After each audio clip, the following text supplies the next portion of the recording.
What's up, guys? Getting everything ready here. I was like, oh, we're gonna work on the living VCO. Maybe I should get the power and the boards out and everything.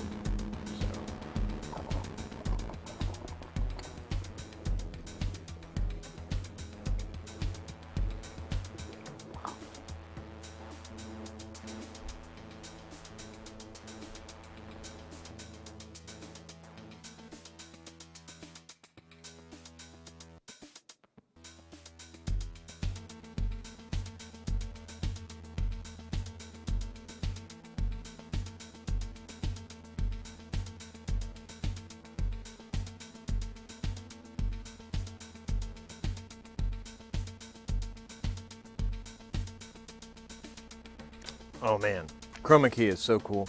So much fun.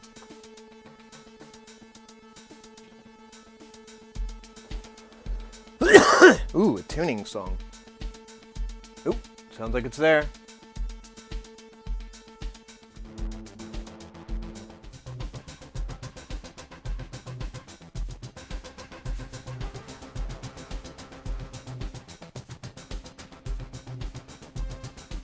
I don't know where this is going. I'm gonna skip ahead. This sounds cool.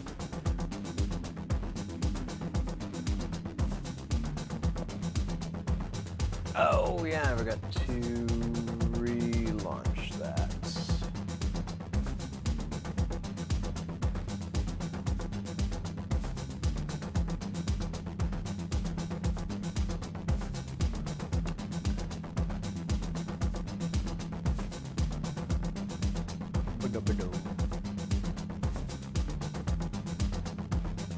Or does it not launch anymore? Is it broke?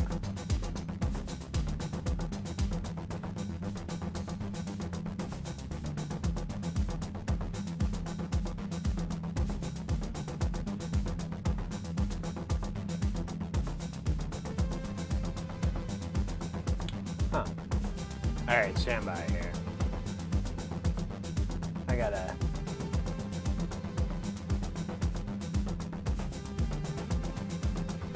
I gotta wrangle this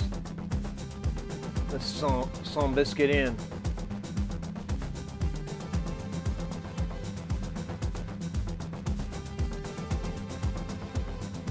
Huh. Oh, there it is. All right.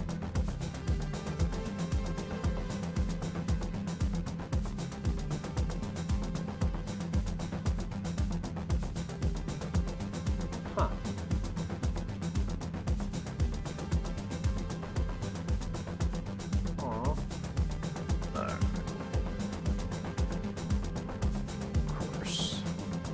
Something quits working.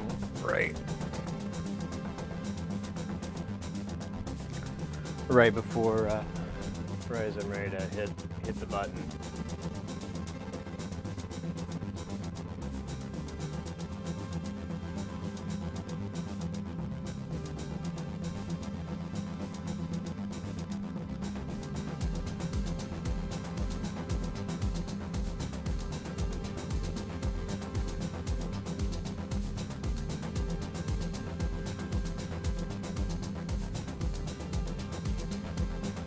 Oh well, whatever. I can do it the hard way. But it was so rough. I had to like push and go. How's it going, guys? Playing with me chroma key, getting silly, getting freaky, doing stuff that other streamers are afraid to do.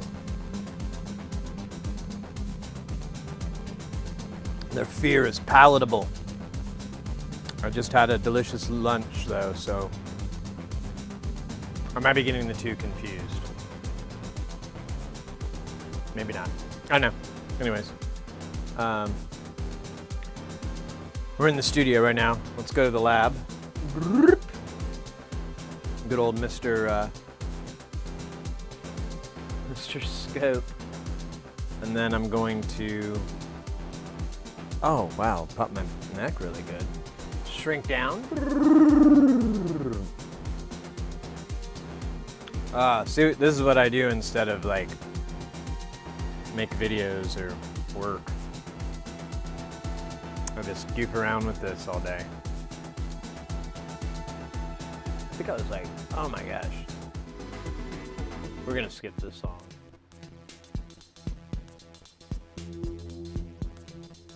This is gonna be tricky too. Oh yeah, this is cool. This one opens up pretty cool. Oh man. So today I wanted to work on the living VCO a little bit this week. Try to get some time in on it. Try to fix it, or fix all of it. I don't know. After last week and how slow goings it was, I'm not really expecting a ton of progress out of today's stream on it. And then tomorrow, I figure we do the TKB and finish that off and then come back around to this. But, here, we'll go to the sky.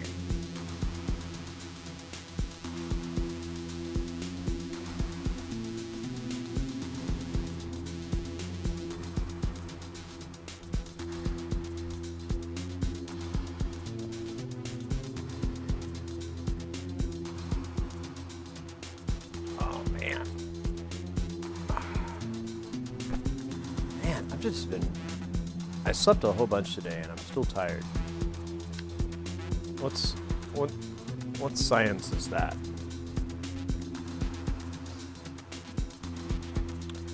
All right, so the tune knob's not working on this. And then I just put a 1 next to this one. I seem to remember it was a knob-related issue, like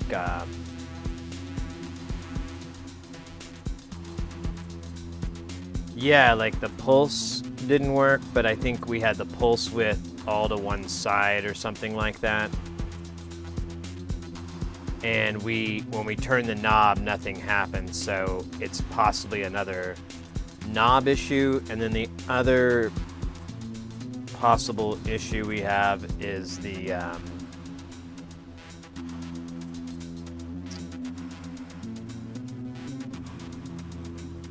crummy waveforms, because they looked really janky. But we haven't really cooked these at all, so it might clear up after that. If that's not the case,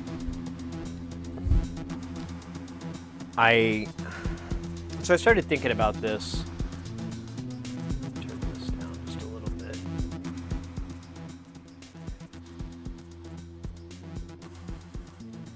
Is that ever going to?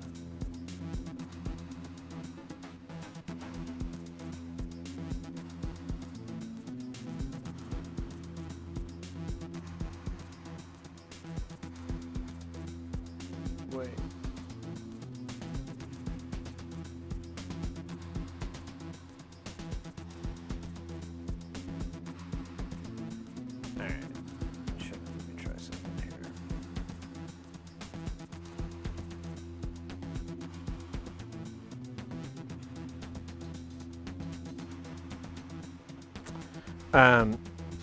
So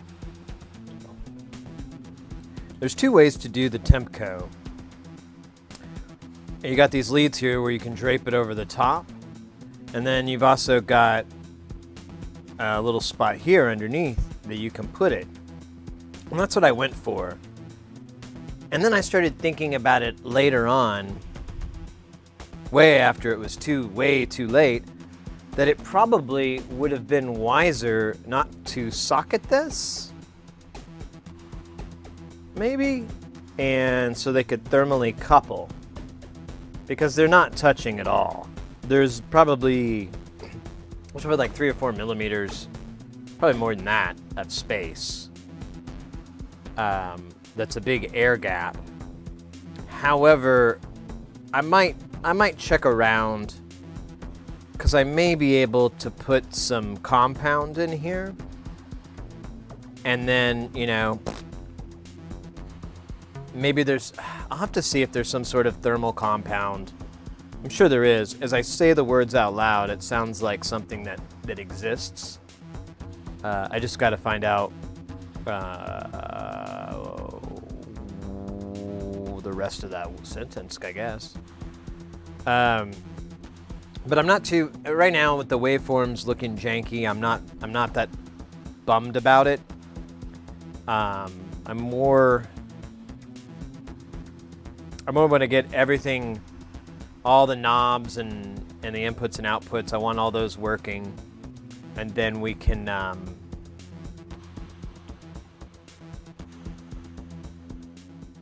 let's do that. And then we can, you know, address those things down the road if they don't clear themselves up. I've learned over the years you can. Well, I actually got it confirmed recently. I'm sure I've told this story before, but I'd build like a filter, or usually filters were the most noticeable. Or I'd build a synth, like a little Shruti or something like that, and the first time you get it going, over and over and over, I would be incredibly underwhelmed. I would be like, all right, let's check this out. The fuck did I do? Spend like 3 weeks of my life.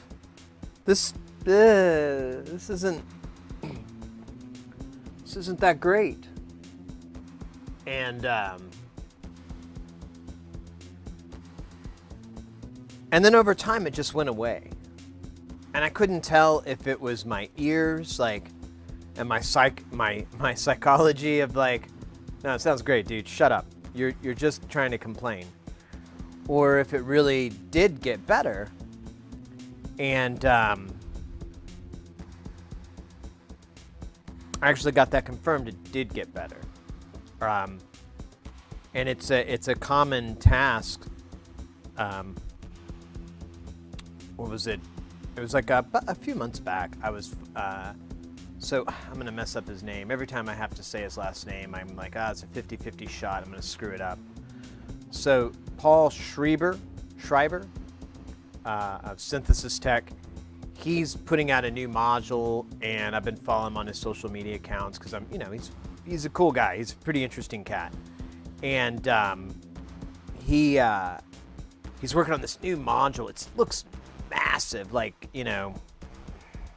the size of a bloody cigar box or a shoe box. I mean, it just looks huge. And he's he used to live here in Arizona, but he moved to Texas a few years back. And he's I guess he's working for this place, or he's friends with them. I don't know. I don't know exactly what all it is, but he's getting them produced, and he's able to like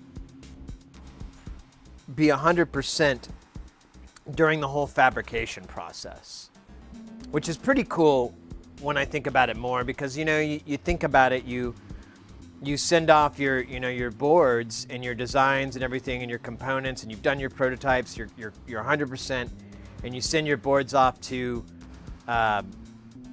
some warehouse, either on the other side of the globe or the other side of the country or down the road. They're not going to let you hang out with the whole build process. They're not. But Paul figured it out, I guess. He figured out he cracked the code. But anyways, my point is that he made like a little video of him going through the process and everything, and then he's been posting pictures and all this, and he posted a photo of all his modules without the front panels on them. So they're just these big PCBs they have this really awesome screen on the front too, and they're all just sitting on this shelf. And like the power cables are taped down, and it's loosely secured on the table or on these shelves, and they're all just running. And he made like a little video, and they're just running these little loops and he says the new, I can't remember the name of the model. I know it's why I'm not a pro. He says the new XYZ 123s, burning them in, and I had to ask, like, hey Paul, I'm curious, when you say burn in, is that where you run power to it and kind of run it through its courses to flesh the circuit out, to clean it out effectively? And he's like, exactly. And he goes, yeah. He goes, he has the screens. It was a little bit more than that because he had the screens doing these flash tests to go through and make sure that they're going to last and not eat it. And so he was doing that. But yeah, he said, like, effectively, he was just letting it cook into the circuit so that it would work properly. And I always thought that was weird. I always thought that was like some weird voodoo that that I was making up. But it, I mean, these are chemicals. They are heat sensitive, of course. Heat, electricity, time is all going to play into it. I'd love to have someone with more of a scientific background dumb it down for me, explain it to me like I'm a 5-year-old. Well, maybe a 10-year-old, or maybe a teenager. I think that would involve yelling. There'd be lots of yelling during the description. You don't understand. That was my teenage years. Man, Dr. Pooper. Such good stuff. So, anyways, that's why I'm not worried about the waveforms. And, if it is an issue where this thermal compound thing I came up with an hour ago doesn't exist, or whatever. Did I put, no, I put the, yeah. If we can't solve it with a compound or something to couple it temperature-wise, I can take that thermistor out and just drape a regular through hole across this and just do it the old-fashioned way. I wanted to, well, for one, the surface mount ones are way easier to find and get a hold of, so I wanted to do that. And then I wanted to be a little bit more low profile. I thought that looked a little bit cooler than trying to make a big honking resistor draped across an IC look good. I was looking at the Ken Stone VCOs I did a while back, and I was kind of happy with those.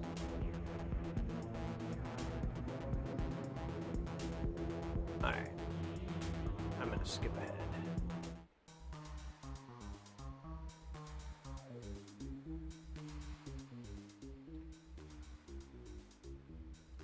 Hey, that worked.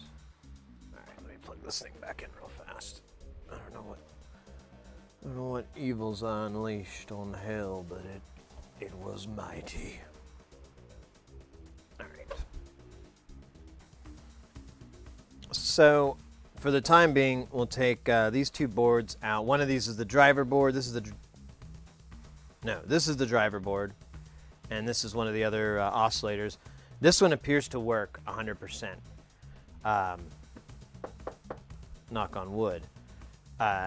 Or it was working last week 100%. So we have, that's really good news, because now we have something that we can base off of.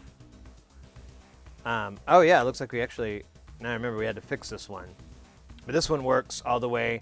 But now we have a working one that we can come off of. So if we need to go, well, does this get voltage, or what does it look like? We can bring this guy out and take a look. I think that's a lot of what we did when we started troubleshooting, because there wasn't any cold solder joints or anything obvious like that. I kind of want to work on this tone one first, because I feel like that is an acceptably reasonable thing to fix.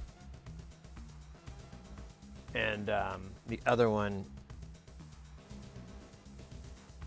well, that's the one after a couple of shots. That's after a cool pack of cool menthols. That's stupid as fuck. Sometimes I say stuff and it sounds funny in head, then come out of mouth. Not so funny. That such is comedy.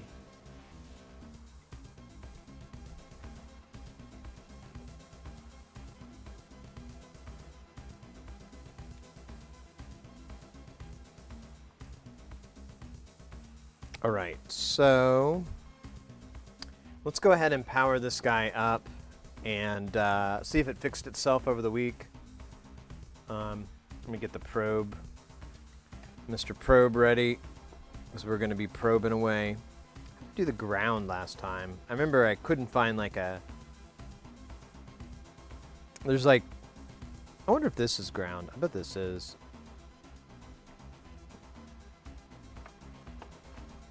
I bet it is. If it ain't, I'm gonna be sad.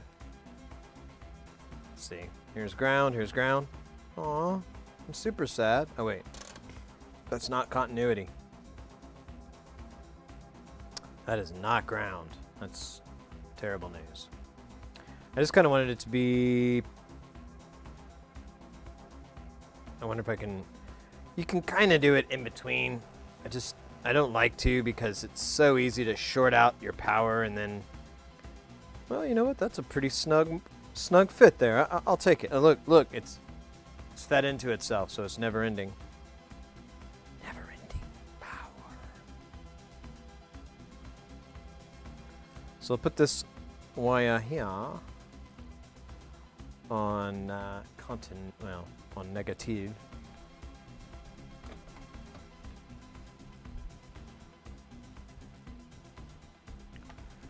And then I need, oh yeah, I think that was more of the reason I was looking for ground, for the scope.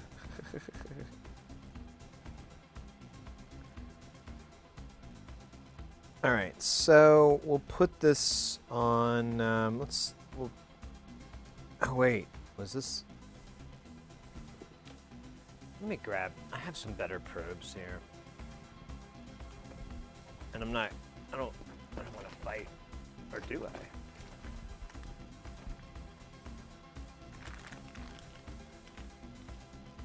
Well, that's cool. Right. Let me pull this drawer out because, like, I just realized I have these cool tweezer probes. I totally forgot. Oh, maybe that's. Oh, and these are the wrong kind of probes, anyways. Stand by. Oh, you know. Oh, yeah, that's right. I gave it to Home Slice. Ah, well, they weren't any better. I'll just do the old wire trick that I did last time.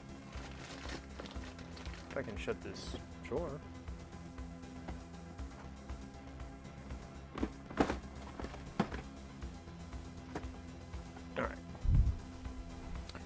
All right, sorry about that. It'll never happen again. Never. So I'm gonna steal the wire from this cool circuit we made yesterday. It was just a nice exercise in futility. Didn't really, well, it wasn't futile, but, and I guess technically it did yield some sort of results.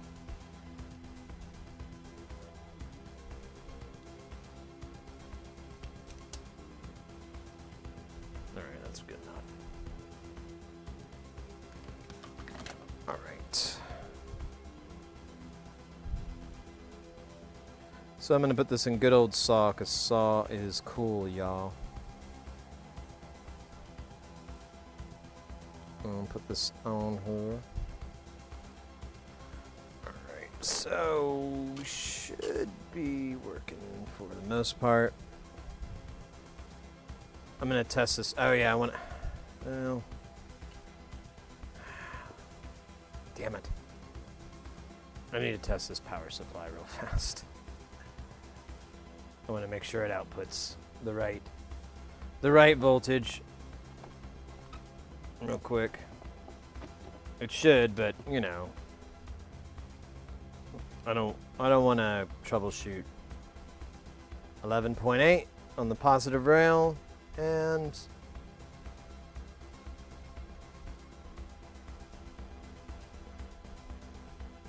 huh?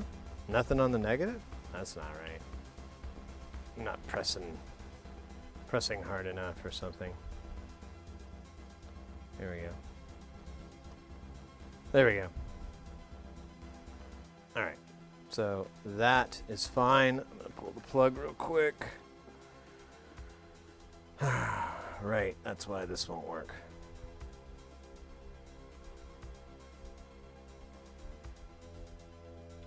So confusing how I did this.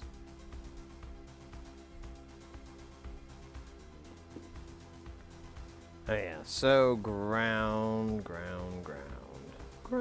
ground.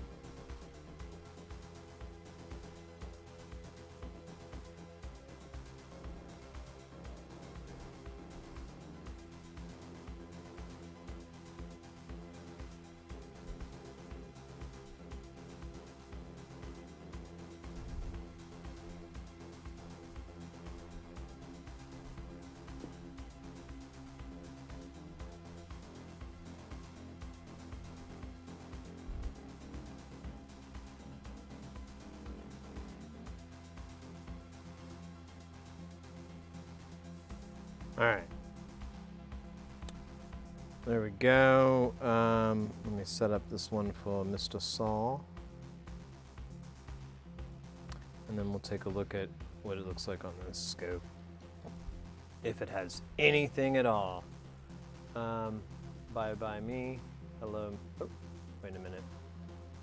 I forgot to save that.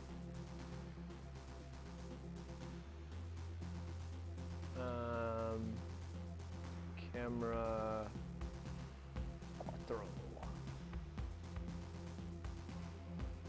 There we go. All right.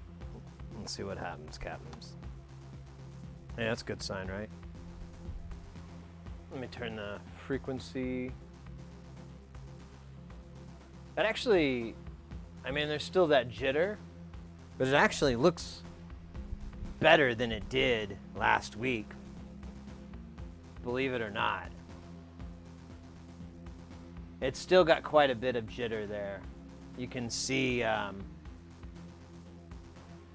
me see what it says. 6.4, 6.3, 6.2, 6.5. It's jumping around a little bit, but that could be a bunch of different things. The 0 volts isn't grounded. I hesitate to worry about that. Let's see if this tone. Hey, look, the tune knob seems to work. Good job, me. I knew I could do it. Oh, no. So the coarse works, but this fine tune doesn't. That's what's up.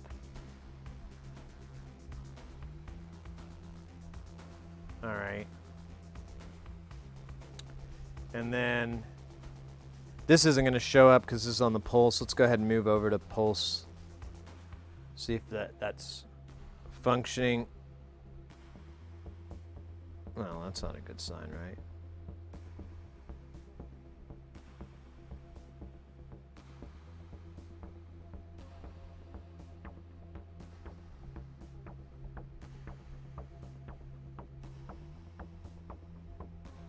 I know with this pulse, you got to put it about halfway for it to show up right.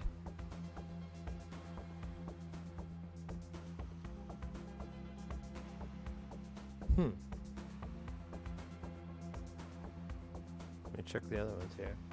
Yeah, oh wow. Triangle looks like some Blair Witch Project stuff. Saw looks okay-ish. Pulse doesn't have anything.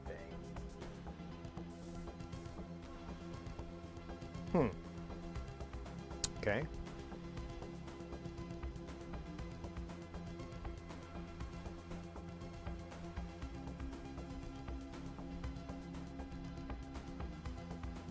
Although now I'm kind of getting some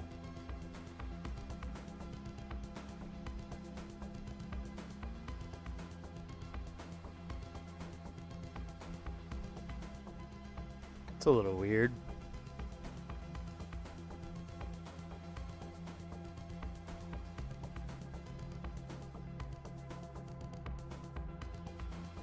Trying to feel if anything's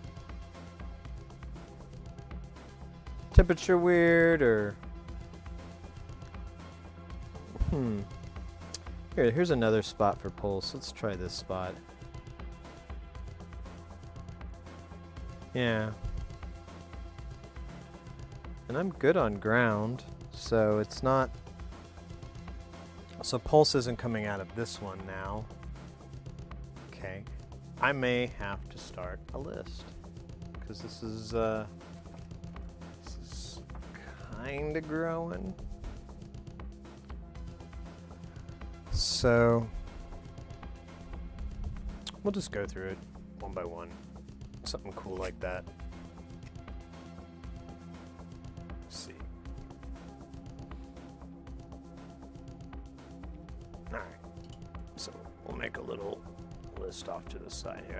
I don't have a big budget for a graphics department to throw up something in a suite open. Now, I could probably do that, but that wouldn't be nearly as fun. Why does it always look crooked to me, even when I do it?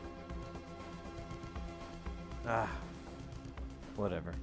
It's just gonna be crooked to you guys. It's gonna be straight to me. Sorry, it was the only conclusion we could come to.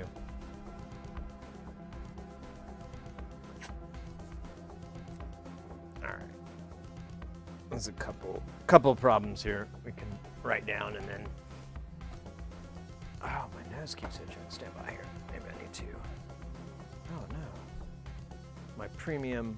Oh, there they are.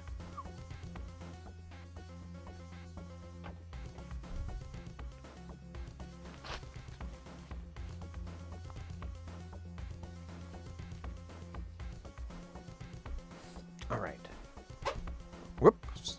That was a loud chair squeal. Hope it knows I meant business. Yo, a bridge! Are those two DIP 14 packages in opposite orientation? This guy and this guy? They are. They're two different ones. This guy here is the 3080, and then this is just a TLO 74, I believe. Let me see if I can see it with my eyeballs. Yeah, this is a TLO 74.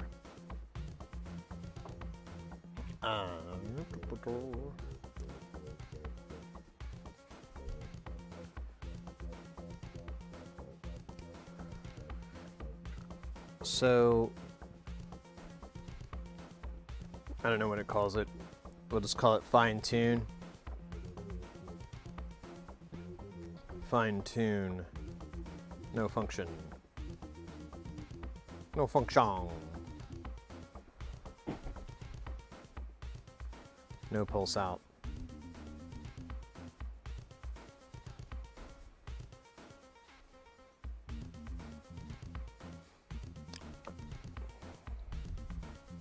I'm not gonna bother writing down what the waveforms look like. Blair Witch projects.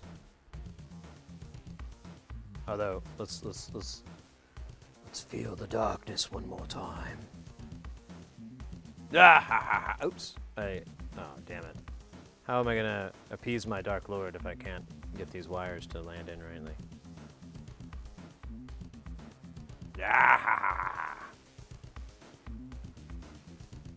Let's play with that tempo. Or that tempo. Yeah, that's not a pure triangle waveform. There's a little subtle something wrong about it.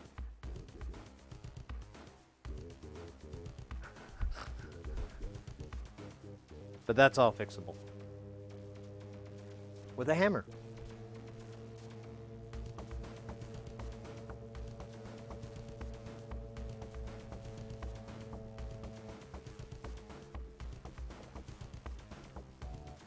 All right. Well, let's work on the fine tune first, because that's that shouldn't be too hard, right?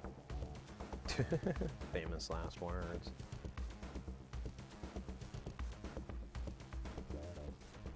And as I recall, when we were monkeying with this last week, oh, here it is. Is this it?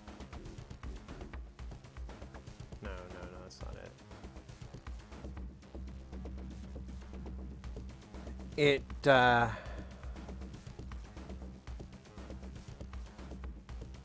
we got pretty far up. That's a massive spike where the slope swaps over. Is the triangle square core or ramp core? I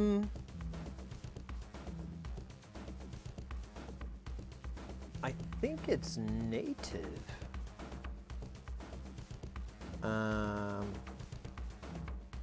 Let me pull up.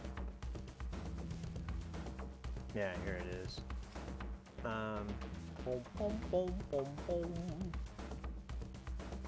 So here's a version of our. Wait, let me make sure I'm saying this right. Make sure this is the VCO core.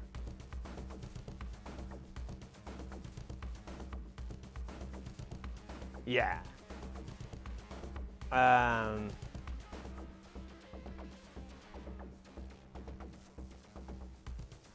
Wait a minute.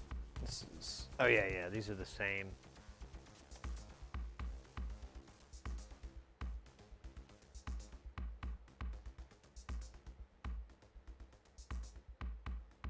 You know, I haven't really looked at this very hard, honestly. I think I was mainly trying to find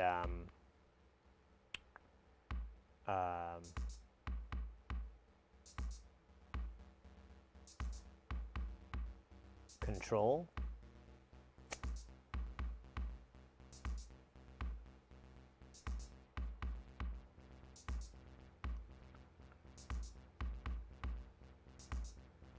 Here's our output. So this is 3086, 3046.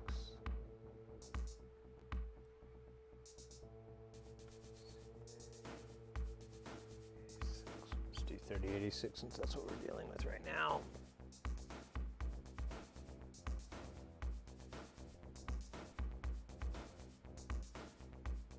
Oh, it's just a bunch of transistors with a match pair. So I'm not sure what that output waveform is. I'm not that smart.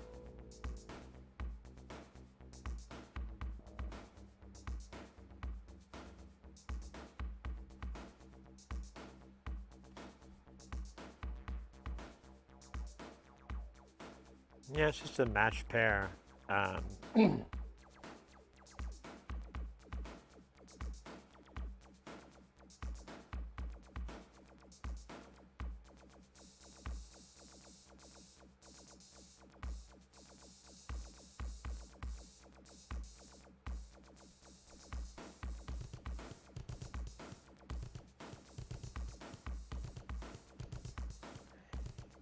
You know, I don't know.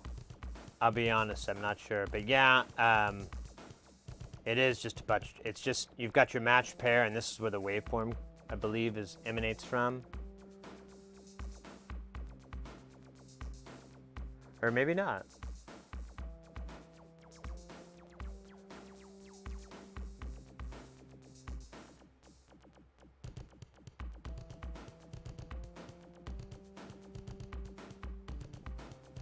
I thought it was from pin 3, but then that goes into 2. It's a lot of this on the schematic where I don't have it tied to something, and I don't know what the hell that means. Yeah, that's right. That's where we were. This is where we were yesterday, last week. As we'd come through and verified all this crap worked, and we even got down to here, and then I just got tired and didn't want to mess with it anymore. So I think that's where I should start. We'll start around pin 3 here and verify that there's a voltage variation, and if there isn't, then we'll move up the other way. We'll go back up. As I recall, though, it gets really weak and hard to read, and I'm not sure what's up after a bit.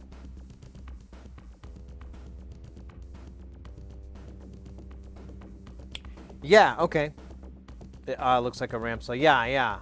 I think you're correct. Honestly, I'm not Mr. Oscillator. I'm not very good at understanding. So I waited to get into oscillators much later when I got into DIY because I knew that that was a much more sophisticated circuit than what the stuff I'd been doing. So, and I knew it was going to be, so I kind of just was like, I didn't do any until, or even research it or get familiar until I was like pretty far along. And I felt confident enough, like, okay, I could probably figure it out. So because of that too, I really don't understand a lot of it because I haven't researched it, but I what you're saying seems to ring correctly in my memory is, yeah, the way that that's set up, it is like a ramped saw, and you can mutate it into a sine. And there is a triangle out here, and it goes into the core, and the core turns it into a sine wave and spits it back out. It's kind of funny. Like they couldn't put that on they couldn't fit it on here, so they threw it on some extra space on the other board.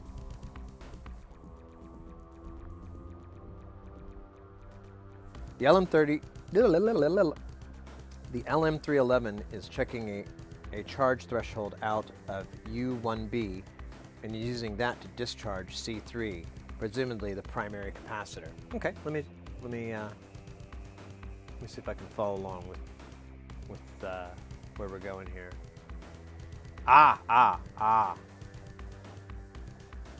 So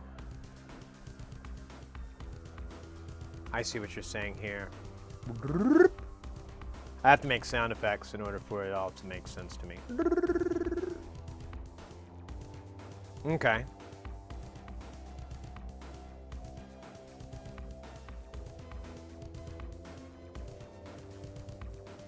I see what you mean. Because these... Ooh, there's some jazz notes. God. Yeah, and here's our saw that pipes off.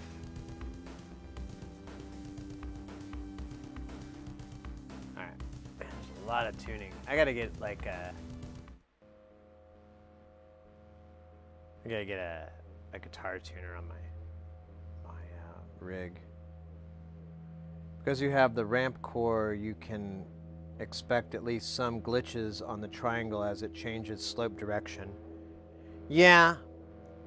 And I don't know if you were here earlier, but I'm not too worried about how freaky those things look and all that. I kind of think it's comical more than worrisome.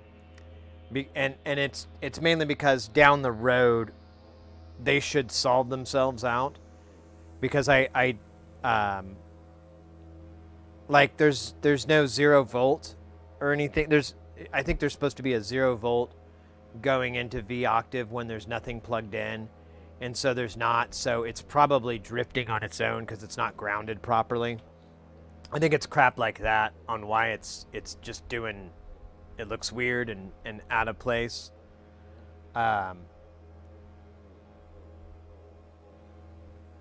Your saw is good. Yo, yeah. I'm just talking about the output. So yeah, and I got distracted here. So we're coming along. Yeah, and here's our pulse right here. Where's the triangle output? Did I miss that? Or does it not?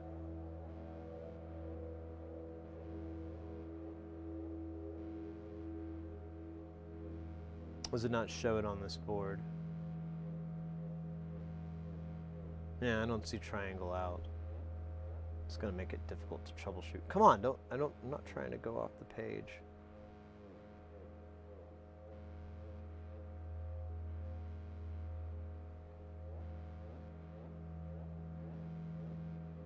Yeah. Huh. I don't know where triangle is.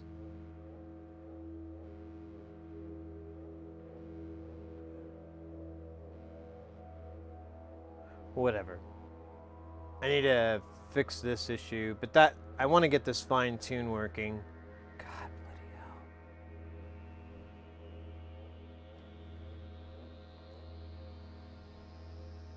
hell.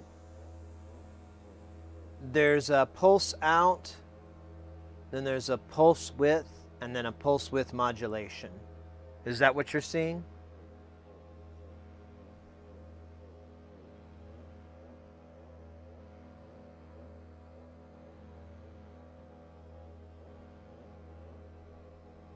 I'm just bummed I don't see no triangle.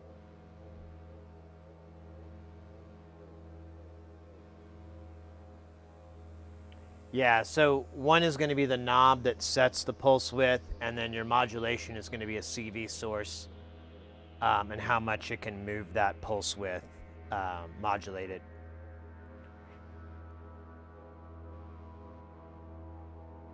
Yes, yeah. Basically inputs, yeah. I should say it that way, yeah. Because this is going to be a potentiometer right here. And then, and this is going to be a CV input of some sort. You'll probably have a pop before it to attenuate it, but either way, it's going to come in there. All right, oops, I didn't want to do that.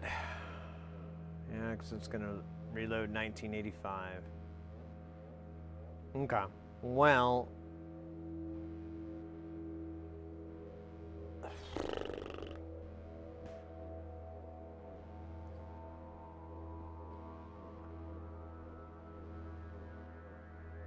all right, I'm going to start here at pin 13.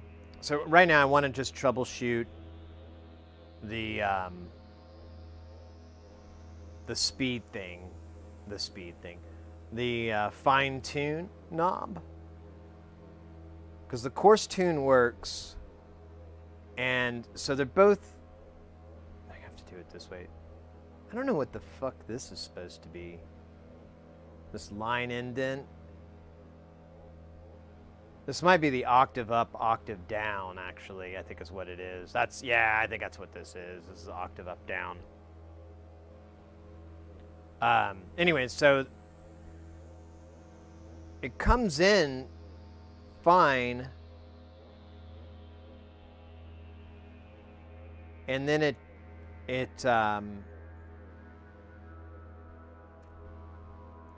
behaves like it, but I don't know. You know what? Actually, let's swap out here. Let's put a working one in. Make sure it's 100%, since I've already had one kind of create new problems. And let's test this thing, make sure it's all working, and then we'll come back to the other one.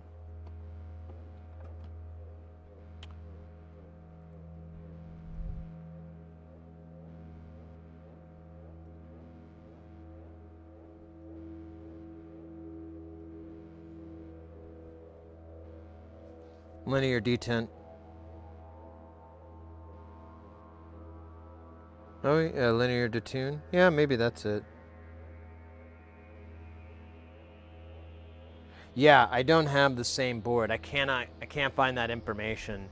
The website and the developer, it's all gone. It's all defunct, and I haven't been able to find anything that was saved for posterity or anything like that, which is such a pain, man.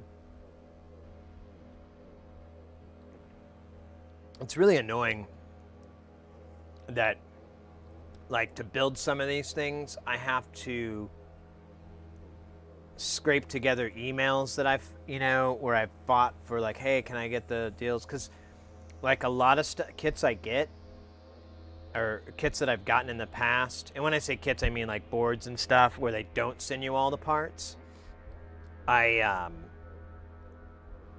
even when they do, I've fought to get the schematic or as much information as I can from them, depending on what they're allowed to, because you need it.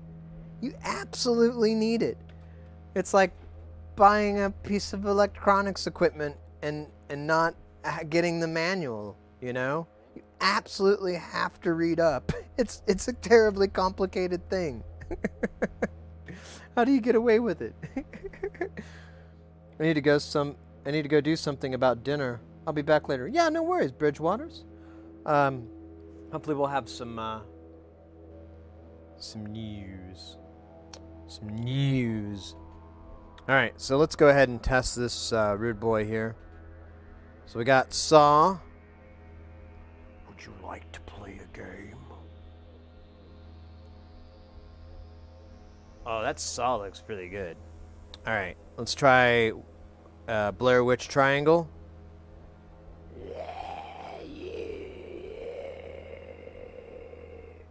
Ooh. Here, that's not where I want to try it. So let's go Pulse.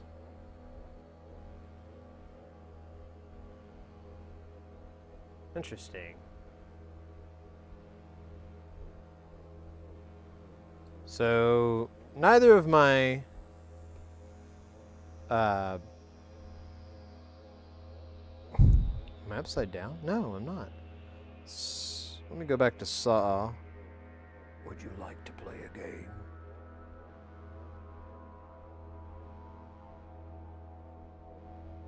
Okay. So neither of these neither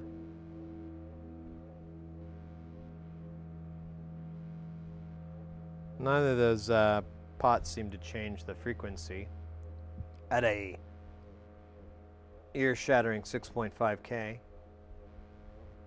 Yeah. Let me check something here, because I keep thinking that I think you're supposed to ground out the CVNs.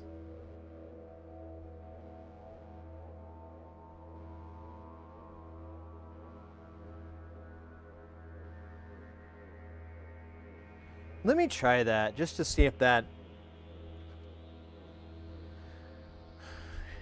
that's the problem.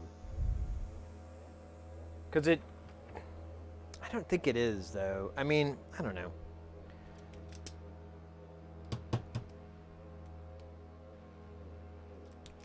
We'll find out. It doesn't hurt to try. Since this is kind of a redesign of an old design with another design with no documentation, new challenges are presented. So here I am into 0 volt.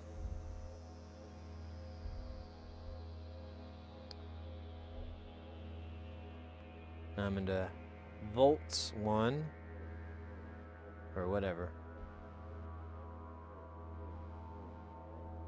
So, yeah, that doesn't affect these knobs. Didn't expect it to, but I was, you know. Try something else here. Here's another V octave. Oh, wait, that's the... oh, wait, that's the other...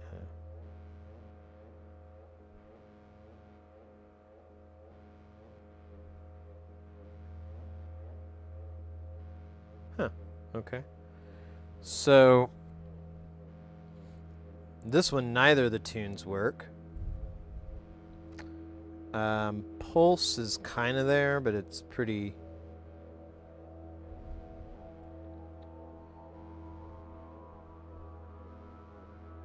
wait a minute.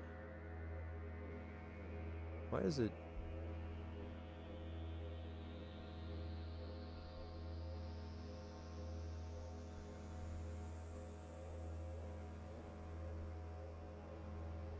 It's kind of spacey here. Here, it works with this music. Let's while out for a minute, guys. Here. There you go. There's our special effects budget. Can I make this even better? There you go. Oh no, it's still off. I'm trying to frame it up. There we go.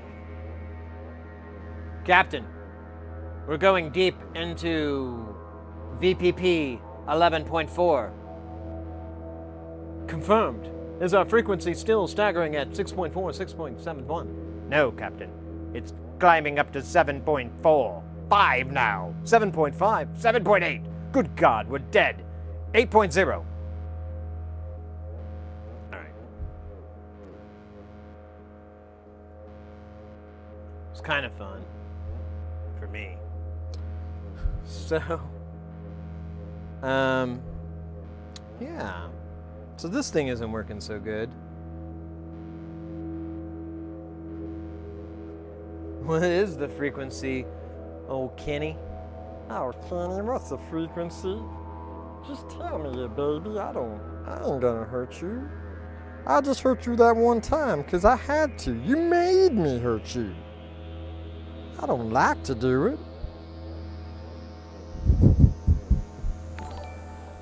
Yo! Night works with the host. Thank you so much. It's weird that it says my stream. I didn't know it. I don't remember using that nomenclature before.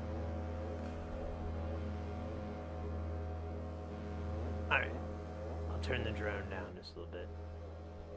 It works with that visual though. I'm not gonna lie. Okay, so this one has its own set of issues. Shit. Dude, why come none of these work? All right, let me write this down.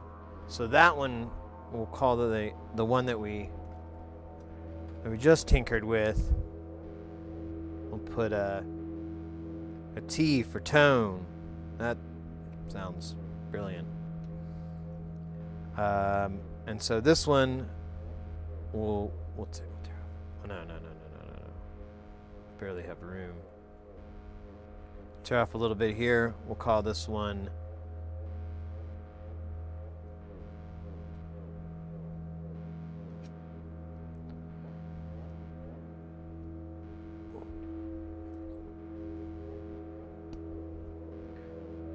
B. That looks cool, right? That's what kids are into. It kind of reminds me of that old Star Wars stand-up game where you had to fly around the tower on the Death Star. Yeah, no, totally. Same special effects guy from ILM did this one for me. I called him up. His name's Stan. I said, Stan, I need that Star Wars feel. And he was like, you can't say those words without paying Disney a couple bucks. I understand, Stan, but coarse and fine tune. I understand, Stan, but I can't not have it. And he told me actually I could, and then he said, "Why don't you just wing it?" And I caught the pun because because that's what he flies. Anyways, all right. So this thing sucks. I'm just gonna get depressed as this day goes on.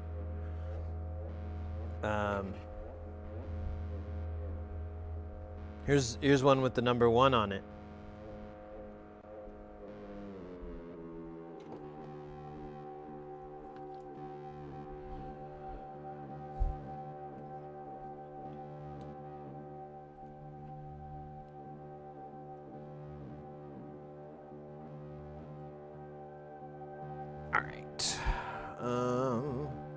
Switch me out, switch you in.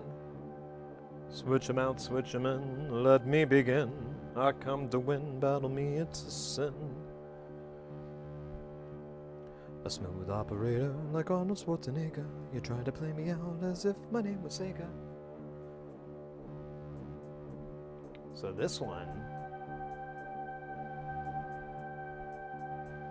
works. Let me make sure the fine works too. Oops.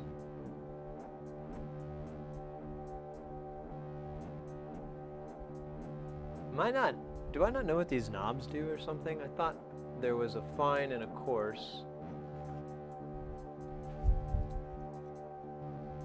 Yeah.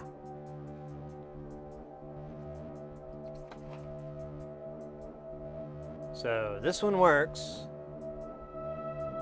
This.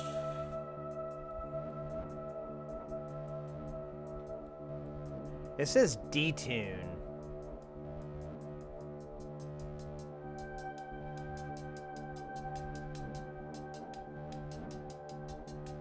I wonder if I'm. It should still affect it though. It should still work. Cause like here's detune here. In fact, isn't that? My God, I think I've been going the wrong way last week. I think that's what. That's probably what effed me. Okay, so this linear detune is our fine tune, I guess. Fuck. I don't. Jesus. I don't understand though. Whatever. We'll just start over. We'll just, because I don't know. None of this is quite adding up the way I recall it adding, so we'll just start fresh here. I'll just keep drinking Dr. Pepper till my soul breaks. Oh, wait a minute. I just realized something here.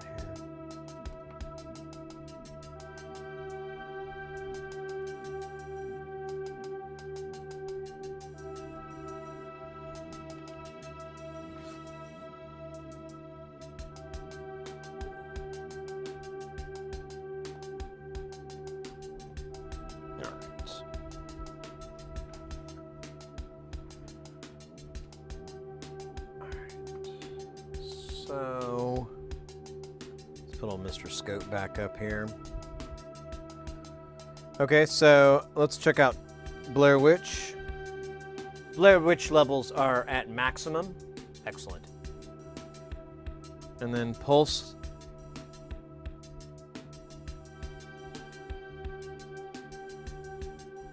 So there is some pulsing. It is pretty nasty though. I'm not gonna lie. Look at that, 13 volts. That ain't gonna work.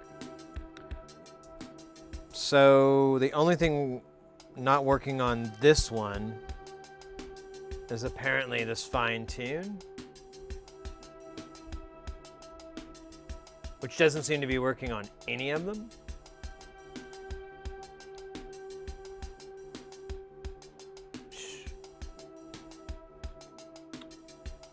But it should, so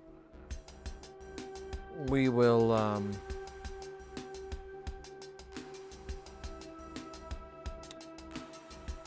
we'll do it. So why don't we stick with this one for now, since it seems to have the least mind-numbing problems. And then we'll just work our way back up, I guess. Yo, Nyworks, good job on that. Good job on that catch there. You're the real MVP. You truly are.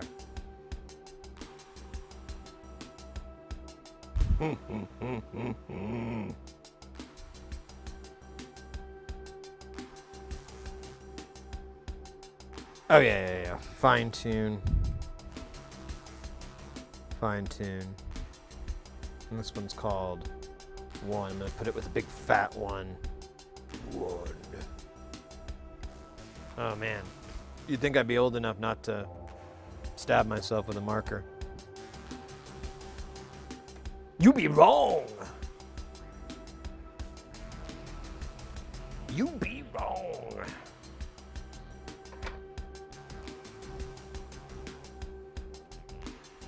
Well, I'll just leave this. I just wish I could. There, maybe that'll work. Okay. So.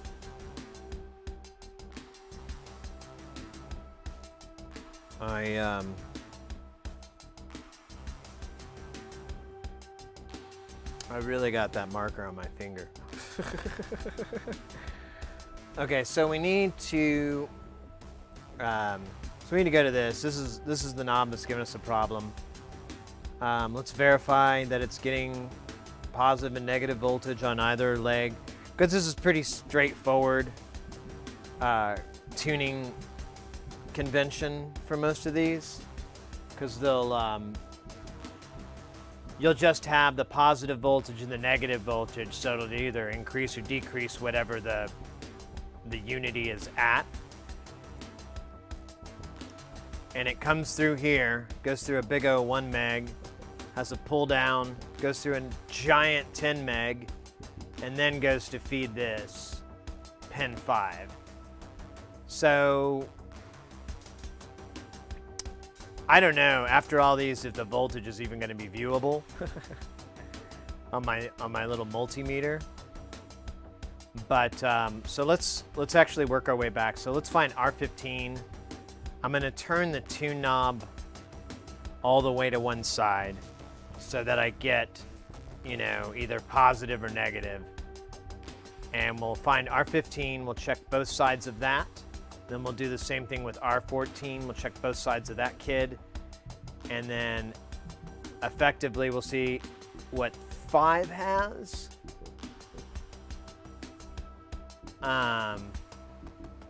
Actually, yeah, that's not going to really affect anything, is it? Yeah, let's see what we have. Let's just go down the line and we'll figure it out. It's kind of weird now that I'm looking at it harder. I'm like, Oh wait, that don't make no sense. You dumb, aren't you? You all kinds of dumb. But I'm dumb too, so it's good. I'm dumb as hell.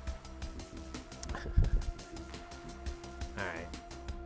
So let's get Mr. Probe.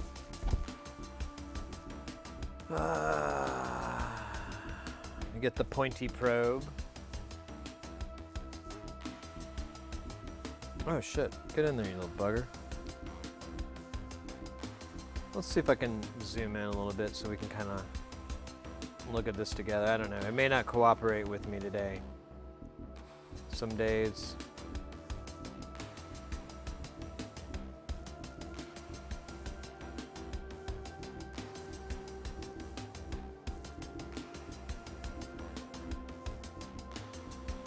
Maybe not. Connecting. Connecting. Hey, it worked. And then you just had to look away. Alright, and here I'll push it a little bit more.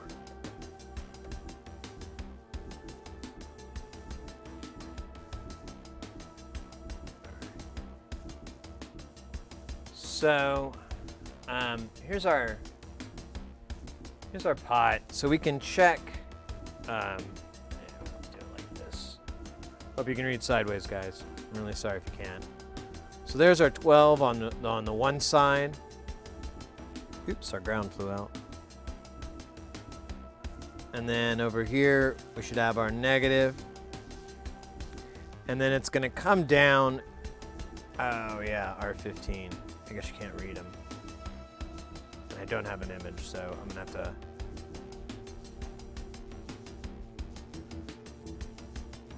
So it's on the top. It's this lead here.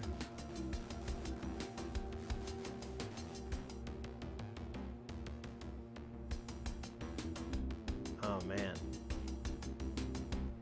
What was it? It's a 1 meg?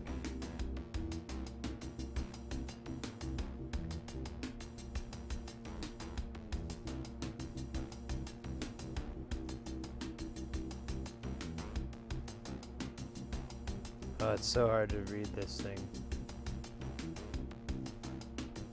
So it starts here, and you can kind of see the trace. Pretty sure this is the right one. Oh, and then it hits a via. Maybe that's why I'm not.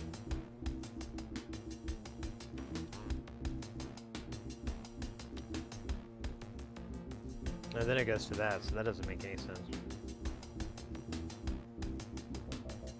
So maybe that's not it.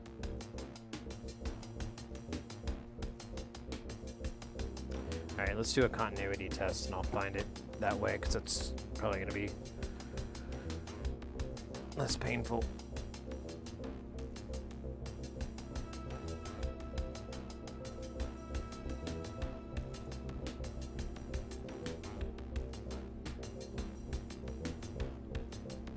So here, take this probe off.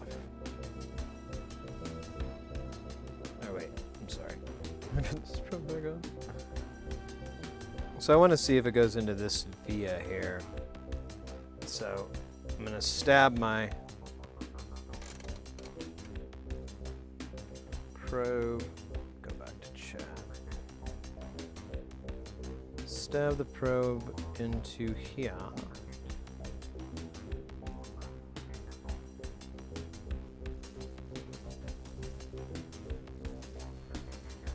Oh, it does.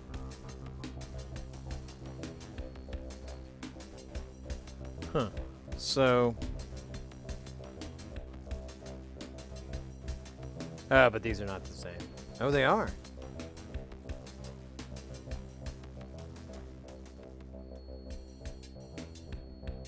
How?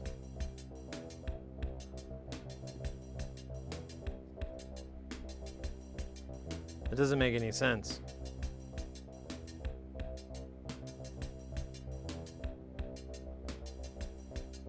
Am I putting these, am I upside down or something? No?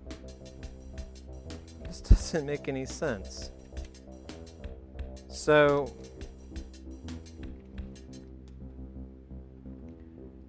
unless,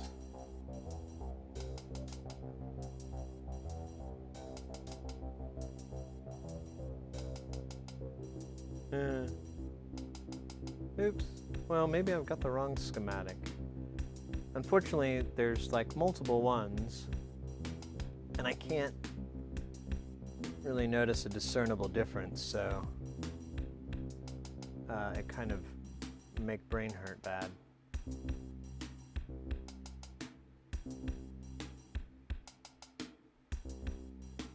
None of these have the triangle out.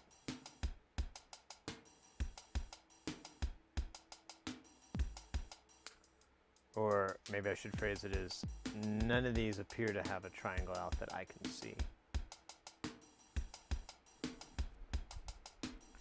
So this is supposed to be the detune, and the center of this goes to the, to one of the legs on here for the pulse width. That doesn't make any sense.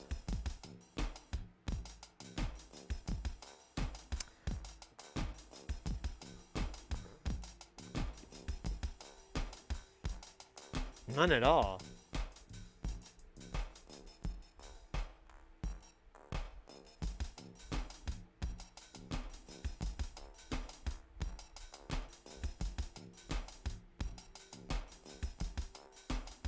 All right, so I need to find R15 or I'm gonna go insane. Oh, I found R14. It's this little guy here. So that means there's 15 and is that 16? I think so. So yeah, there's 14, 15, 16 here. All right, let's do some probing. See if we can figure out where these guys go to. So I have this via here that's goes to that, so I got a little chuckle. Nothing. Nothing. Nothing. Nothing. And nothing.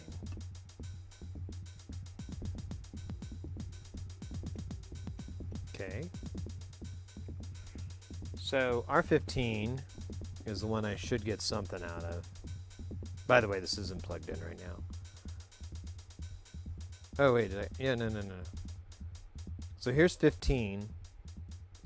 I should have some sort of continuity, but I'm not getting anything. Or I'm getting something, but it's...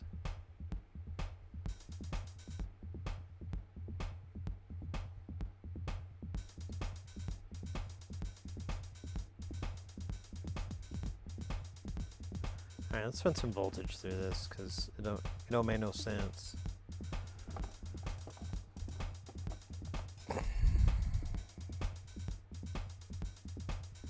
Alright, so let's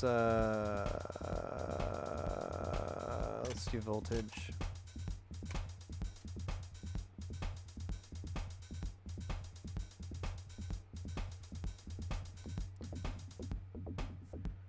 Oh, sorry guys, let me scooch. So, here, let me do this instead. So it's less big hand, but less hands in the way. View here. All right, so I've got ground covered. So let's check this this via here. So it says 11 volts. Oops, well it did, trust me. I was there. It was awesome. So there's 11. I'm going to turn this knob. I don't think this is the via I just seek.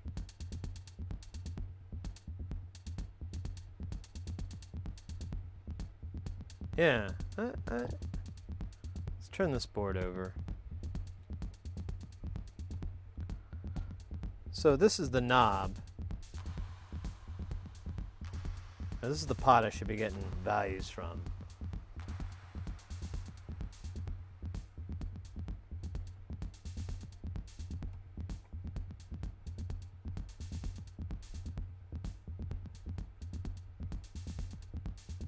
Okay. I know there's some glare there, but it's definitely changing. So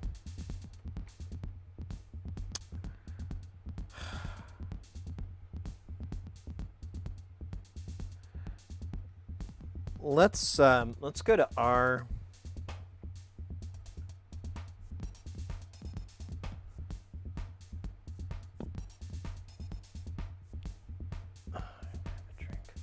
Take a drink.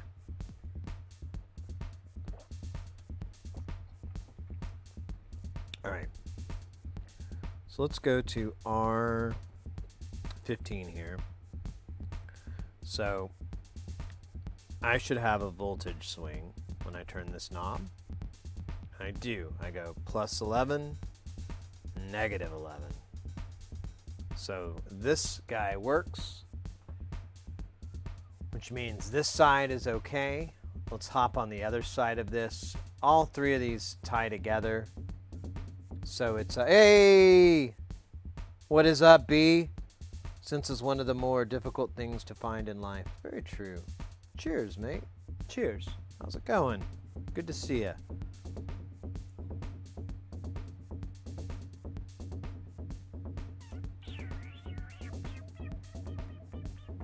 So yeah, let's check on the other sides of these. So here's our good side. So I'm going to turn this. Yeah, it's negative 11. So on the other side, it's a significant voltage drop here. But they're all there. Let's see if it waves. It does. It's plus or minus 1 volt.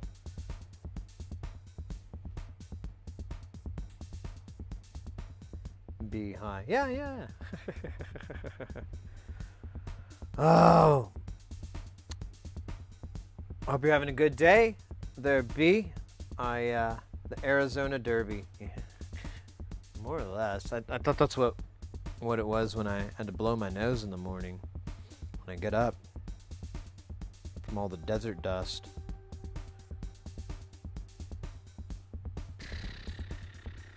So I'm going to bet on the other side of this 10 meg, I'm not going to really get much. However, I would like to check continuity. So here's what I'm talking about. I'm sorry, guys. I keep looking at this thing and I forget. Okay, so we've got stuff coming up here, but it drops down really low. It's really hard to measure. So on the other side of this 10 meg, I'm not going to be able to measure anything. However, I should be able to probe the other side of this 10 meg here and get that to hit pin 5. You know? You know? I am indeed.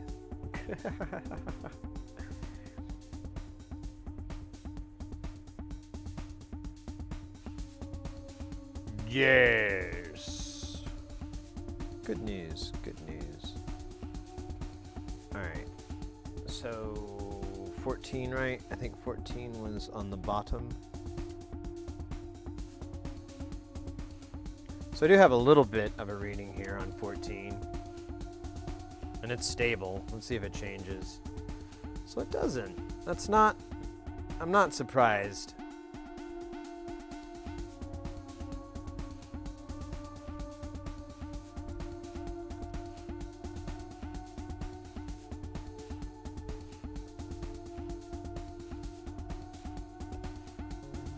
Because it's gonna,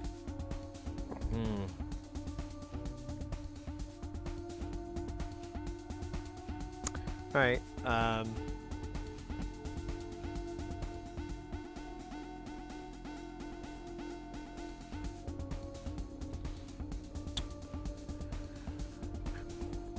right, let's kill the power to this guy. And let's do, let me check. So I should be able to get the resistance. No, yeah, I should. I should be able to check the resistance on this 10 meg here. Maybe. Oh wait, it's doing 2 at once, isn't it?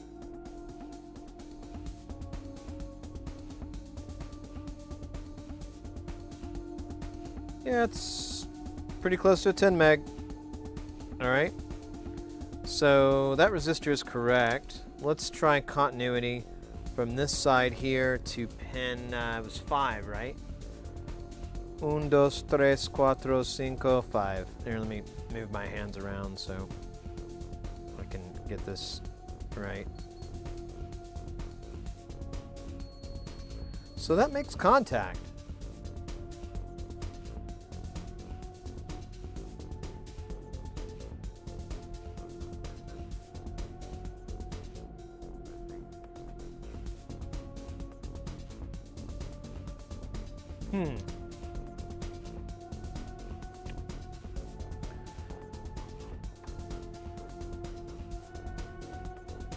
Pull the schematic up, clear myself out for a second here.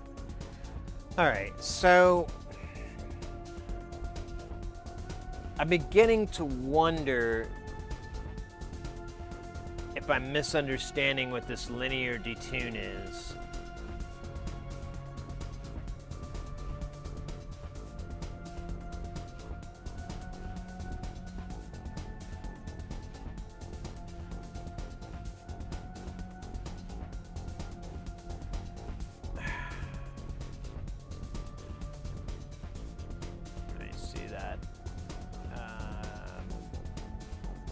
Yeah, pin 5 is the feeding. And then 3. Yeah, so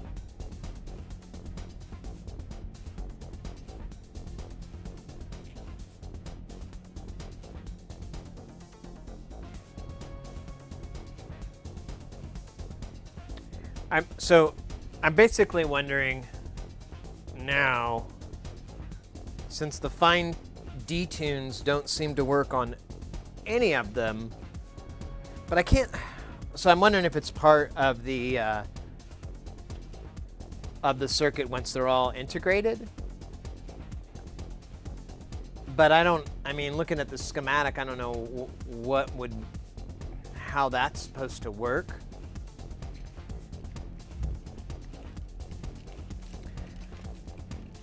One thing I could do is I could bypass the 10 meg and try like a lower impedance. A lower resistance, I mean, not impedance. And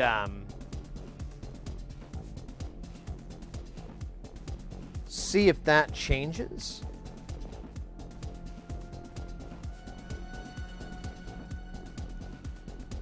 But I mean, they're all like this. And they all say detune, but I interpret that as a fine tune. And that's kinda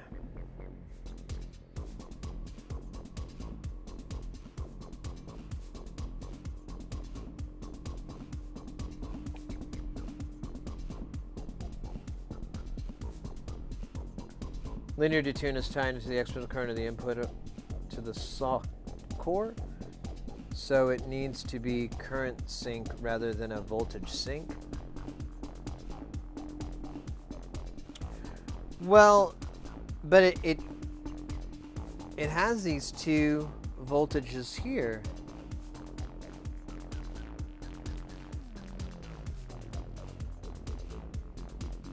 If you read the website, it's supposed to supply a detune that affects the low more than it does the high end. I did not see that part. Kind of shaming me a little bit, but I deserve it.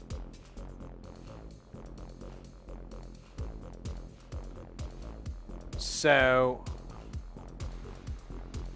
let's see here. So what you're saying is, if I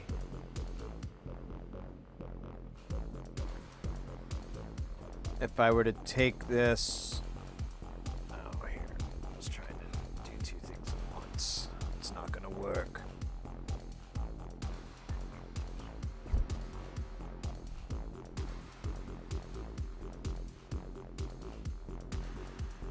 All right, so let's do saw here. Oh yeah, I gotta plug it in. Would you like to play a game? Hey! I saw somebody grab that magic. But what does it all mean? Okay, so let me turn the frequency down.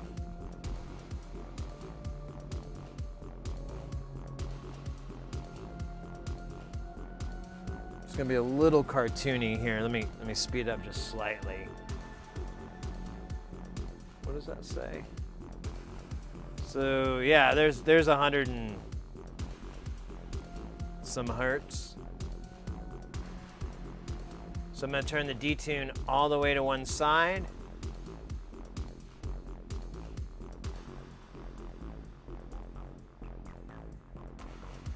Doesn't seem to be.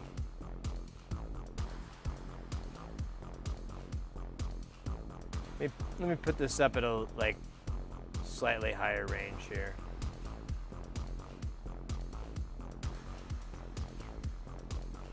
Yeah, see how it's just fluctuating everywhere?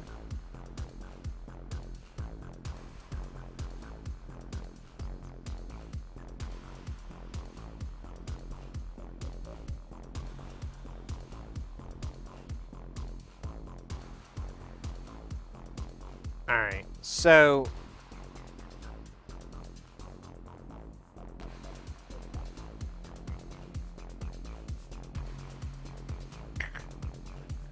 that it's almost forgotten. Well, that and I believe both engineers are no longer with us.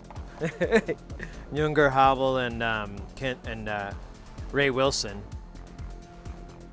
I believe are both no longer with us on this plane of existence. I wish them the best on the next, though. Hope they make some cool shit. And whatever awaits them.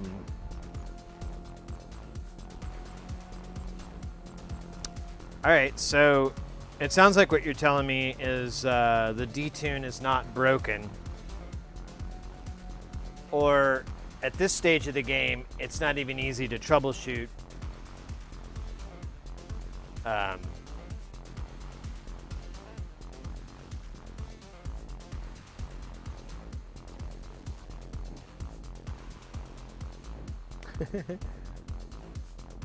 Anyways, dinner should be just about ready, so I'll be back later. Oh, okay. I thought you already ate dinner.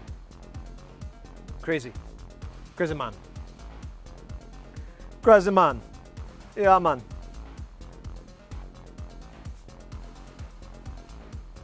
There we go.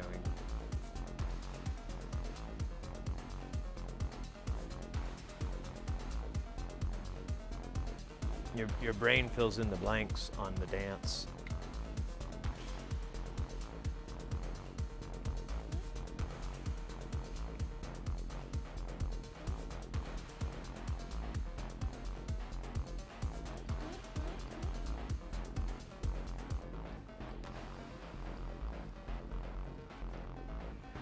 Yeah, I think like the history of it was the living VCO, and then after he passed, it became the living memory VCO, something like that. I don't know. That was first dinner. Yeah, good point, B. Good point. I definitely enjoy those multi-dinner meals.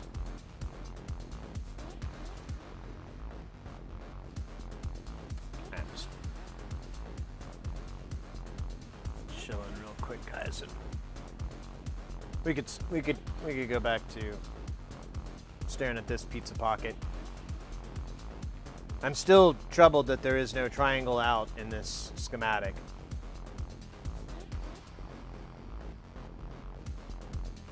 It's gonna really fub me later when I have to go troubleshoot that part. But Bridge has been really helpful, so maybe they can make me a pretty girl. You just had third lunch? That's good, man. That's good, mate. I had a quick snack before the stream. I was really tired lately, so I tried to sleep a whole bunch, and so I just woke up and ate real quick and for the stream.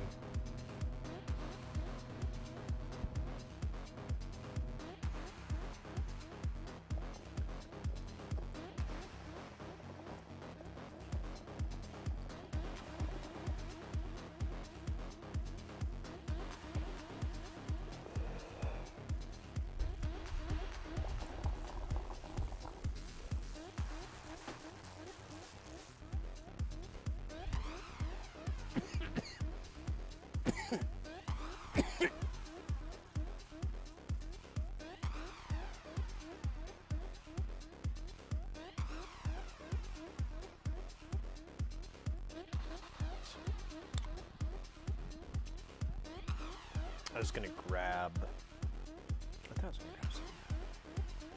Hold on.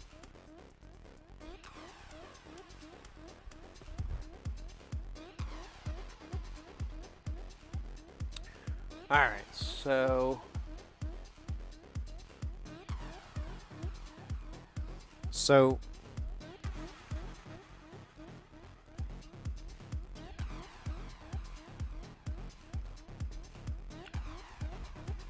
all right, I'm gonna take fine tune off of these list of broken things. Actually, I'll just pardon me. Just mark that out.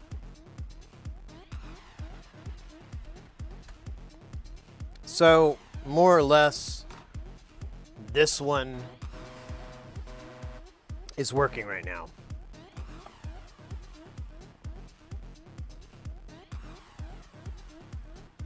Good to know. Let's see, let's go to this one. This is the one where the course was not working. Possibly the fine. I'm gonna resolder this real fast. It's kind of bugging me.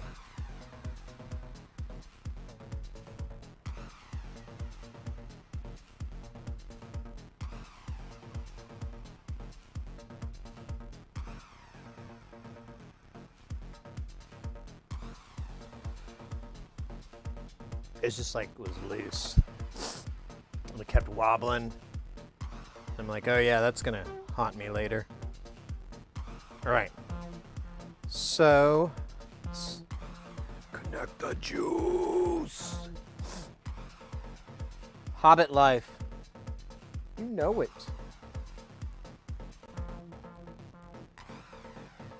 Next.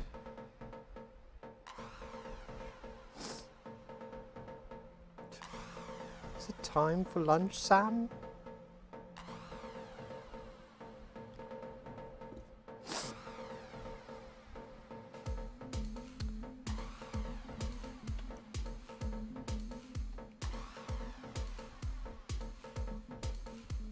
Samwise.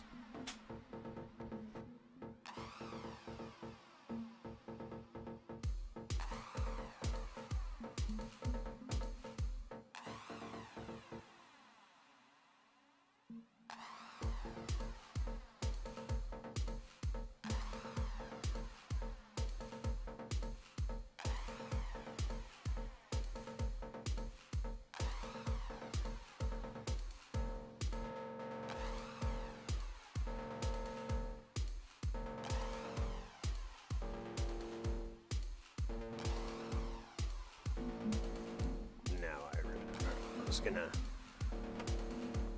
grab this battery. So I feel bad for my Earth Mother for buying so many 9-volt batteries for my wireless mic and stuff. So I decided to get some rechargeables. So I got these 9 volts like this, and it has like a little USB port, and this part glows when it's charging.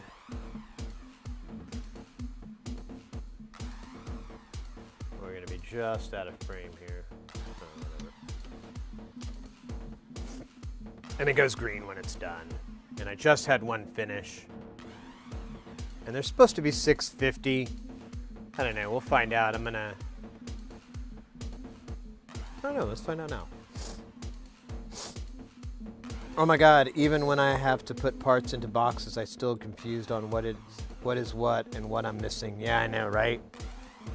I keep finding documents and folders with parts crossed off, but then they're not in the box.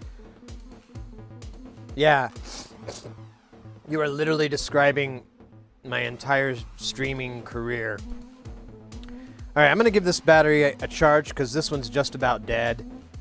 And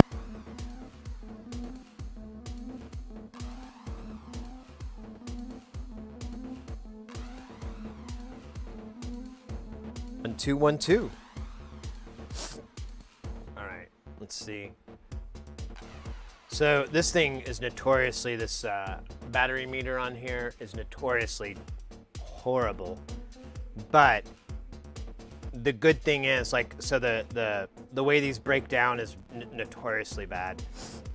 But if this battery isn't going to cut the mustard, this first tick should go away pretty quickly. And that was the only thing, is it kept like stressing, oh, these only supply so many volts, and I'm like, but that's all it doesn't matter, it's the current. And it looks like it's going to work. So yeah, we put this in about, let's see, it's 4 o'clock right now. We'll see how many, I mean, if this can last a stream, that's all I need. And I bought another one to swap them out so I can save my Earth Mother. I care about my Earth Mother. It sounds sillier when I say it. It sounds cooler when Master Shake says it.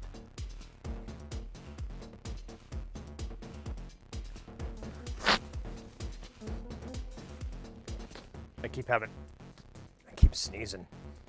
That's where I keep going. That's what that sniffle sounds are. I know where you want to go first in that thought. And you would normally be right to do so now. All right, so here's B. We're gonna take B and we're gonna fix that fine tune. Let's see what it's doing. The fine tune. We're gonna fix the coarse tune.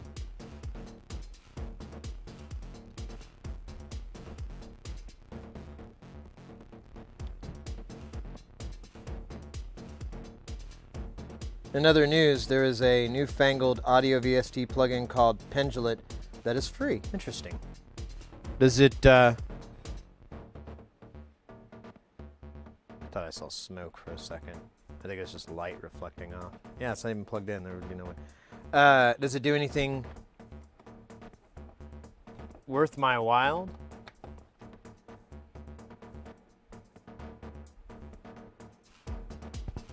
What was it? I was on Mono. Yeah, that's right. I was on that cat stream a couple days back, and he was working on it. He had like I think it was in Max. It was in Ableton, but he had like this really cool random sequencer that he was working on, and it was really neat.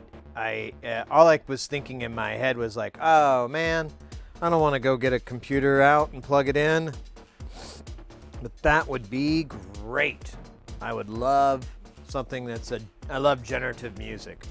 I just love it. It's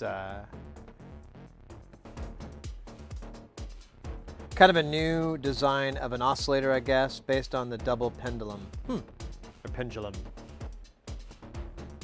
Huh. Interesting. Oh, I'm sorry, we're not enjoying this. Look at this wave dance to the music. It's got the... Fuck it.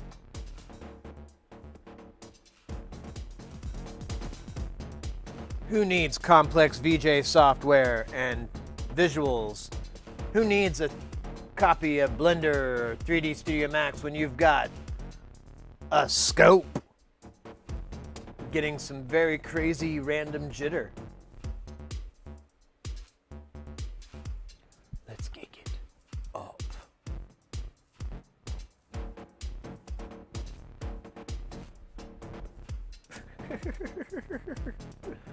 Oh my God. Anyways. All right. Enough silliness. Time for silliness later. So this should be affecting the frequency, this here knob, and it ain't. We kind of already dicked with this earlier, so I'm not, I'm wondering if maybe I got them all confused or something. I don't know. I didn't really label them right. Although I labeled one tune, and whatever, fuck it. So, oh, wrong one. Let me go back. There we go. Cut to that. There we go. So, here's our frequency knob. So I guess the first thing to do is get on pin 2 of this TLO72 and verify that it's getting different voltages. When I turn the knob,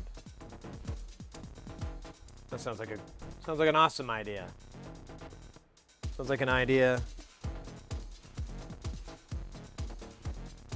No, so I guess we don't need you right now, mister. We can put my fart face in. Yo, what's up, fart heads? I'm dropping F-bombs. That's right. Fart you, mother farter. That's not. I've been watching a lot of Aqua Teen lately. Like at night, I've just been going in the living room and I guess there was some marathons or something because there's so much on the TiVo, and I've just been watching, and it's been like the old ones I haven't seen in like 20 years since I, when I first moved out here to the Southwest. So it's very nostalgic a little bit, or lots, you have little memories of like, oh yeah, that was going on at that time or whatever, it's just kind of weird. But the best part is just remembering Shake's dialogue. He is the biggest, most awfulest character in the history of television. He's just, I would love to see Master Shake and like the characters from It's Always Sunny in Philadelphia like have some sort of mashup to see who would be the worst human being or cup in the world. All right. I think it's this I see. Well, I don't want to. They're both TLO 72s, and I don't want to lift it up to see which is one. So here's pin 1. Let's see if it changes. No, it's just stuck at -3. Let's try pin 2 on this one. Okay, nothing's changing here. Just to be on the safe side, let me come down here.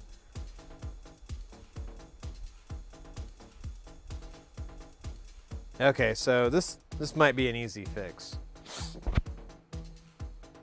I never watched that show, but the movie intro is one of my favorites. Which show? Sunny?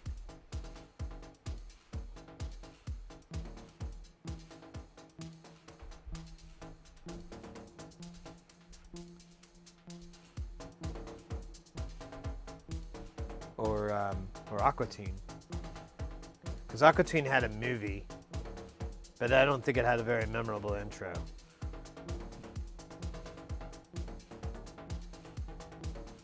Oh, that was pretty cool, right? Yeah, so obviously I'm a big fan, and there's some behind-the-scenes footage. I can't remember which band they got to do that, but they have recordings of them in, when they went to do their vocals and everything, and it's fucking awesome. It's pretty damn cool. It's like bizarrely one of the most metal things you've ever seen is like this guy belting out, and you can totally make out what he's saying and everything, and they've got it subtitled too, but he's just saying the most ridiculous stuff, and it's all metaled out. I don't know, it's just awesome. Oh shit. This might be an easy fix. One of the op amps might be installed backwards. Kappa Kappa. Kind of like Metalocalypse. Yeah, exactly. On the intro of Aqua Teen Hunger Force, intro was memorable, all right. When the Boston police treated the advertisement as an IED. Oh yeah, that. I have one of those shirts too. When that whole thing happened, someone made a shirt with an ignot flipping you off and the same thing, and I bought I bought an ignot and an and I gave the I think to I can't remember, but I have one and my buddy has the other one. And then they got a cease and desist letter really fast, but I got my shirt in the mail already, so I didn't care. That one guy makes some crazy stuff. Yeah, Dave Willis is amazing. One of those intros should have been a movie. So, I don't think they're backwards, because then they'd all be backwards.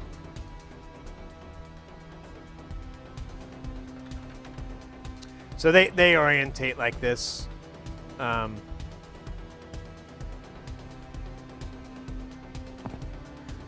But this knob should change pin 2 on some of these, so we might have found our problem, folks.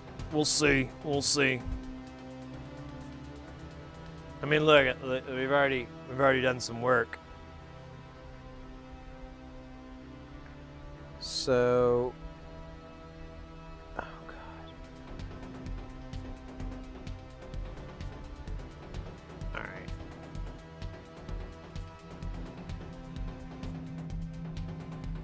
actually, well, yeah, let me do continuity.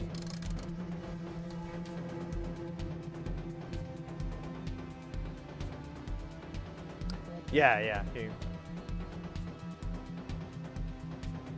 Here's the one that's working.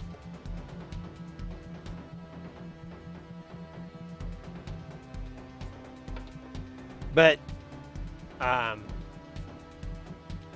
pin 2 here should see a significant voltage change when I'm turning this frequency pot, and it is not. So something got disconnected, I'm hoping. Or it's possible something is overriding it here from the trimmer. We'll see. But I want to verify that R5 is working, and I'm getting voltage on either side of that. But I was trying to figure out where it goes because it's kind of weird. And I can't read any of these. Maybe I can read another one. Let's see. Okay.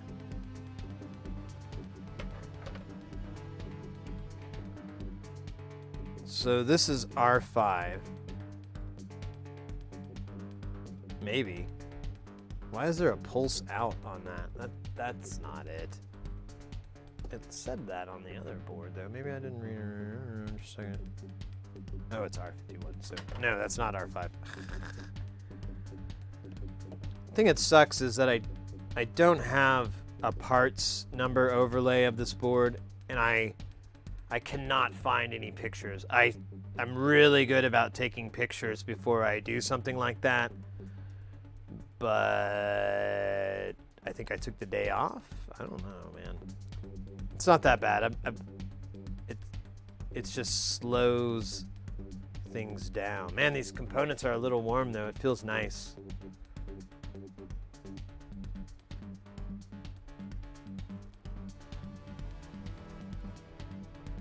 So it's this via here.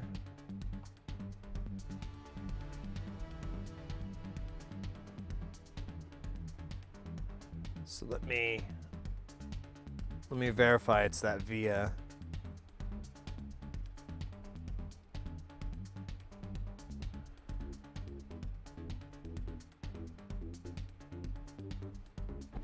Let's see. Put this on voltage.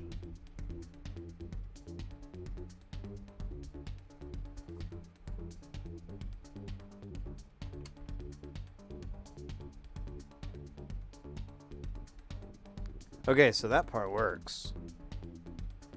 So this via is good.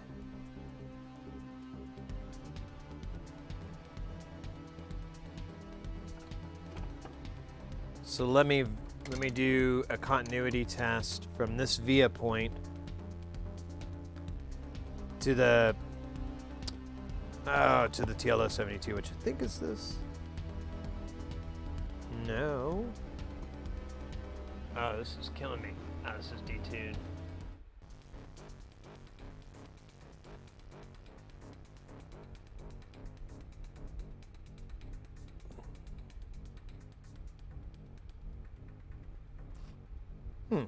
Okay, so this via that's supposed to be the feed. Oops, sorry there. That's supposed to be the feed down this whole bus. Doesn't seem to be connecting to 2. So I need to figure out which one is U1A exactly. I don't think it tells you. I think it's this one down here, even though it would be logical for it to be the one up there.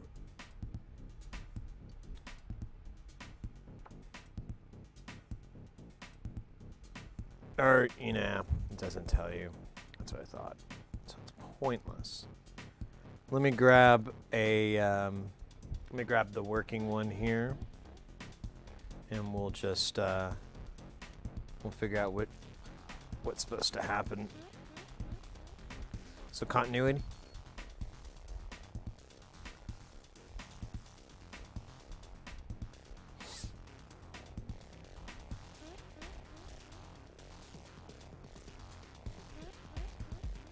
Okay, it does the same thing on these.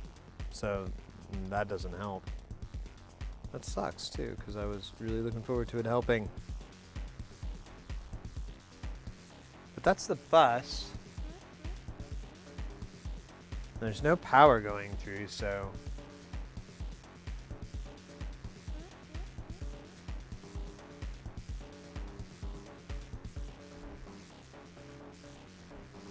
Let me make sure I didn't...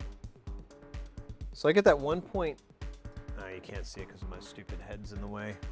Let's do it this way. Let's frame this shite up, right? So when I go to pin 2, yeah, pin 2 on this guy, I get a 1.6, which is kind of weird. And then just to verify, this one I get the same and almost the same, which doesn't help me. I think actually that might be more related to how close I am to one of the voltage amounts.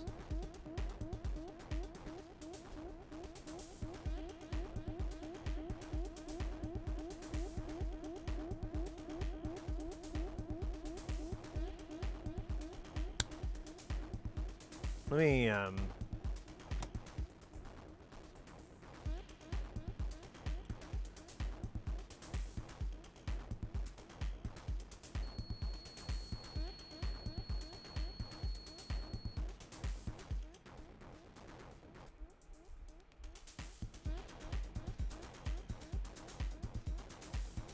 Huh.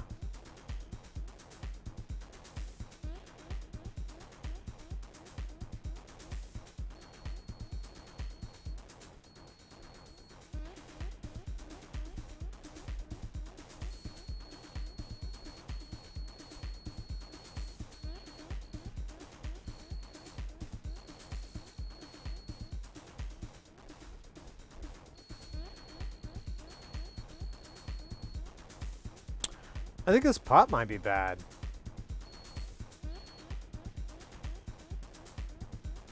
It's kind of behaving weird.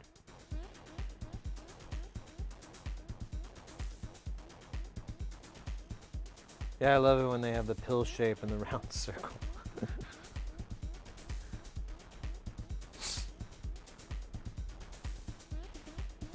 So if I turn this all the way counter,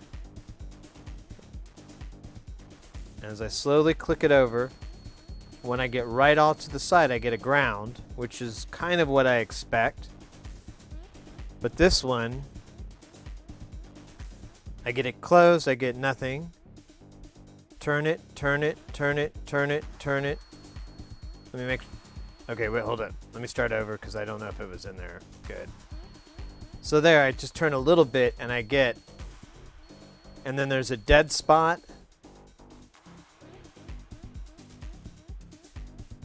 Let me resolder this, reflow this a little bit. I don't know. Otherwise, I gotta take this pot out. I don't think I have.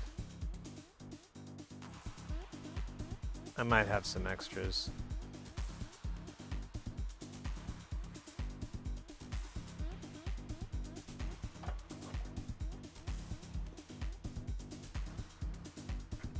Oh shit, that was plugged in. I hope I didn't break it. Shit. That was just, well, it was power rails. Fuck. Alright, stand by. I just realized I didn't turn the power off when I did that. So let me make sure this is still outputting correctly.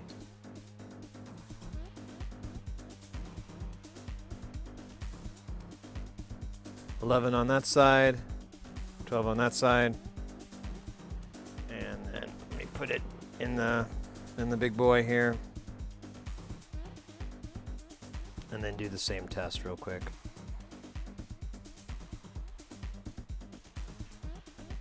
All right.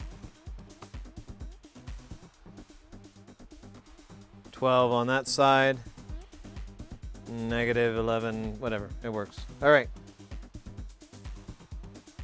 Bad pot or poor solder job. Yeah, so I reflowed the solder, see if I can alleviate the cheapest and easiest fix, which is bad craftsmanship.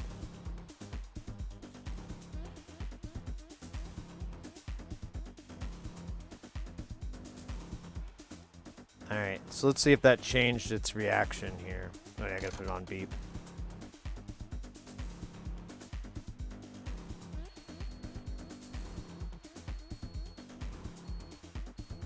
Now it's behaving right. Let's put up Mr. Scope and verify that it's working. And yeah. Might do a little dance.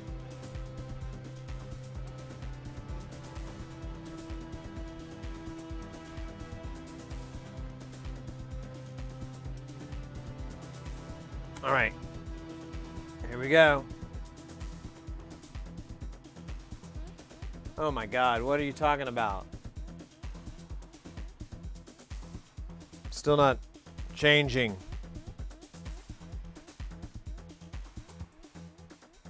All right, well.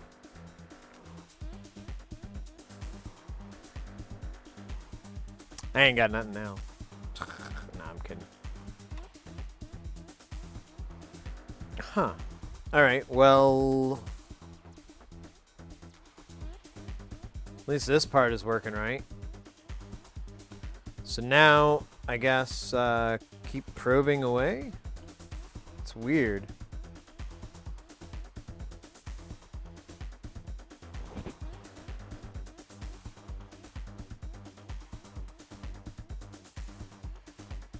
Time to verify the resistance across the pins of the pot. Yeah, you know what I want to do real quick is I want to see what voltage I'm getting now across it. Almost going to be the same thing, but I want to see if we're still getting, so make sure that's in frame there. So when I turn it all the way to the right, I get 0, which is when you get that ground beep. It's totally expected. Now, I turn this, I should get a negative voltage. Yeah, I get all the way up to negative 11. So that should pull the frequency down. And just so I can monitor, I'm going to throw this back on. Put up my multi-view so I can see here. Yeah, and it's not. So, I need to see if I can get a voltage change on pin 2, but I don't know which TLO72 it is. I guess I should go to the working one. I couldn't get a continuity verification. Oh, because I can't find R5.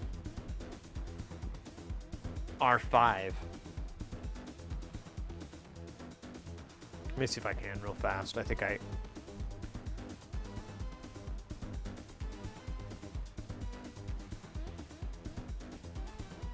Let's skip ahead.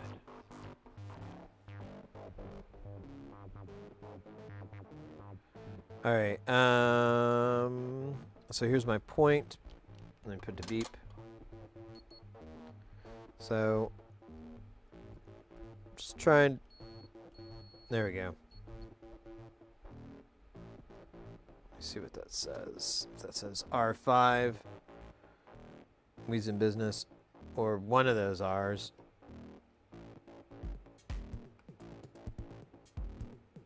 This one looks like R6. What was R6 supposed to be?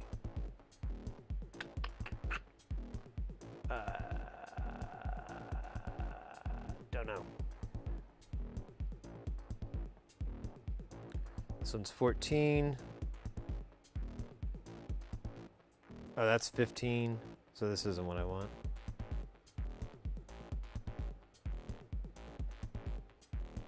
Yeah, that's actually more troubling than good.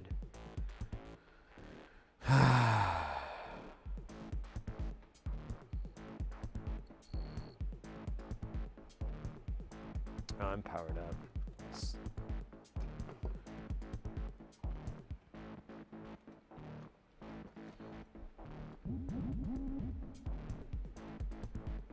All right.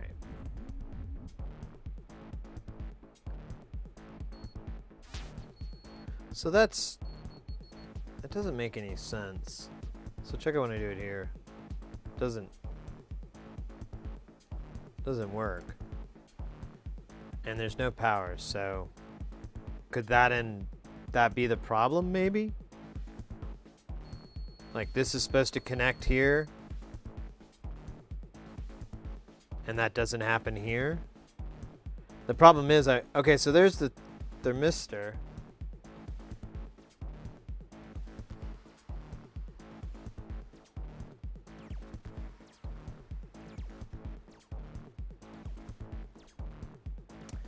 Yeah, that's weird because that's way after. I shouldn't be.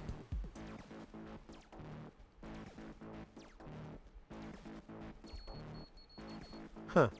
But I am.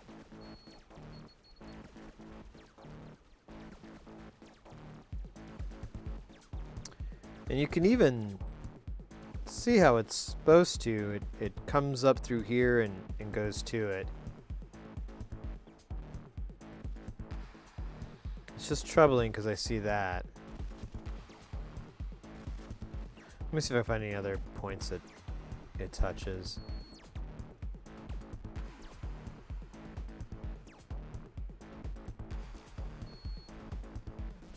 Yeah.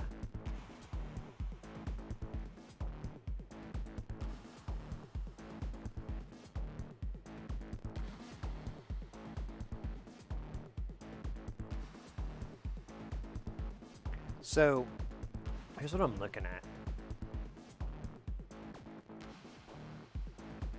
I'm getting a beep here on the working one. And I thought I was testing between here and here. So I'm like really, really confused. And I'm trying just to find this shit here.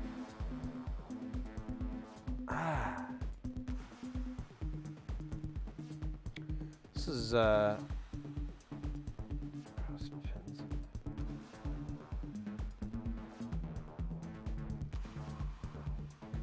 I got the pot working on both, but the signal path looks different, but the signal path on the working one doesn't make any sense.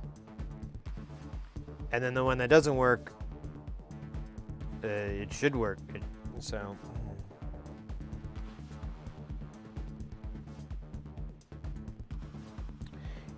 what Nightworks, what about the control board? Could the circuit depend on it from working properly? Yes. And that's what I kind of think is up with the detune part. But I can get the course to work on at least one or two of them. So I need to just, I want them all working. I want them all to behave identically. I try to match them up even.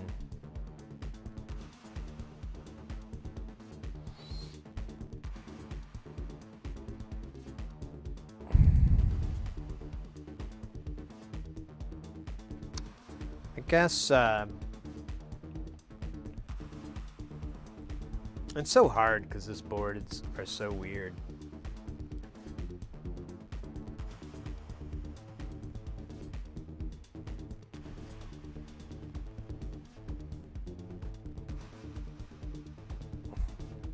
Look at the other board here. Try to.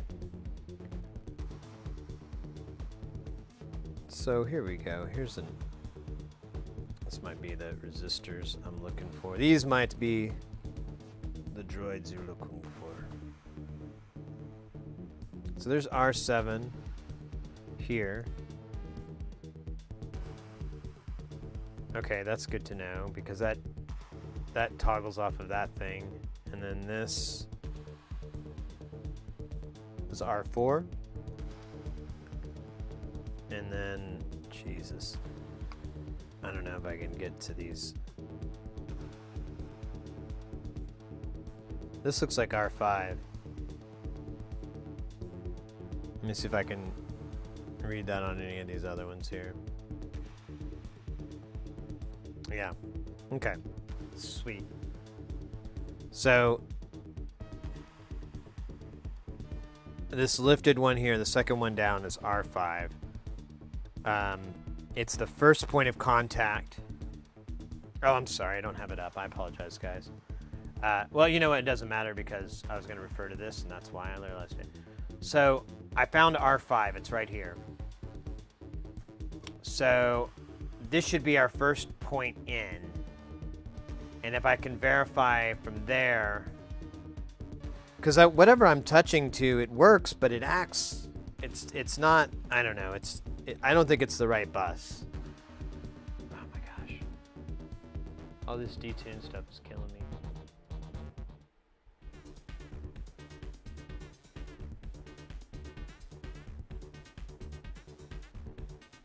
All right. So here it is. So let me do this. I can take this pot, turn it all the way to one side, and it should beep for me when I do that. Okay. So now I have a test point here that I should be able to probe to, and it'll beep when I want it to. So there's R51. So on the other side of this is our bus that everything's on. And so it should connect. So that is 2. So moving over to our non-functional one, I'm going to do the exact same thing. I'm going to turn this knob all the way to the left.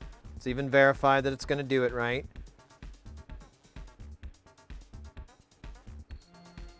Works like a champion.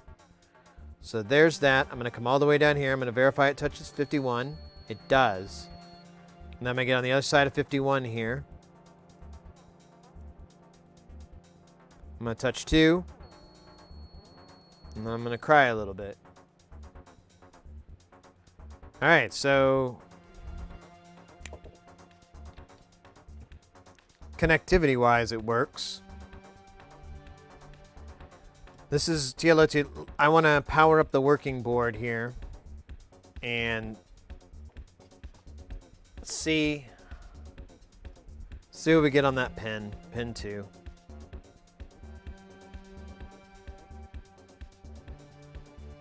Jesus Christ.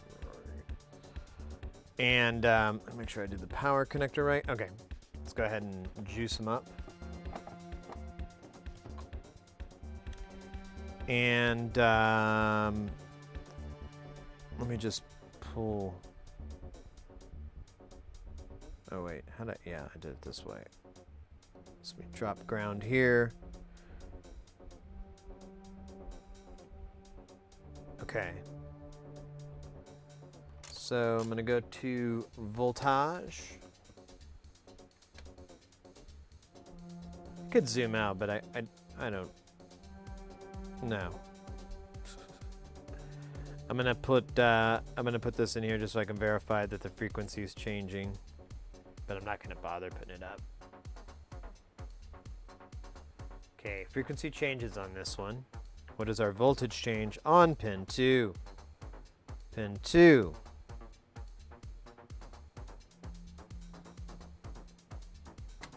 Make sure it's not an AC signal or something weird. Nope, didn't think so. So, as I turn this knob, nothing appears to happen on pin 2.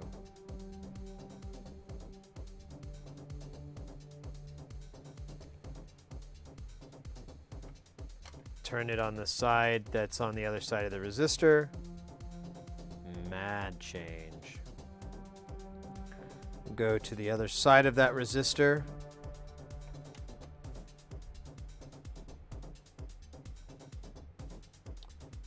Unmeasurable change. Actually, I guess I can go between 6 and 7. But I can't measure after that 150. With R8 in the way. I wonder if it's something dumb like that.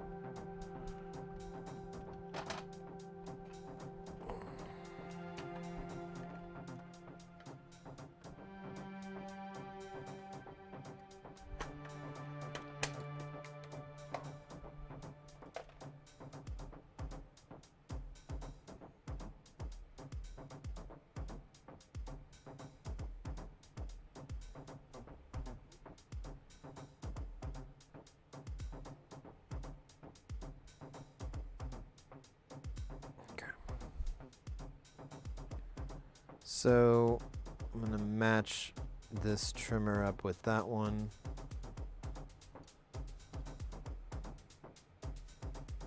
Although it doesn't have any effect on the working one.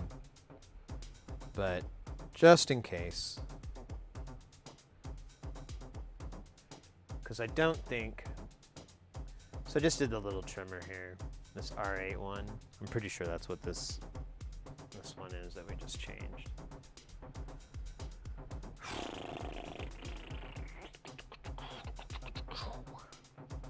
I'm gonna take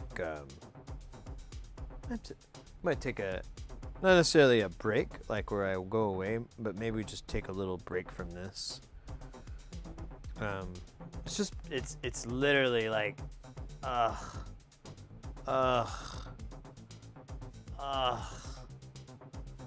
and those aren't sounds of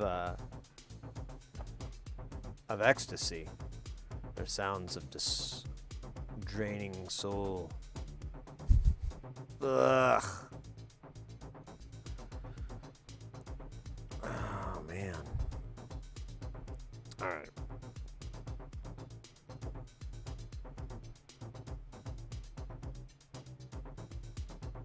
No words. Yeah, I don't know, mates. Just a goofy guy, you know, doing my goofy stuff. All right. So, I'm just gonna zoom back out because I don't think this is working. It's too hard for me to try to get this to be a good shot. So here's a good old R5. Going to 0 all the way down to -11.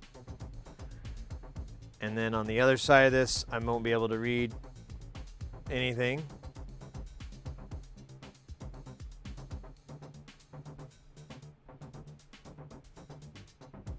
Oh wait, I could kind of read. So there's a 1.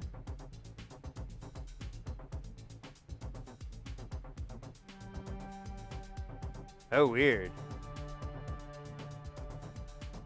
Let me make sure I got this in the right spot. So there's a 7. Oh, weird. It shoots down.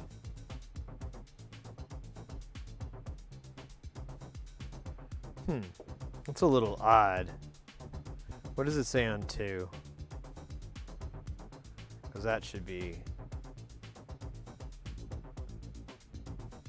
Maybe something weird with this potentiometer. Because so check this. I just suddenly jump to a negative value as I'm turning it all the way closed. And it should just go to 0. There shouldn't be more. Well, the other one did to 6, so I don't know. Maybe there's a couple of options here, I guess. There could be the culprit. A simple fix would be to swap the TLO72s around.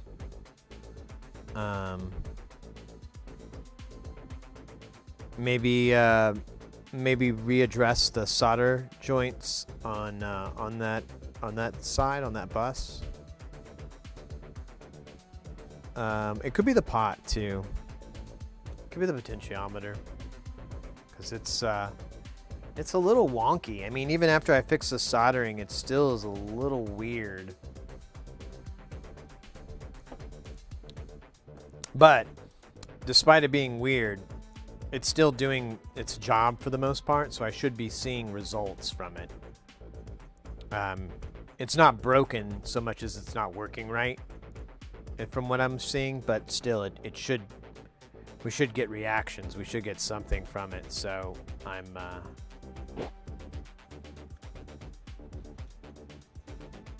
little confused.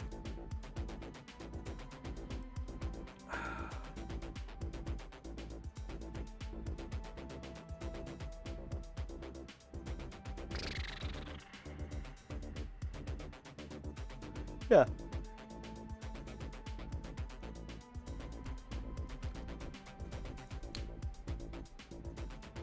Let's take a little break, guys. I'm not gonna do the break thing.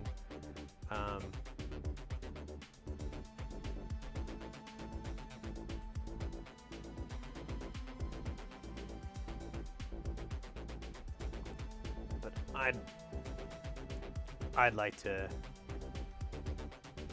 just a minute.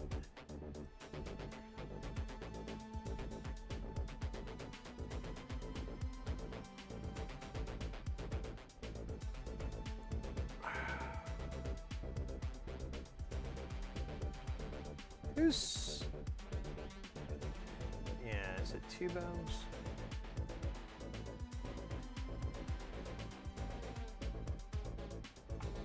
So I've been thinking what might be something fun to plan out down the road is I'd really like to do some sort of giveaway type thing on the stream, where we could we'd all like kind of pick on an item that we want,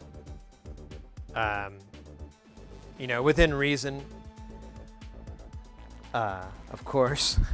no Deckard's dreams to give away, I'm afraid, but anything from like a guitar pedal. I'm kind of wondering if maybe we could build a Shruti for pretty cheap. Not an XT, because I do know how much that runs, and it's the pots alone are what cost the most. But I don't know. I was just thinking about it. It might be a fun way to, one for everyone to have fun on the stream and everything, and get something really cool.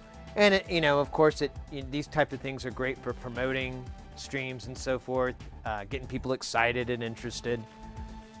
And honestly, it just sounds like a fun thing to do to me. Like, anytime I consider stuff like this, I'm like, well, is it going to be fun? Am I going to have a good time? Or am I going to, like, wish I'd never thought of this, like, so many days in?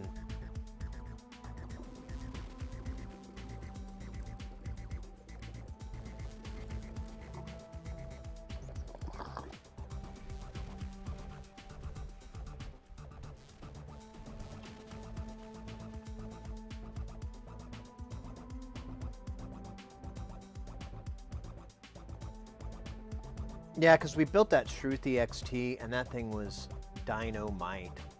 And I still love mine. I don't know, it's the Shruti is an idea, too. We could definitely try some other DIY projects. There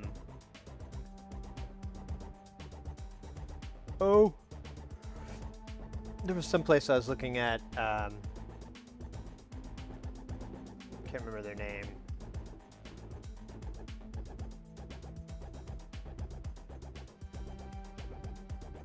Yeah, build your own clone. These guys are really inexpensive, and they're really cool kits. The ones that they actually have in stock. All these reds are ones that are out of stock. But there's more than one. There's more sites than just these guys out there that do this kind of stuff. I'd like to get something that's all inclusive, though. You know, I don't want to spend too much time sourcing out this or sourcing out that. Other than components, but like cases and stuff like that, I'd like to try to get it all in one stop.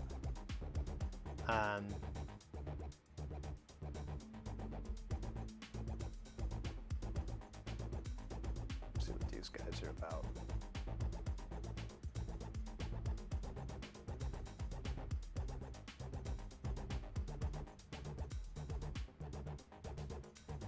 Yeah, I ordered a couple from Tater, even.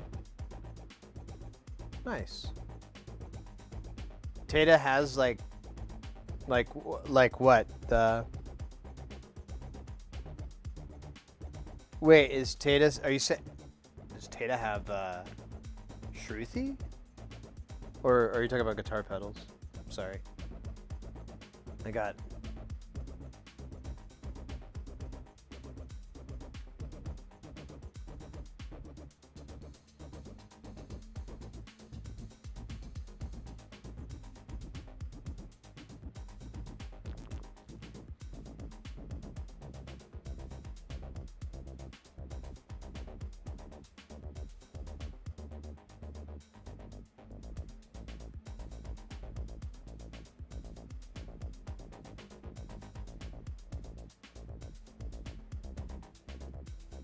Oh, okay, of pedals. Okay. Yeah, I ordered that reverb a while back from that one place. We could do that, but I don't have a box for it, and that's the thing. I want to do. That's what I'm saying. I want to just try to make it all inclusive, so we can all kind of pick it out on the stream, so everyone's invested in has a vested interest, and then. Power this down for just a little bit so I can.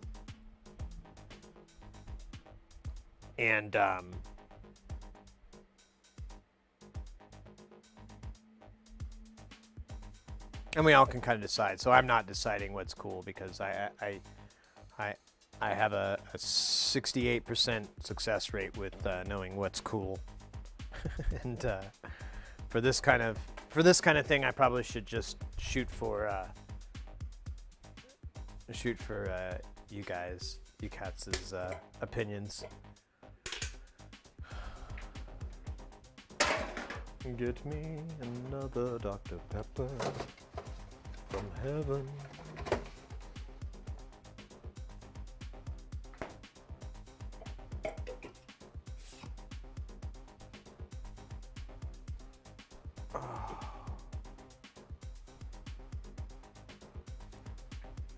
I'm doing the standing desk right now. That's why I took myself off camera, because I'm just standing and lurking over the laptop to look at stuff.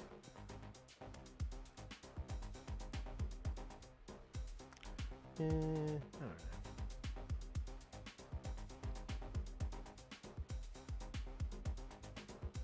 It's like these guys. So like here here's this thing I was looking at. So, oh, you can have a mod pack or not. So of course we're gonna put that on there. Yeah, they drilled the enclosure for you. Painted. Oh, DC jack. They have, oh, and it's included, so let's go with red. And then the lead colors, you get the basic ones.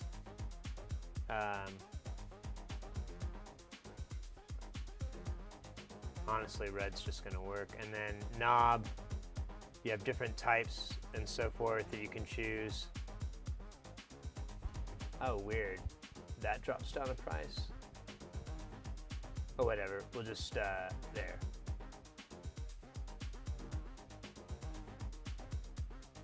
Oh, damn. I guess they're out of those.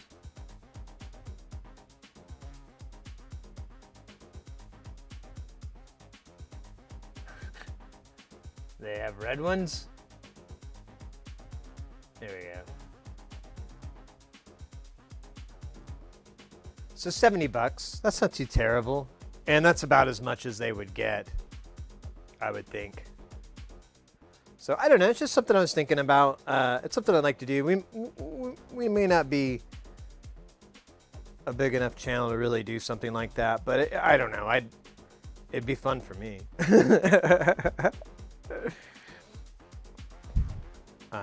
Maybe, you know, something down the road, like in a few months or whatnot.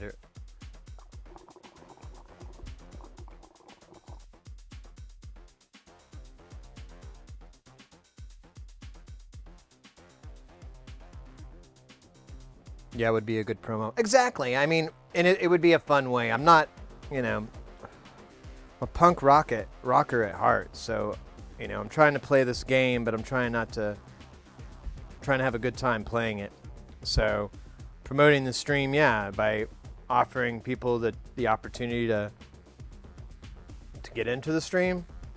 That's the trade-off. I've been researching it a little bit and trying to find out like the freest way to do it. And then the fairest and the one that's gonna, you know, get the old stream out there. Although I will admit now, I really regret naming the stream after my name. I never, well, I probably couldn't have came up with a better name. Yo, speaking of which, better names, good old Dax Platinum. How's it going, Dax? Mate, I use your emote all the time. People think that's what I look like. That's like my alter ego face, and I'm like, kinda? I mean, I don't know if my hair part's that good, but kinda, I guess. I mean, as long as the emote's face doesn't turn sideways to show that it's actually a full beard, kinda.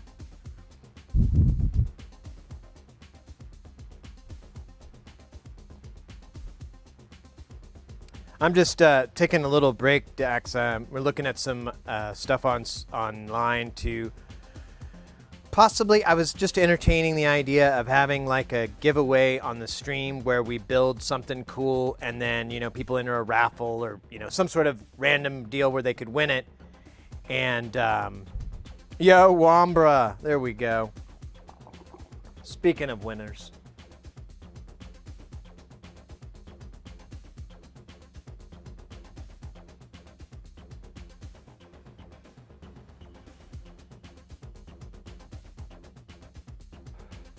But yeah, I was just thinking about that, like trying to get something cool to build on the stream, and then yeah, someone could win it. And I think it'd be fun because we could all hang out and see its construction. Most of these things won't take very long, so it'll be a pretty easy deal. And then yeah, you know, it'll be fun. Someone will get a piece of the stream. I don't know. It as I was saying earlier, it sounds like a lot of fun for me. I win big time out of this. Kraftwerks. Is that like the cheesy version? Because it's Kraft. Involve a helicopter somehow. You can call it the Raffleopter. So the budget, I should probably discuss with you guys too for this. So I like the helicopter idea. I feel it, you know, I'm into it. I'm really excited. I'm like, yeah, helicopters, get to the copter, get to the chopper. You know, there's lots of elements there that we could really pull in, and your pun is solid. Solid.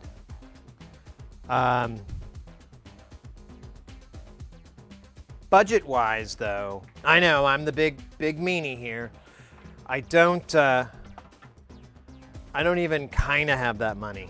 I don't even think I'll ever kind of have that money if I lived 10 lives and pooled all that cash together. Did I knock over something? Oh, right. Oh, it's my cutting board. Oh, all right. I feel better. All stretched out in my back.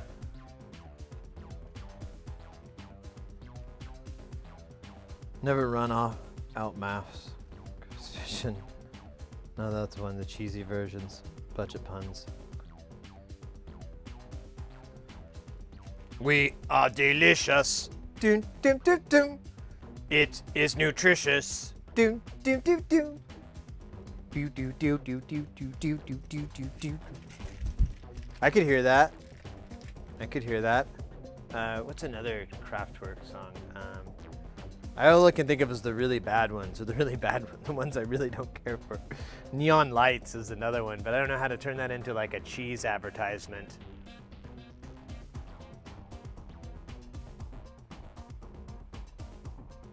Cheesy McKnight. It's such a cheesy McKnight. Nah, that doesn't. There's too many syllables. It doesn't. Ah!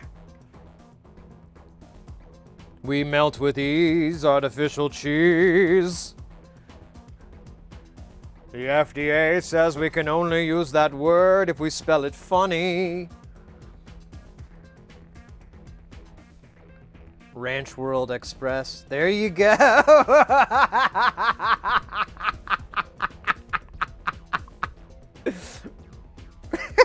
Ranch World Express.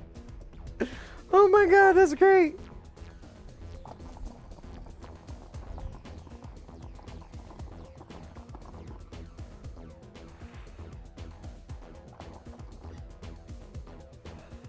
Ranch World Express.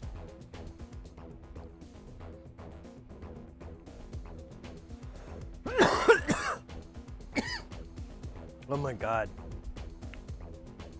That's the best, actually. So we got to put this album out, guys.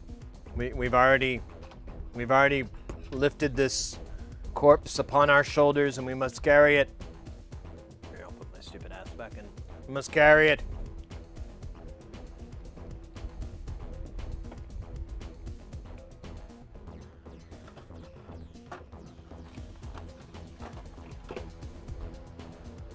Oh shit.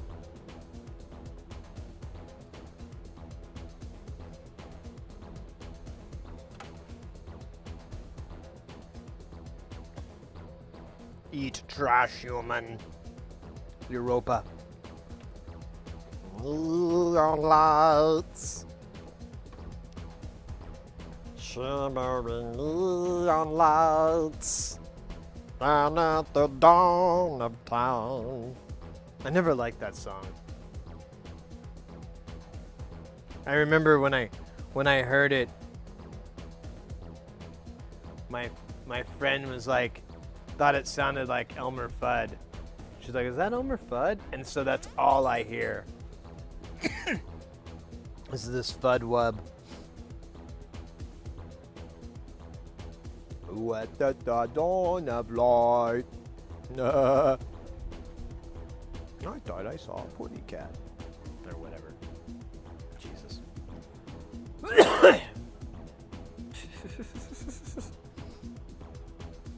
It is. I will say that. It's catchy as sin. So I can only hate on it because it's better than what I could do. Right?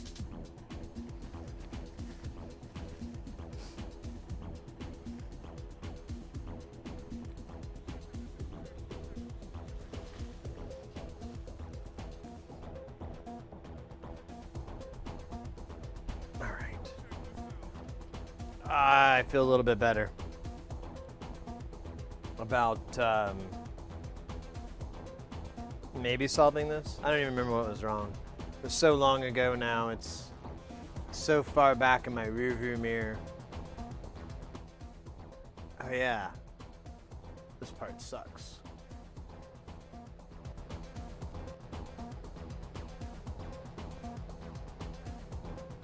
Just a couple of notes, I have faith in you. Oh, you're very kind. Very kind.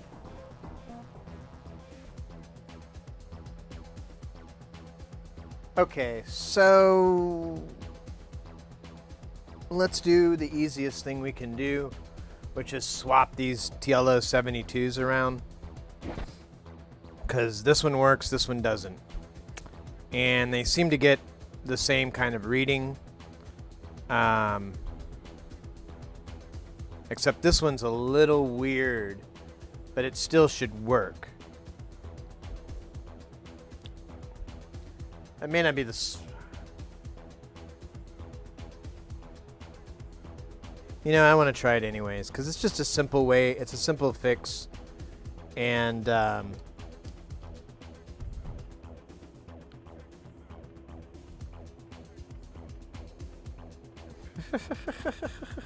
yes! Oh my gosh.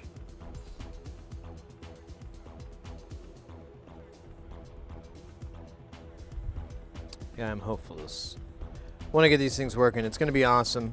I'm very excited. I knew it was going to be challenging because it's really hard to make an oscillator in the first place. And then to make 3 is kind of challenging too. And for all 3 of them to work, well, now you're just getting silly, brah. I just learned and started using swap samples before I got back to eat and listen.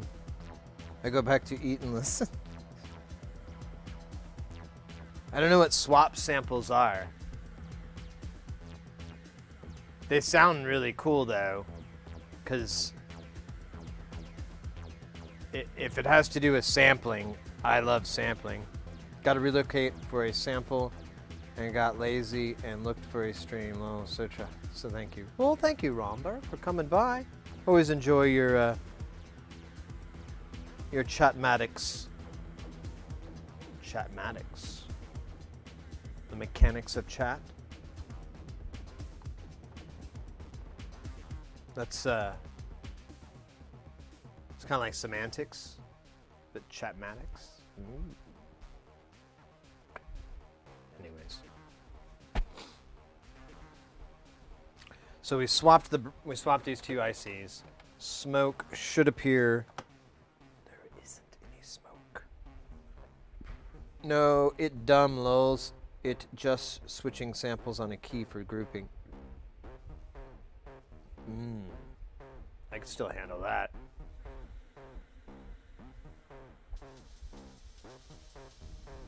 Okay, so it's still do no nothing. I'm not gonna bring the scope up if it's just the same beautiful twitching waveform, never ending. Hypnotic in its mind.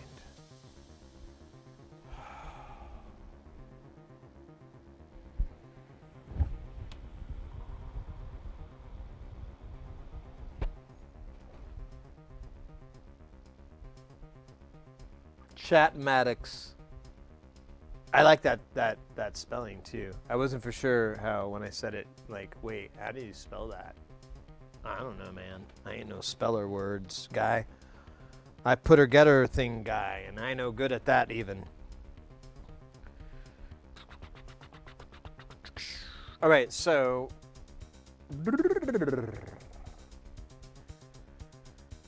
this seems to be okay.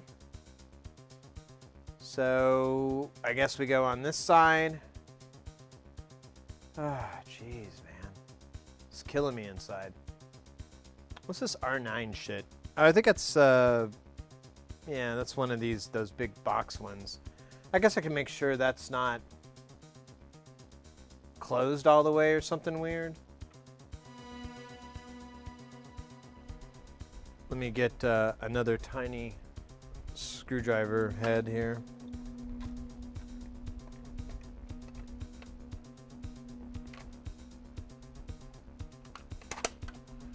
All right, so yeah, I think you can almost read it, but the box covers it up. Man, you can't really tell. They both look like R9, but I'm pretty sure it's the one on the outside. I'm just going to turn it a few times to see if I can Find the edge?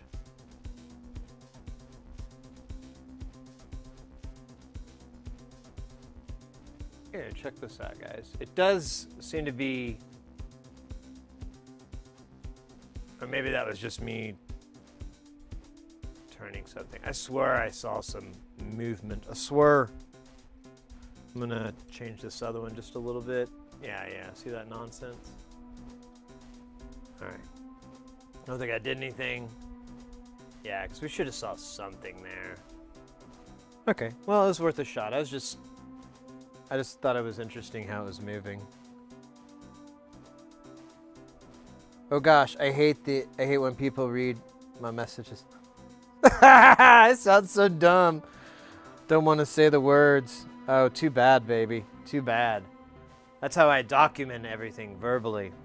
Plus, I got a nice voice, right? Do you want me to... I could do an accent with yours. What would be a good Wambra accent, though?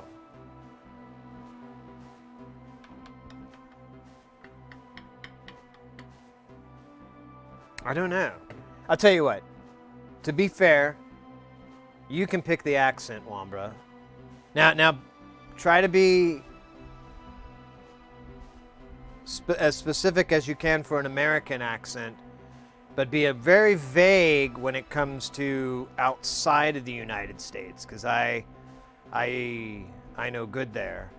But I will do my best, and I will just read all your stuff. And I will try to... The German vampire? The German vampire. Yeah. All right, I'll try. I gotta think about those for a second, because the trick is with that is because you're like, you don't want to be a Russian, but ya and da are so easy to do. So, but, Vombra. Diamond Vampire. Daria, for the gurgles in the Return of the Jedi Emperor. With the gurgles of the Return of the Jedi Emperor. Young Jedi.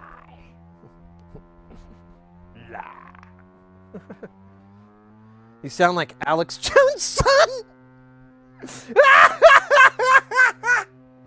Oh shit, where's the...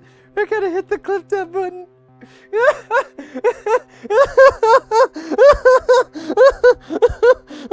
That's the funniest thing anyone said to me since they said I was like this Russian avant-garde artist. There's this Russian avant-garde artist, and this guy came in and he's like, hey, you look like this cat, you look like this cat. But his English wasn't very good. So it was kind of challenging, and I was just kind of, patiently waiting to try to figure out what he was talking about. And then he gave me the name, and I Googled it, and there's a bunch of pictures that show up, but I see one picture of the guy, and it's the only one apparently. And yeah, he looks like if me and my dad had a baby or something. That would be what this dude looked like. It looked like me and my dad. It was some weird, creepy mirror alt universe dude. Oh God, yeah. Okay, I'm sorry. Anyways, Alex Jones' son. Oh man, I love making fun of that guy. I love impersonating him. Here you don't want to be a Russian and think immediately, do I still have a gift sub for sodding? I didn't say it like that. I said the trick is you don't want to sound Russian. If I minced my words incorrectly, I apologize. But the trick is is that you're doing Eastern European, which is about as general of an accent as I can really get for you. Because again, once we get outside of the United States, my accent is bad. And then on top of it, you do the German accent, but it's very easy to slip into a Russian accent with the ya and da. And they're very percussive languages. And so it's really easy to accidentally do that. And that's my biggest problem whenever I do accents, is that I kind of slide around sometimes. Like yeah, it's bad. I hope that appeases you, Bridge. I hope that makes you feel better. Your normal voice has the premature gravel. Premature gravel? Thank you? I premature gravel all the time. One time I was at this movie theater and I premature graveled and they asked me to leave. It was kind of embarrassing because they stopped the movie and they turned on all the lights and all the ushers came out and they're like, "Sir, you need to leave for premature graveling." And I was like, "Oh, yeah, okay. I don't even want to see this fucking movie anyways. Stupid Thelma and Louise."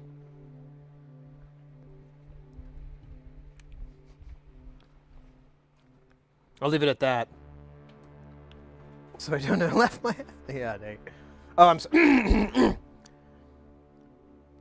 Oh, shit. How does a vampire... I'll leave it at that, but I... So, no. Leave my ears off. God, it's hard to do the German. Can I just be a vampire? Can I just do vampire? They're all German-y to me, right? You know? Actually, they sound more... I do have more... Okay. I think you made it too complicated with the German. I think I'm just going to make it vampire. I'll give you the vampire voice. Was it Pee-wee's Big Adventure? No. It was Thelma and Louise. It was Thelma and Louise that I got kicked out of the theater for premature grappling. Okay? Are we is that... Didn't you have somewhere to go? Same difference?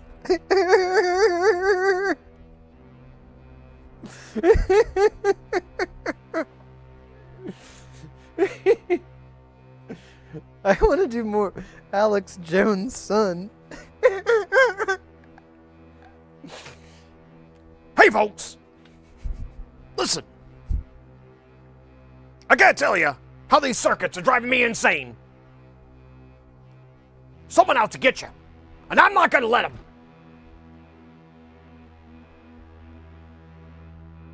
He pauses a lot. It's weird.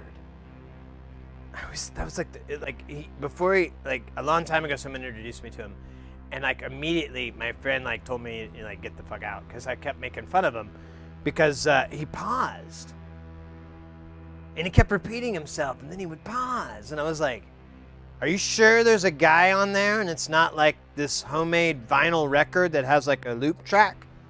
I feel like we're in this loop. When's he gonna play the clip?" Thank you for the mega laughs. Yeah, no worries, mate. I do what I can. I do what I can. They're not gonna stop me. You could try.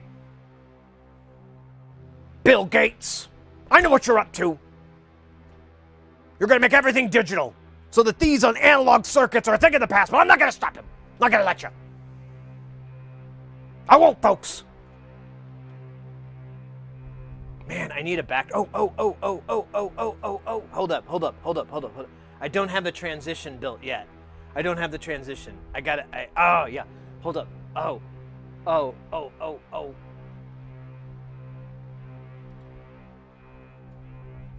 Oh shit. Go to the other shot. There we go.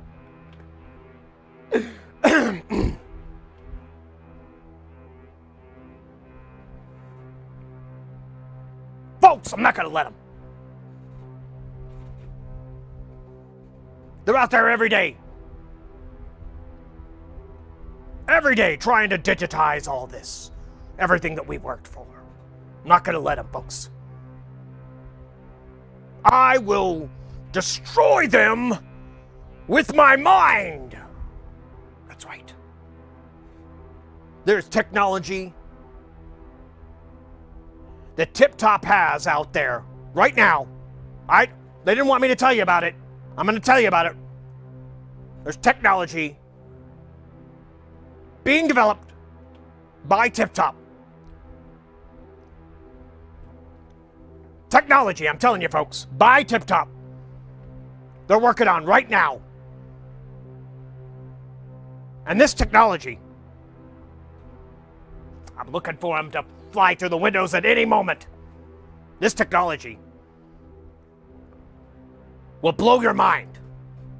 It'll change everything. And it's coming. It's coming for you. And I'm not going to let him do it, folks. They're going to digitize it.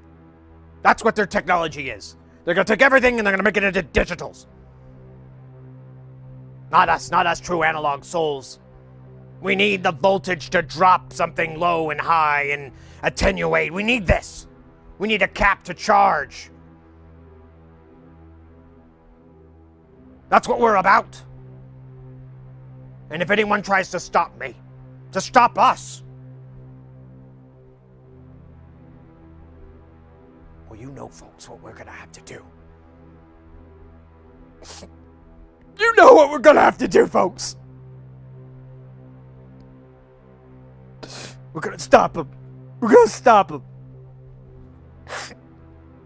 We're gonna stop them, folks. We're not gonna let them get it through. They're not gonna get by this. It's not possible. I'm not gonna let them. Neither are you. You're gonna go out there. We're gonna be analog soldiers. That's right. We're gonna go out there and we're gonna fight that fight. I just worked up a sweat from moving my fists that fast. The doctor said not to move too much or shout. I'm gonna shout, folks. I have a compressor. Larry's over there in the audio. He's doing this. I think he means he's turning the compressor down. More to compress. Yes, down. Down. Larry, guys, he's great. He's deaf, but he's great.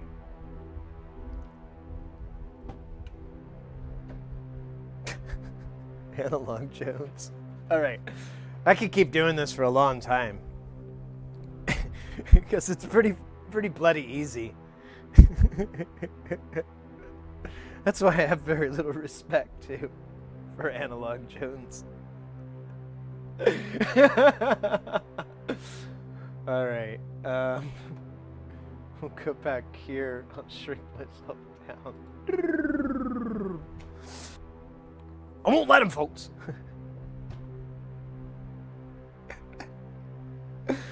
Oh my gosh.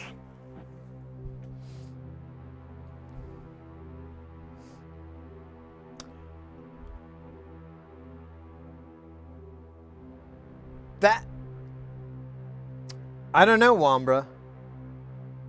I think you get a writing credit.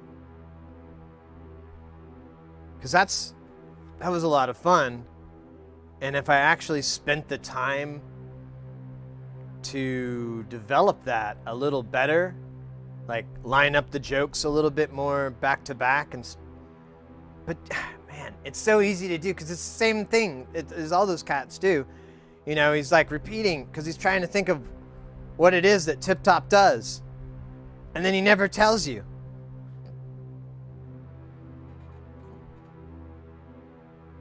The concept is gold. You gotta know, but oh, that would be cool.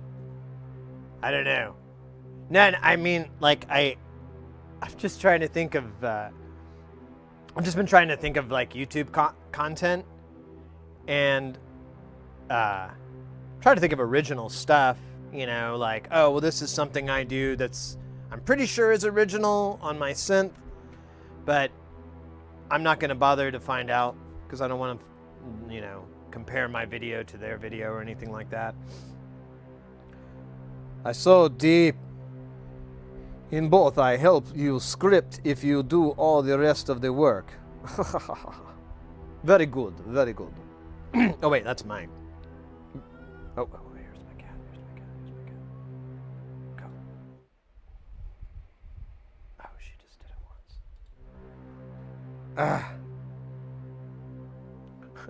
Oh my gosh. Oh, that's so much fun though. It would be fun just to write it. So I would probably just, oh yeah. I would probably just record all of that stuff and then go through and write down all the best parts and then script it together and either memorize it or bullet point it or something like that, so I can still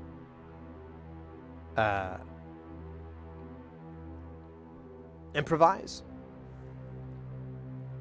so it's natural and everything.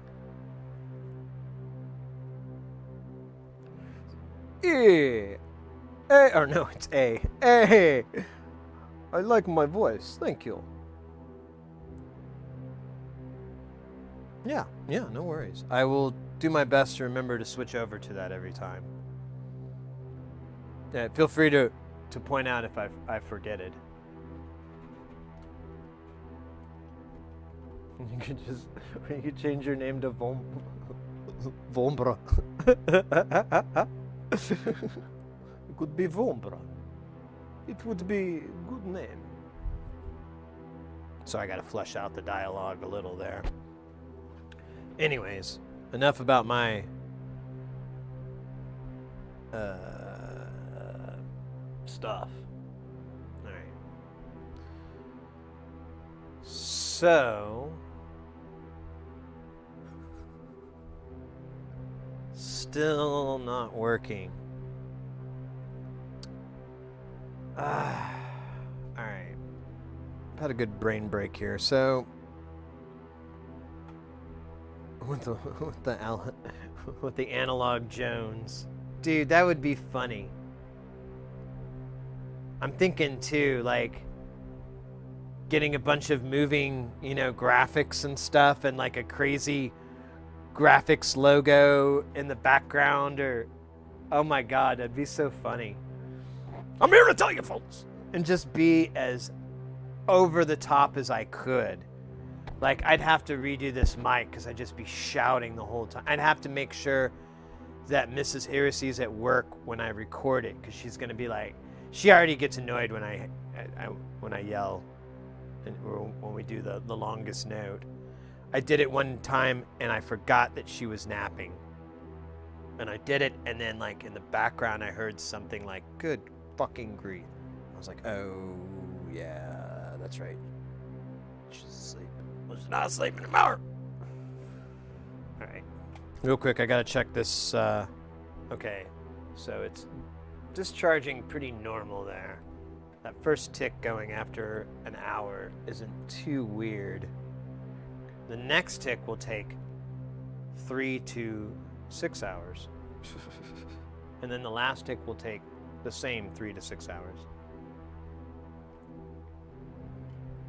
I don't know how this thing would interpret a lithium ion anyways. It basically, it only has the profile for alkaline.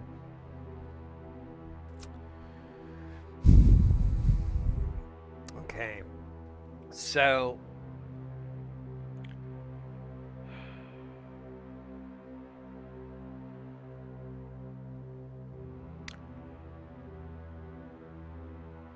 I guess let's see here. Wait a minute.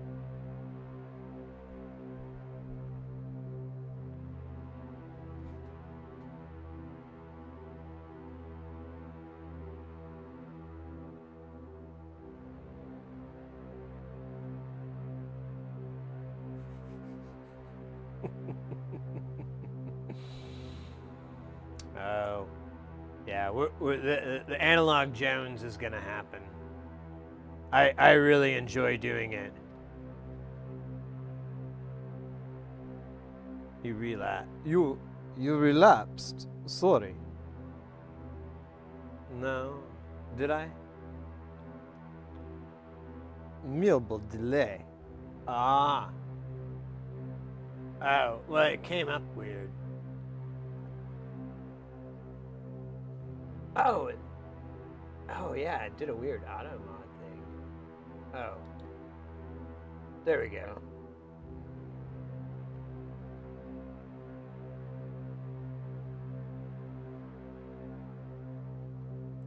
Oh, I know why. I cut myself off. Left my ears off. But yeah, last thought was watch some just post 9/11 era Jones where he was at Climax Spaz and copy his background. Left my ears off. Screenshot it when he is off cam and overlay the cheesy globe graphic. I think it'll work. Oh, there's a cat.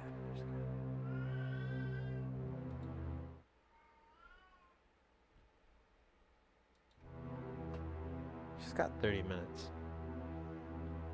I did not repost that. What the fuck? I was pouring a shot and I see repost law. Mobile app is so fact.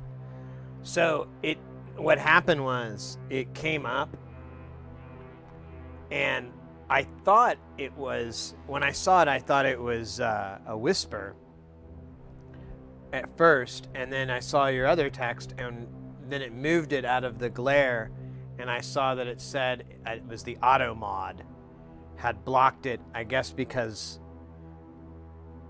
of 911, maybe? I don't know.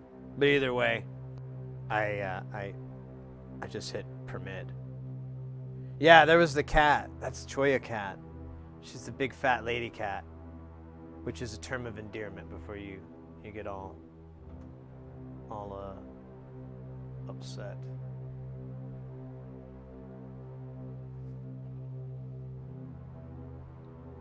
Yeah, she's a weird cat.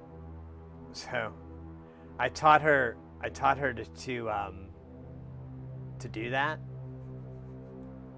I inadvertently learned how to teach my cat to talk, and then when I met Mrs. Heresy, that cat was very skittish and hid a lot and was, just didn't talk a lot or anything. And so once we started living together and everything, I started teaching the cat to talk the same way I did with my cat, Chompers. And now she just uses it to demand things. Like Chompers, my cat, I've never let it come to that, to make it work, to where if he hollers, I do something I don't want to do,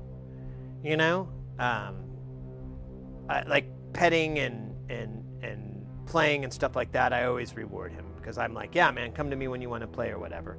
But he doesn't do it for food or anything like that because I've taught him around that. But that wasn't the case with her because it's not my cat. And so now she goes up to my wife when she's asleep, just sits there,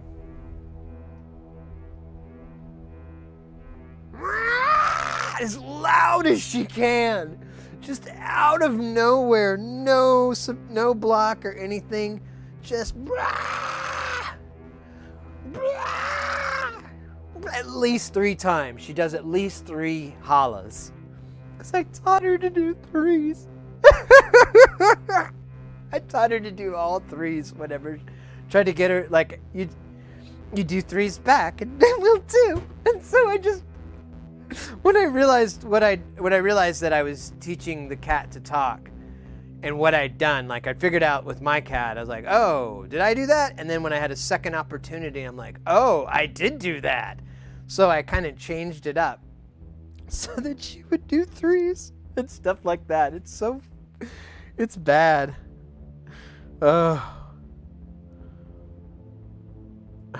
Behringer models on pre-order.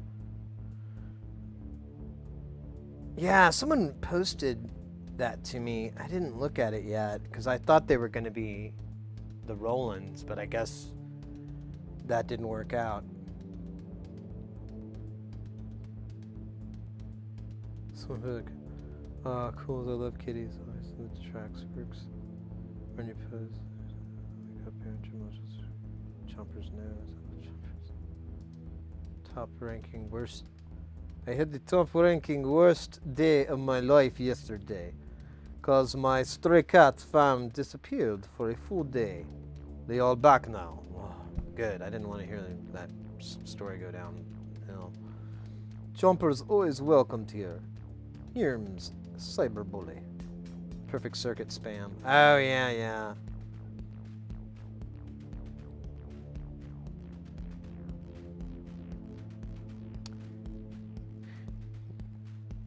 Yeah,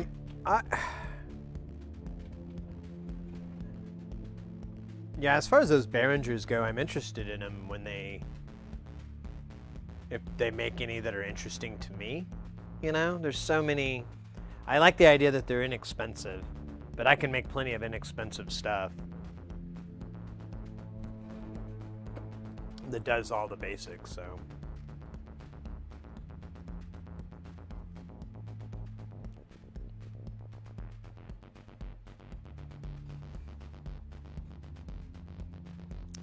My voice. Thank you for the well wishes. I would not tell without happy ending. Yeah, well, you know, it's cool if you got a vent, I suppose. It happens. Well, not that, but I mean having to tell a bad story. But I appreciate that, because I don't want to be in sad moods. I'm a big, like I'm sure most of you out there, I'm a big animal lover.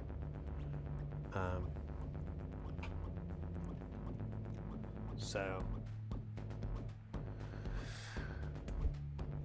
I try to be good human. Okay, so I'm going in mother truckin' insane on this. So I need to look at pin deuce on here.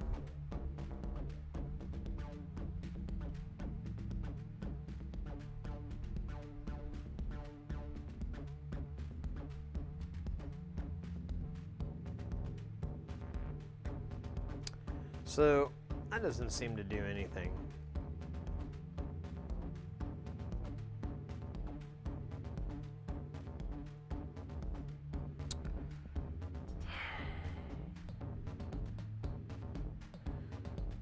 Let's look at the working one. And see what it's supposed to look like. I'm pretty sure you can't read anything on, at least on my multimeter. That's another thing I'd really like to get sometime soon is an actual nice bench meter. And it doesn't even have to be nice. When I say nice, I just want like a 5-digit and something that, you know, has a couple of the more professional functions that makes life easier. Because I mean, this thing is gray, but it's not. Okay, so let me make sure this is still working. Yeah. Okay. So I'm gonna read pen deuce. So there it is. It's saying 16.2. Oh, and it's a big change. So we've got, okay, it's cool. So let's go back to here. So we just read this pen, and I've got a nice big switch, big shift and change. So the next point to test is right here, and there's actually like where the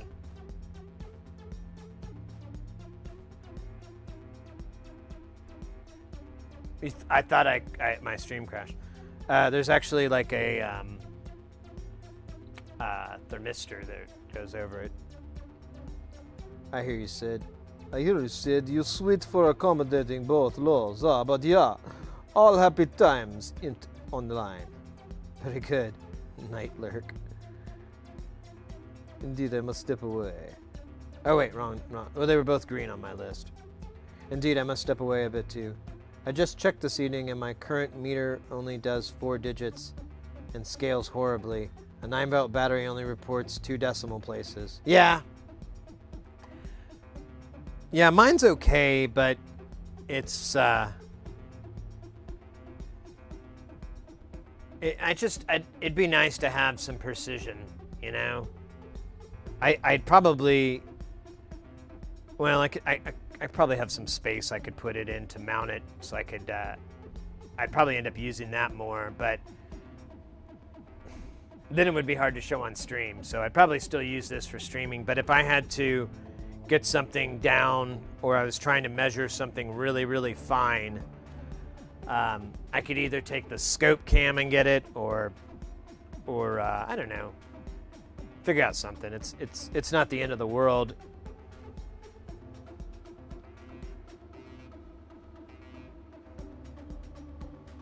If I force it to the middle of the desert. Yeah, that's this. I'm starting to notice some limitations with this scope too. So I don't know. Or scope, this meter. So I don't know. It's pluses and minuses, I guess. Okay, so. Oh, weird. Maybe I took the wrong spot. Maybe it's supposed to be here. Okay.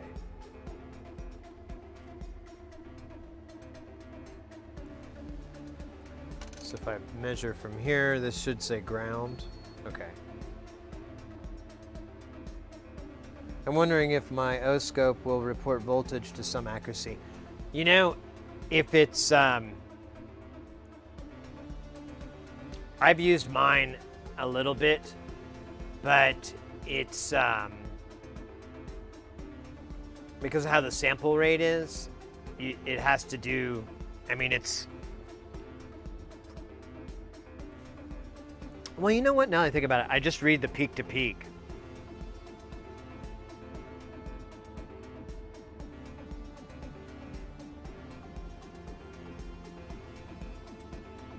I don't know, maybe. I guess you could, because I mean, it is an accurate measurement, but if it's a digital scope, which I'm assuming that's what you're talking about, it might need it to oscillate. I don't know. That's a good question, actually. Let me know if you find that out. Peak-to-peak voltage doesn't help if you're trying to read a DC. Yeah, exactly. Yeah, that's why I'm like, I don't know what other measurements. Oh, it's an analog scope? Oh, well, yeah, you could do that. Yeah, that would work. I mean, you're going to get as accurate as you can with an analog scope, but absolutely. I don't see why not, because it's just going to push that thing up. And it's just going to keep waiting for it to get pulled back down. So you would take that 0 point and then measure the height of that, and that, I mean, you could at least calibrate it to see, but I would absolutely expect it to be. Yeah, actually, you should be able to calibrate the scope to the proper voltage height and everything with the little test one. And then, yeah, whatever you put in there should be accurate. I need to get an analog scope. I bought one once and it totally didn't work. And it was a real big bummer. And I never recovered. Okay, so this is all normal. So I want to get to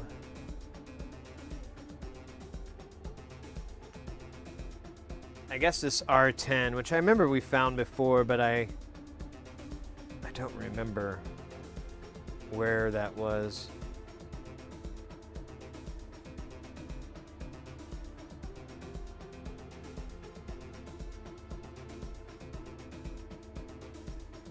Is it here?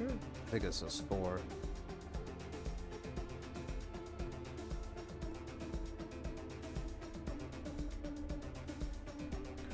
Here, I can do it on the little board here. So, finding R10. Okay, warming up the scope to test this. The probes.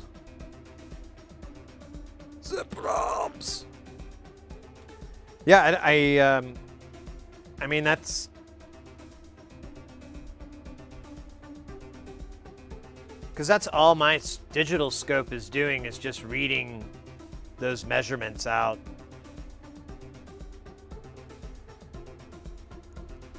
And on an analog, you would just do the same thing. And that way you would be able to gauge your voltage too. Like you'd be like, oh, you know, it's 5 volts or 10 volts or 380. Let's tame it, you know, or whatever you got to do. Would be nice to have a scope though. I would love scope. Okay.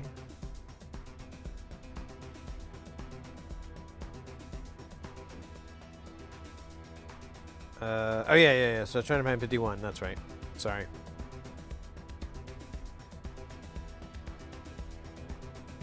So I need to find.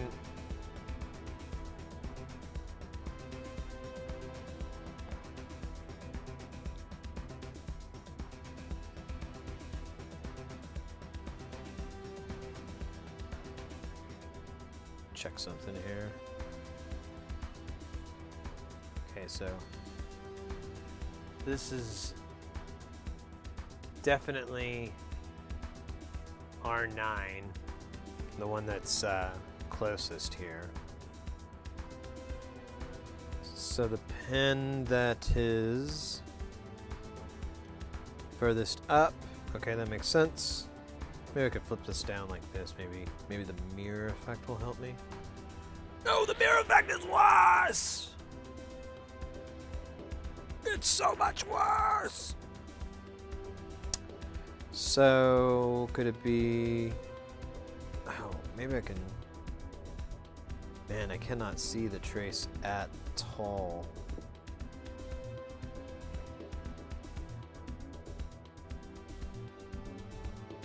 Now I'm really curious what this is. Oh, it's like a single digit number. It's not worth it to me right now. Okay.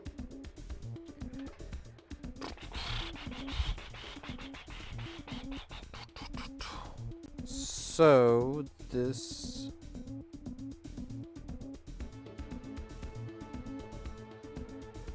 kind of just slamming it into stuff, hoping I get a beep now, because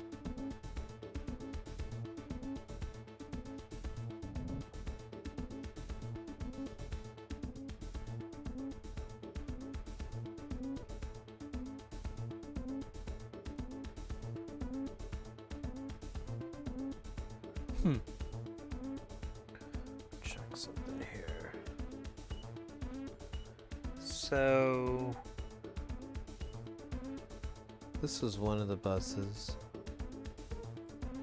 Yeah, it should be these resistors here, actually.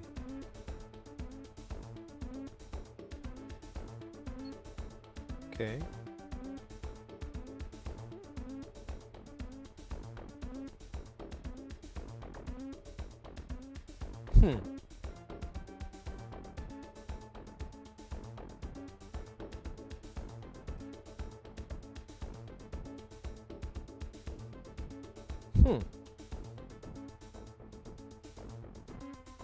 Unless that's the issue.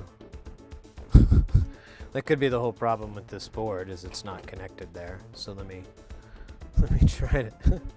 I may be chasing my own tail.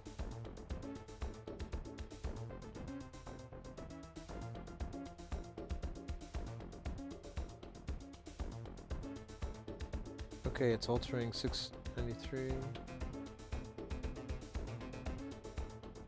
I'm liking this.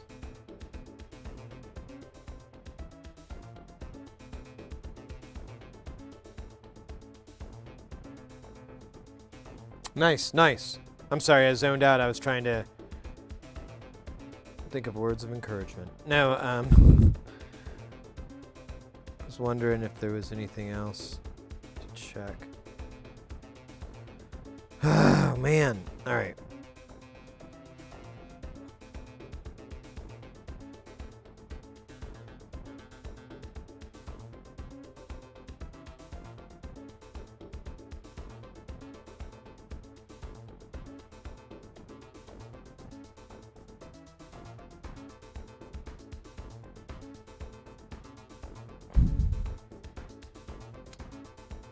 I have to find that damn resistor. It's killing me. I'm dying.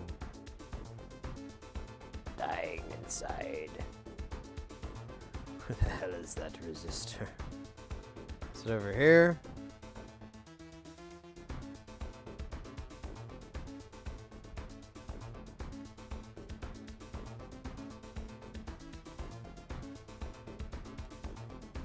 Oh my god, I am...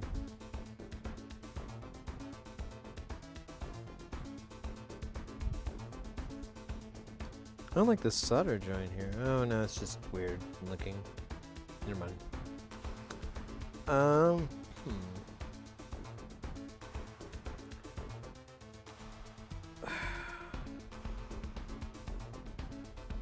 This is very, very, very stupid. Wait, does this say R51?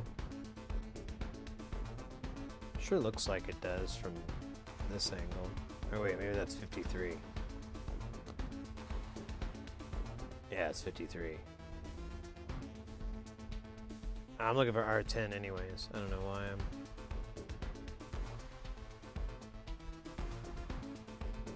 Oh, it's a 51K.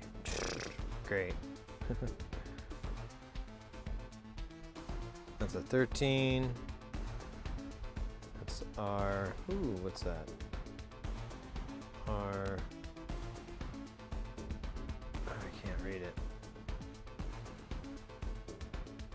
Looks kind of like an R10. I think it is. Let me see. It should, if it is R10, this guy right here, one of these legs should go to this bus up here.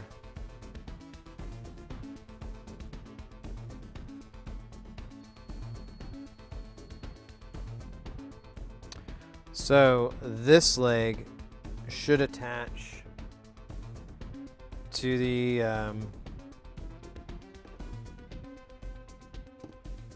so this part right here should attach to here. Okay, it does. Let's go to, so that's the one that doesn't, or yeah, this is the one that doesn't work. So that part is working, is what I verified. It's a lot of work to be let down.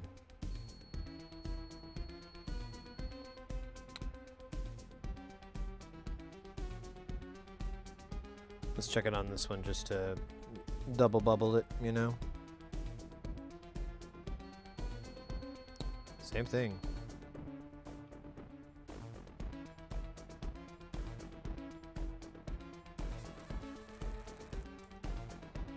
So, let's see, we verified.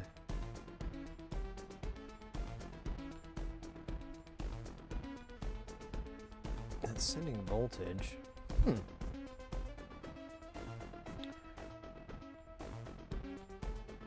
It's possible I need to turn this. Well, I would think anywhere though would be fine. Be even happier if I got the same results on my 2465, but I haven't tried to fix that scope since it caught on fire. I was using it a few years ago. Damn. There's a bodge wire on one of these boards that isn't on the other. Oh, yeah, well, the trace didn't make it, so I just did that to... I think a trace lifted up or something. I couldn't get it to connect, so I just connected it manually. Tried to make it look nice.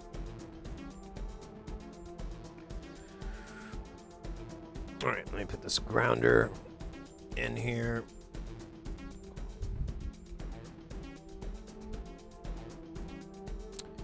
All right.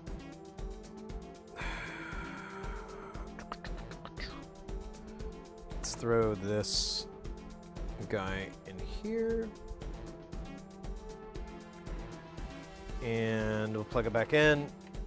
I want to see what kind of voltage I'm getting. I want to read this too, just to make sure it's working. Okay. So I need to measure this side of R10,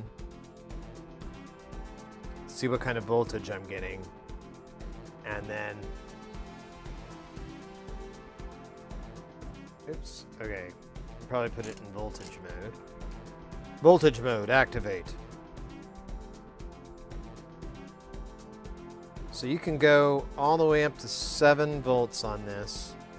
Now, if I turn this trimmer, that should decrease it or increase it, something like that. Yeah, there you go.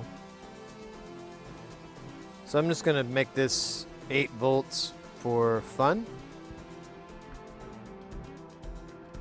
Now, let's move over to this guy, the non-working one, and try to replicate all that. And if we don't, then we'll kill them all. We'll get rid of them, folks.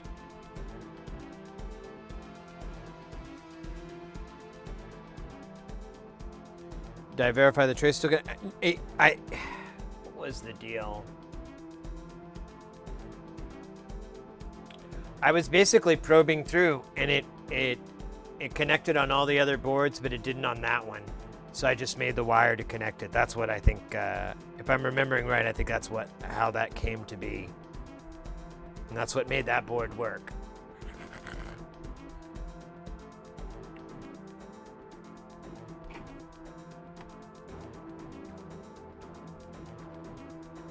Interesting.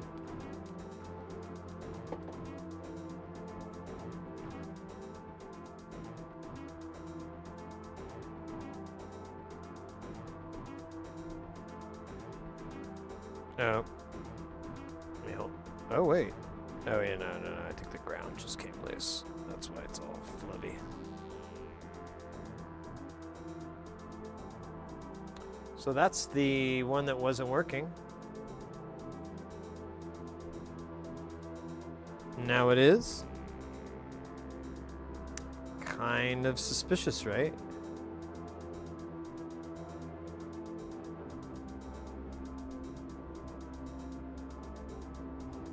Kind of leads me to think it's a solder joiny thing. So let's. I want to get the 8 volts on this spot over here.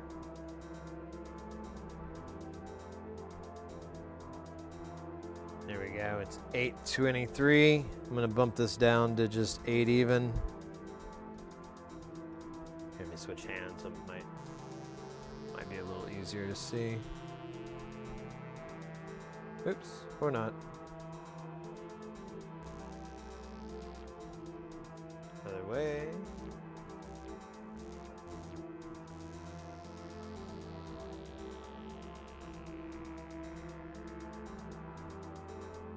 And I'm just arbitrarily putting it. I want something consistent.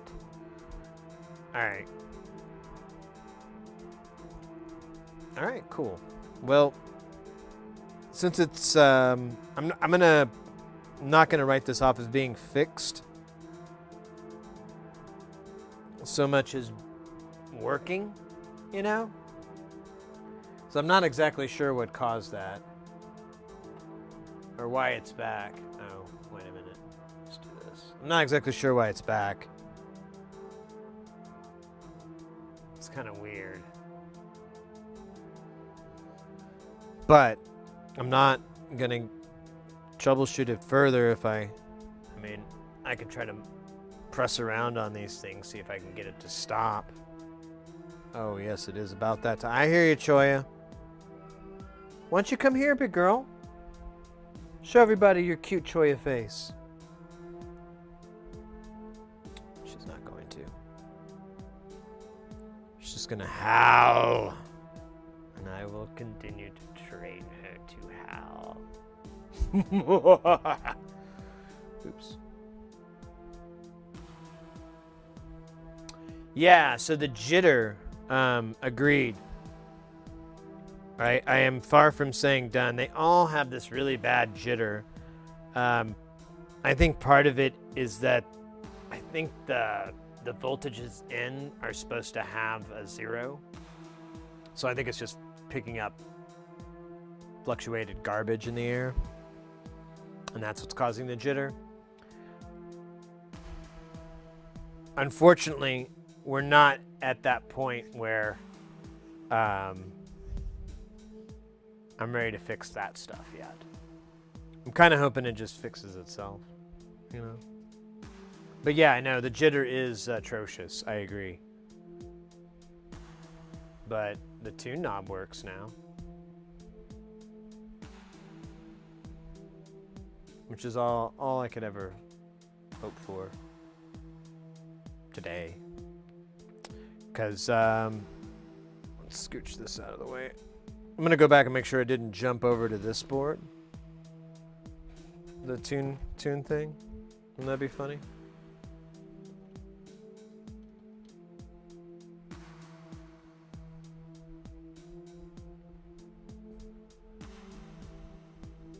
It's funny that when we first start him up, we listen to it and you can't hear the jitter at all. It's kind of weird.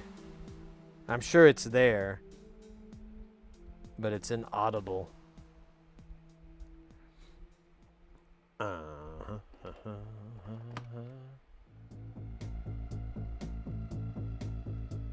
There we go. Okay. Yeah. So we've got both of these.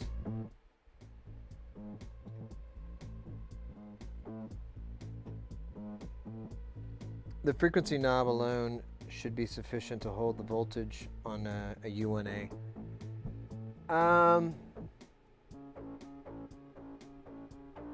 You might be right. You might be right.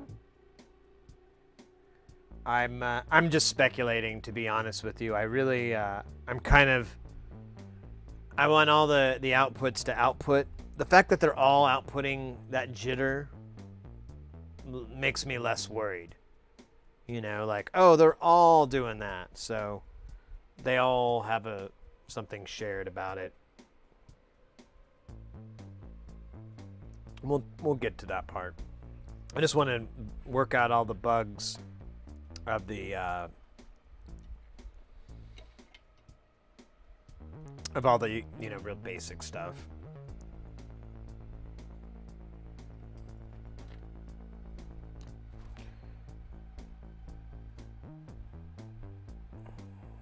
I'm gonna just underline this.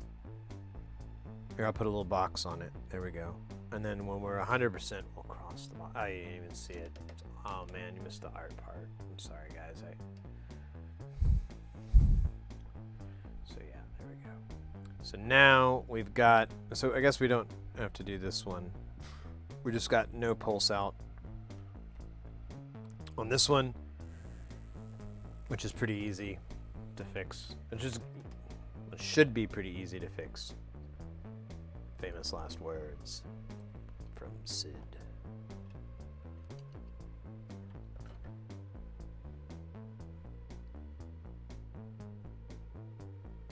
Even though the frequency RA would do the trick, they're all doing that. It must be the ramp core or the accelerometer or the CV buffer.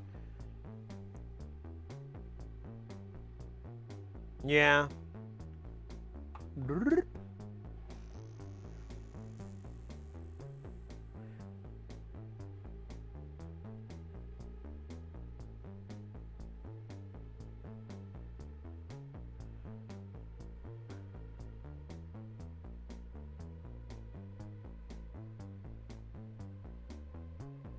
Man, it sure makes it look like these need to be matched, right? Q4 and Q5.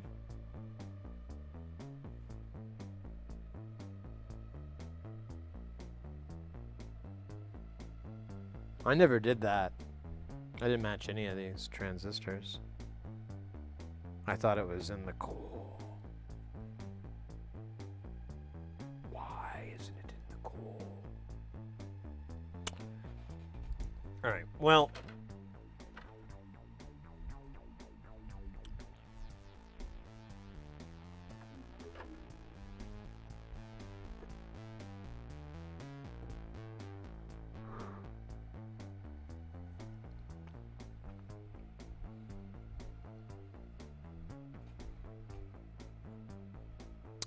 We'll give this old boy a try, see if it works. I'm gonna scratch my ear. Oh man.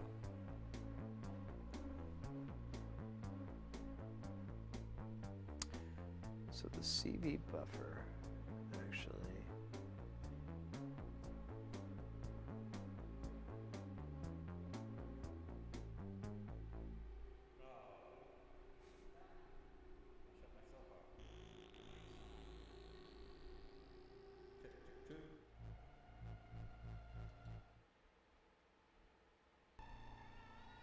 Okay.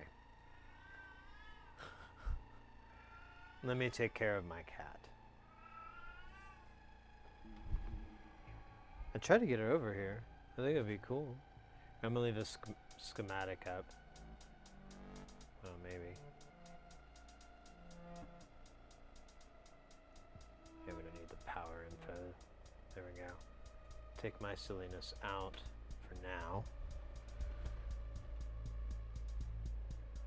Well, it's a differential pair, but if it needed to be thermally coupled, I'd probably have been better to use a couple more fifths of the 34. See, and that's what I'm thinking too. Is like, it doesn't say that in the build deal, and it's kind of specific on a lot of the components, so it never really mentions that in the build part. So I don't think it's. I think they just need to be the same type of transistor, but they don't need to be matched up. I was just wondering because it looks like it's actually to. Well, maybe it's part of. I don't know. I'm not gonna speculate because you obviously know more than I do. But I think it makes me. It makes me wonder if this is part of what controls the pulse width, this, because this is all coming in, but I don't know. Again, I'm massively speculating because I don't know. I'm not Mr. Oscillator. That man's dead. We must honor him. All right, guys, just a second out. Let me feed the big cat.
The beast is fed. Thank you. Thank you for your patience.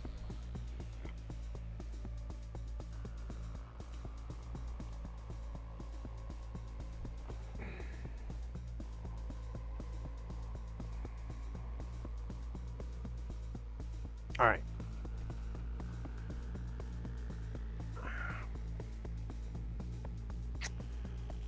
So, let's. Okay. I had to come back to what we were doing. So we're gonna go ahead and pop this bad boy right here, or not. See if I can make this hook a little better.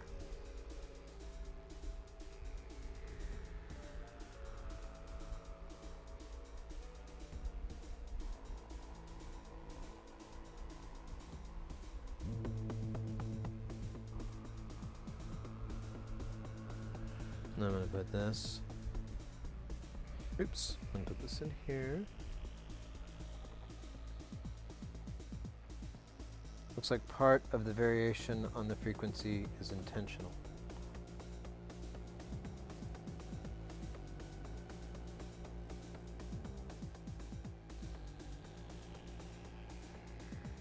It looks like part of the yeah. And that's why I'm not too worried at the moment, because I'm like, well, let's get it assembled and see what happens. See if it's still doing all that. All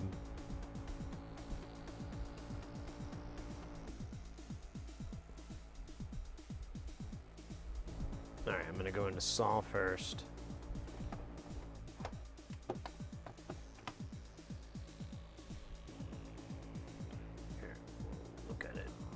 So Sol's growing and shrinking. It looks like complete crap.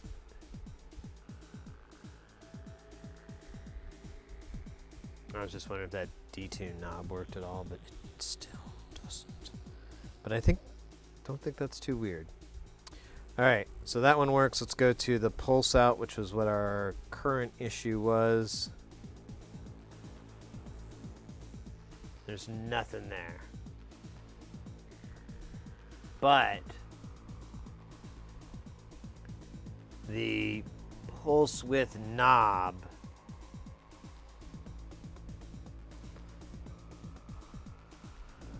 can play a factor in that. Because we noticed on the other ones, if we didn't have it at noon o'clock, it wouldn't do no nothing. But this isn't showing anything at all.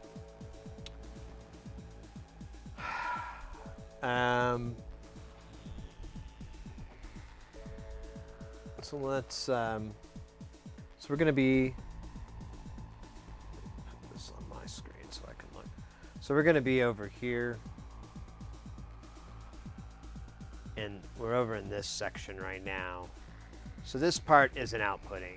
There's nothing there.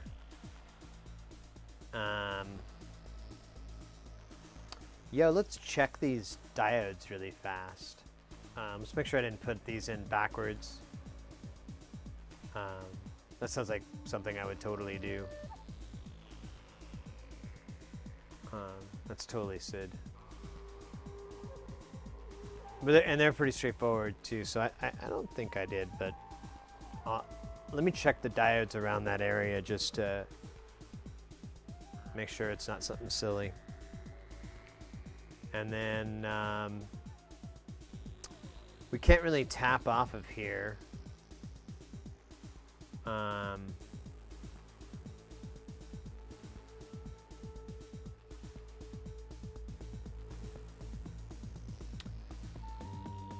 But so what we can do though is let's try to verify that the pulse width modulation is working,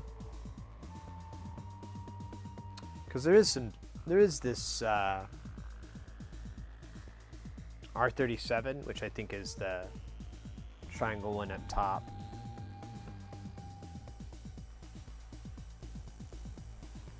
So yeah, we'll check diodes up here real fast. if that's okay, I think it would be a good idea to start checking up the line here, making sure that this pulse width is working, and sending a voltage and everything.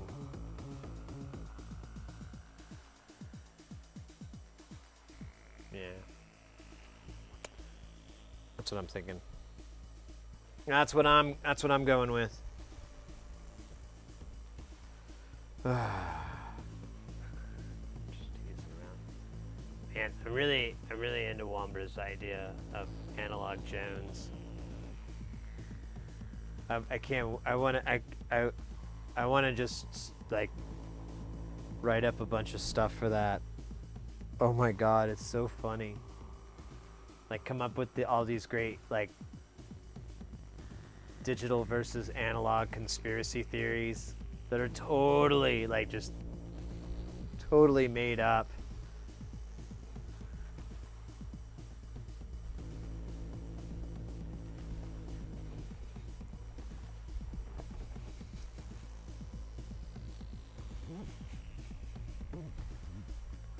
Oh man, really? Okay, I gotta focus. One fun thing at a time. All right, so diode check, and then we're gonna come in and look at.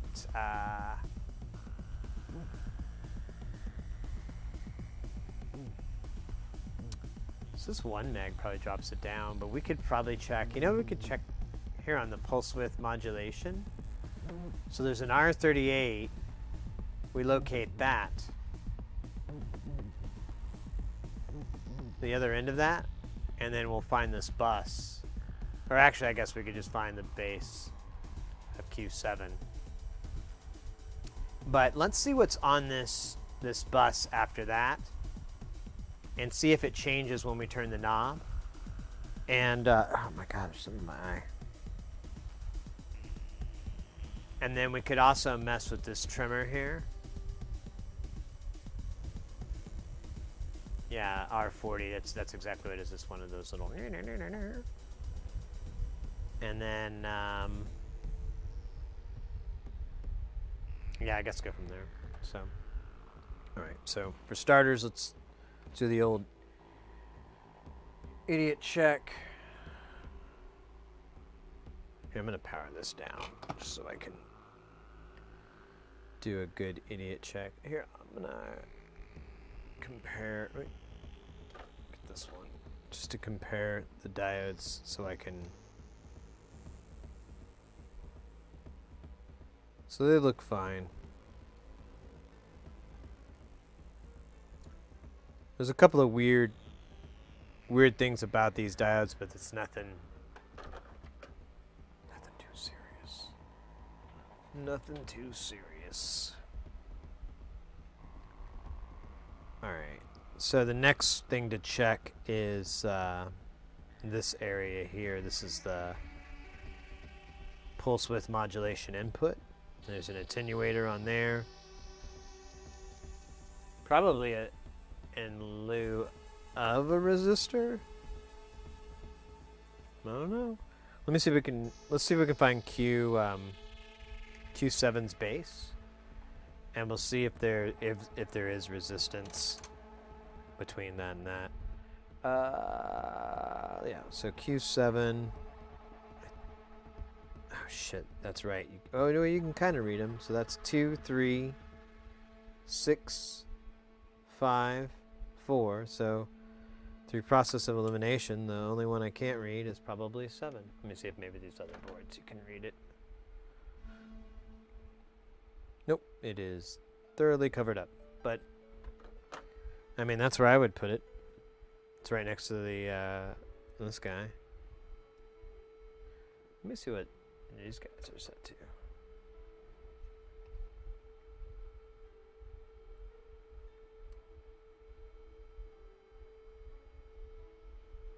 So it's basically middle. Yeah, they're both at middle-ish.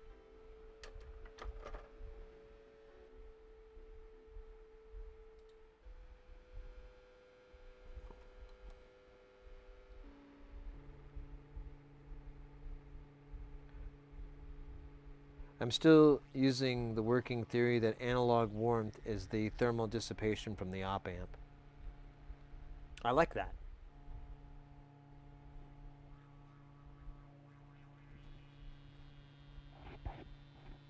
I like that idea.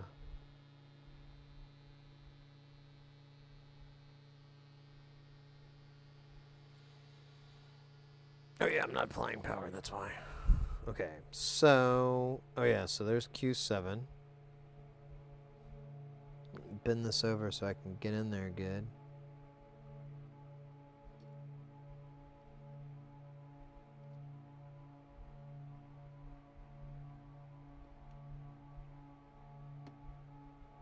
Oh, is it the other way I had to turn it? It's weird. It'd be backwards, wouldn't it?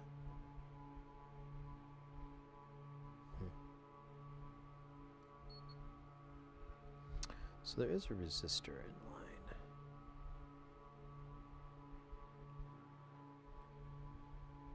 It should be called R37, but damn. It's all over here though, so it's kind of annoying. What's the value again? It's like a 1 meg. God, Jesus. That's gonna be hard. I guess I could do it this way here. So here's pulse.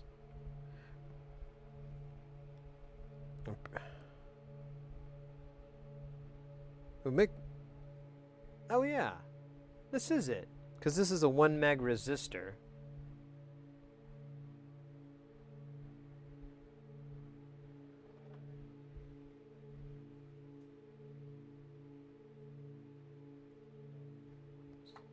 Sorry here.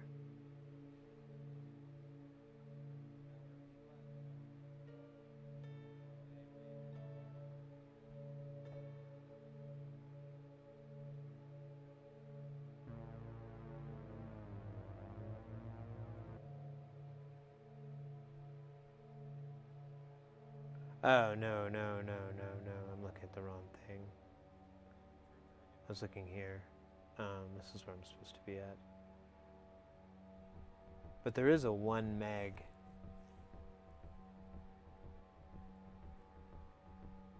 Oh. Maybe there?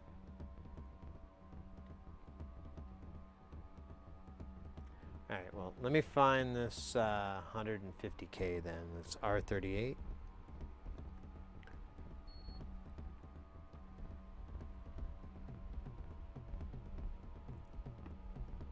I have no clue, so I'm just gonna stab around.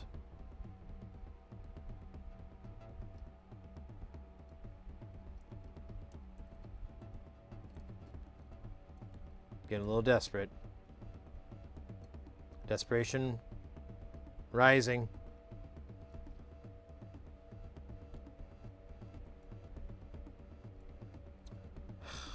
God damn. Where the hell is this stupid resistor? I can't. It's so hard to read this stupid board.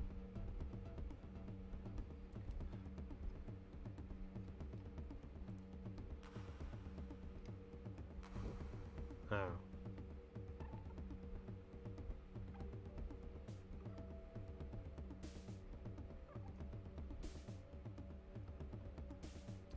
So one side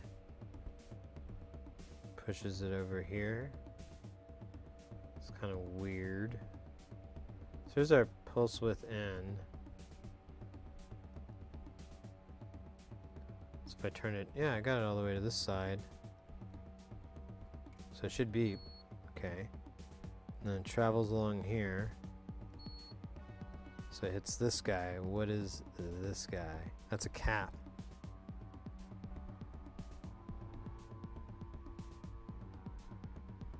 I don't need no damn cap. What else? What else is it doing? It's touching other. It's going other places, right? No?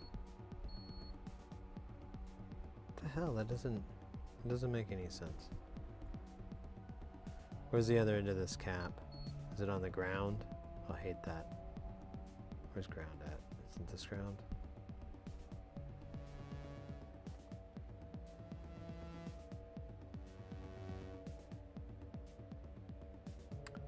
Alright, I'm not sure where this capacitor is coming from.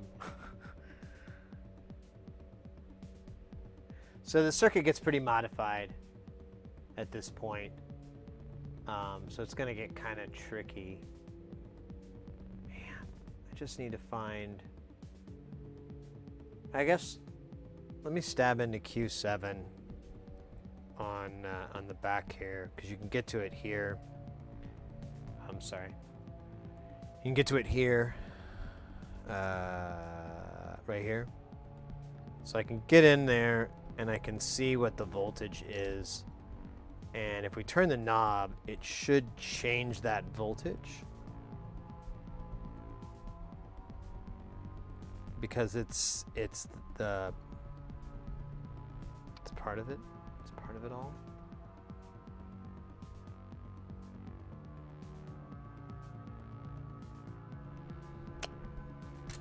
Alright, so let's give this a see.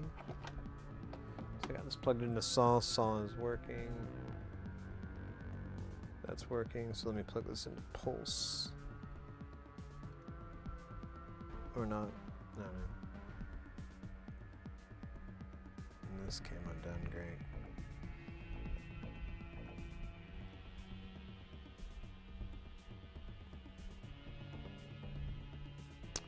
And then let's see. So we should have a voltage on this transistor here. It's kind of hard to get to.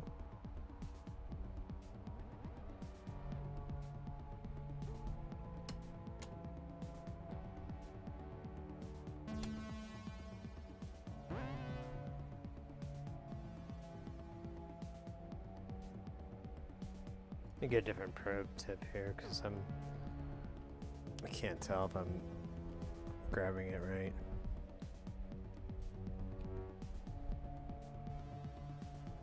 It's so hard to see too because I can't.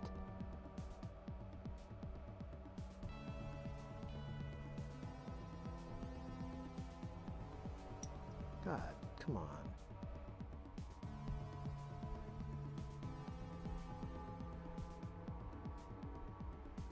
It's weird.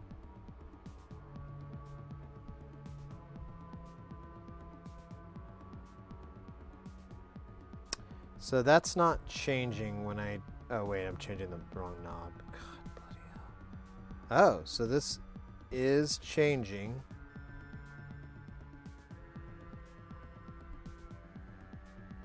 Okay, cool. So...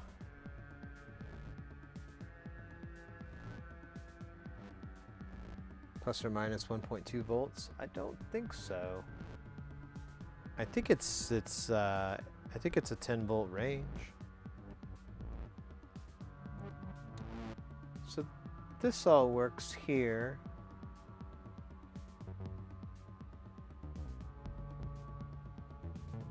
So let's check the other side of this. We find Q5. Let me check the base on that.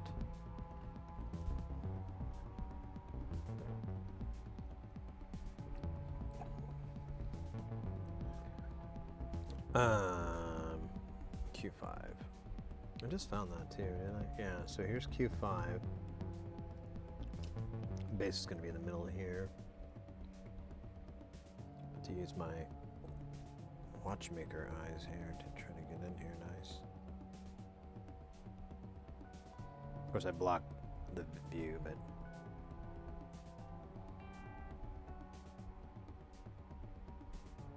so there's 11. Turn it all the way to the other side. It's 10.84. Turn it all the way the other way. 11. 10.84. So, oh shit, I'm sorry guys, I didn't have that up on the screen.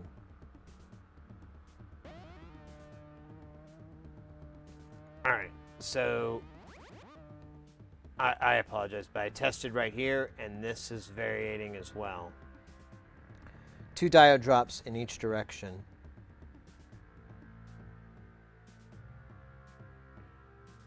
Are you talking about this little ring here?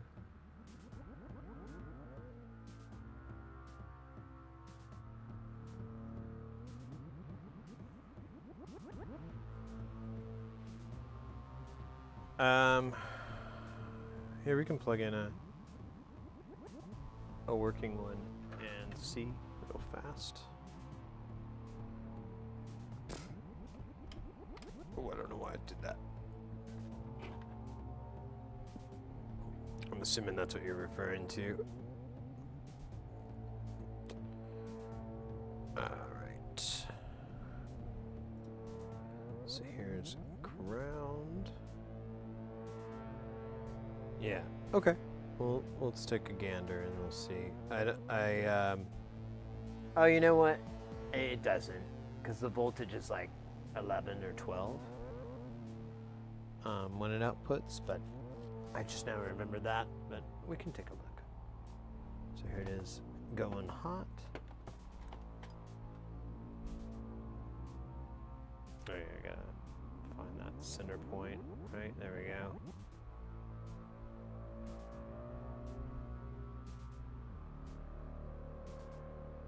So, let me see, I can't read that. 13 volts peak to peak. Its bias is all jacked up, but I believe there's a diode for that, actually, or I think that's what this is supposed to help with. Yeah, so I can fix the bias here with this one. So there you go. That's the output of a working one. Oops. I keep forgetting to swap the main screen out. I'm sorry, guys.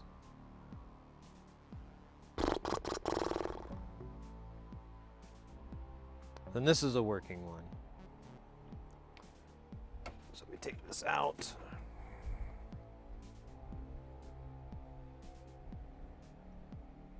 Swap it over, nothing comes out. But what I'm curious, and what I was kind of hunting down, is if a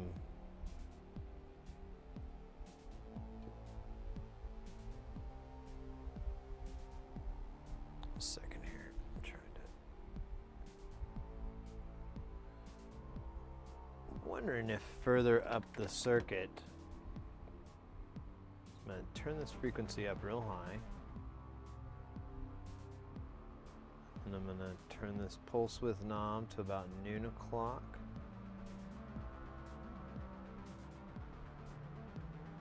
And I've got this pulse width amount turned all the way. So it should work. But nothing. Okay. Pardon me. All right, so we've verified everything's moving around all through here. So this part is all working.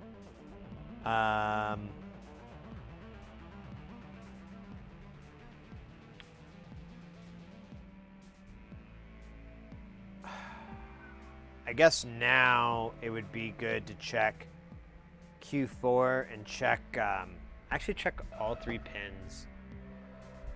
I might be interested to see what's on all 3 of those.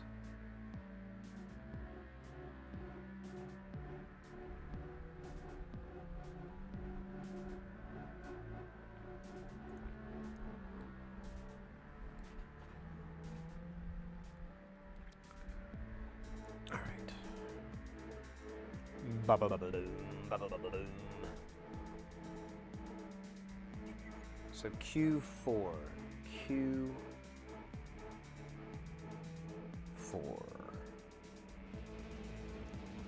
So gates of Q4 and Q6 next. Apparently, yeah. Exactly, mate. Because there's got to be something. I'm imagining there's just some sort of connectivity break. I mean, that's most of my problems in my whole life. Oh my God. Has it really been that simple? Have I been the fool this whole time? never mind. JHVCO. Let's see where she be. I think this is Q4 here. Oh, it's really hard to check this one.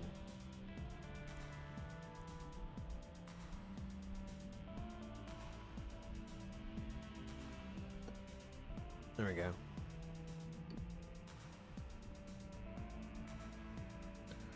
All right, so I kind of want to see what all of this is.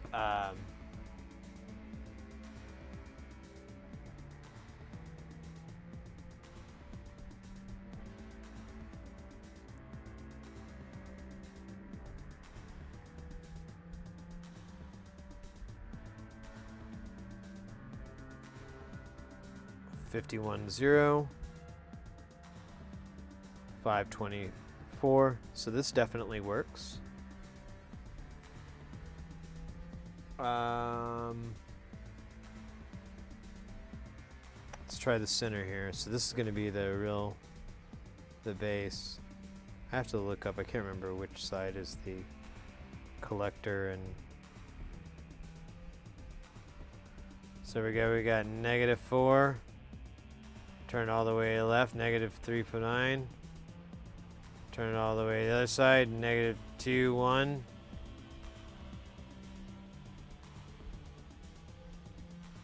Here, I can get some better resolution here.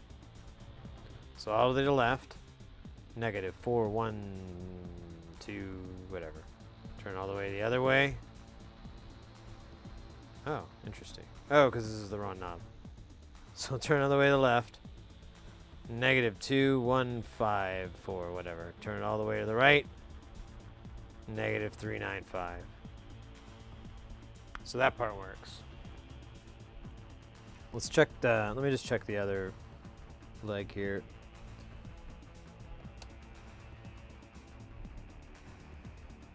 Yeah, this is the power leg. Oh, it's supposed to be negative though, it says in the schematic. Unless I might be on the wrong thing. Oh, I am on the wrong thing. So that is the collector that I'm on. So it goes up to 10.35, and then I turn it all the other direction. Make sure I'm not jumping wires here. That's weird. Unless it's slowly oscillating.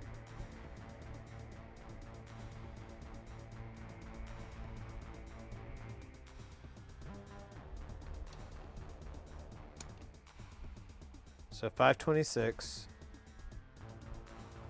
512. Okay, so that part works too. All right.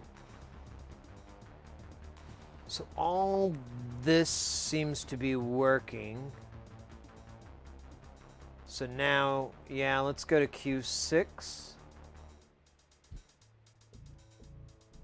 and check that one. Oh my gosh. I know this is so much fun. Anyway, I know we're just looking for my mistakes, but whatever. There really is a lot of DIY is troubleshooting, and I think it's the part everyone fears, but it's not really too terrible. It just sucks. Is all. You know, it's like I don't know. Let's see here. Oh. Okay. So here's Q6. Let's see if I can come in from cool angle here. So I'm gonna start at the middle here, the base, I'm pretty sure. So before this had a little bit of fluctuation. Yeah, that 10. So that appears to be working.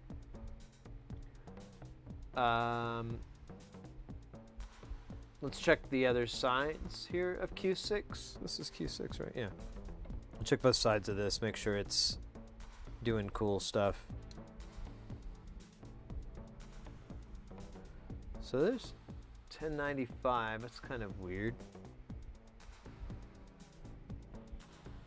Oh, that must be the other side. Because there's 11. All right, let me go to.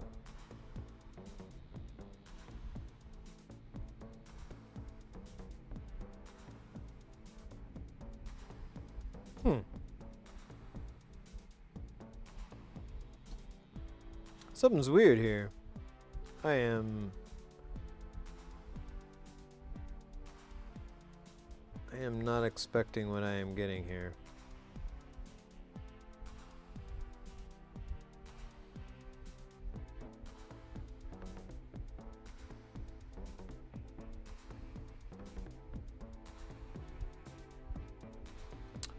Yeah, let's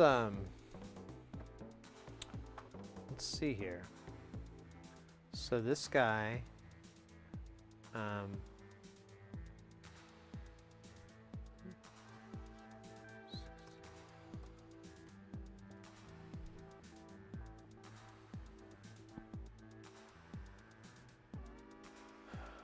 so collector, emitter, okay. Where'd I go? Where'd I go? Alright. So, yeah, so it's that shape.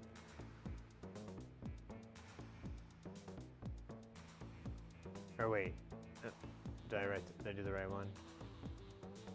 Yeah. Wait a minute, why is that?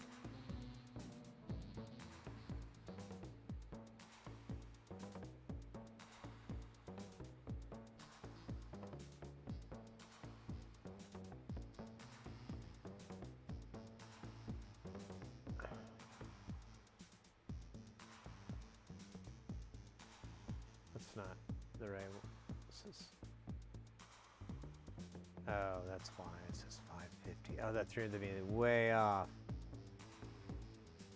Whatever. So it's 1, 2, 3.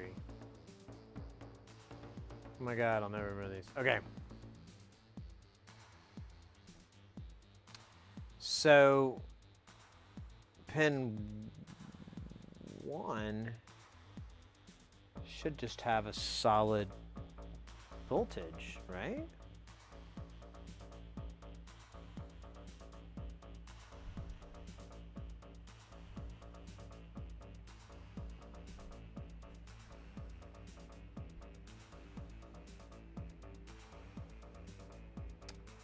Yeah, this should have a solid voltage. It doesn't. It's got something weird, man. It's weird. I don't like it. Not one bit. Let's let me check these rails real fast, make sure they're not doofy. -10. That is kind of weird.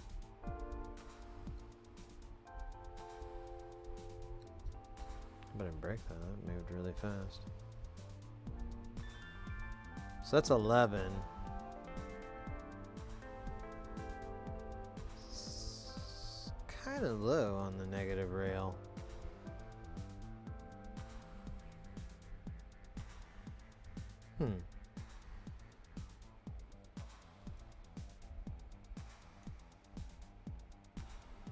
Oh, well.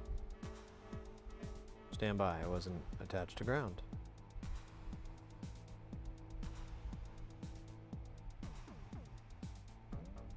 Thought it was, but it wasn't. Okay, try this again. So this leg, 11. Okay, that's more like it. And this leg, 11. That's more like it. All right, so right here. So that should be a little lower, I would think, but this one. Okay, it is 11.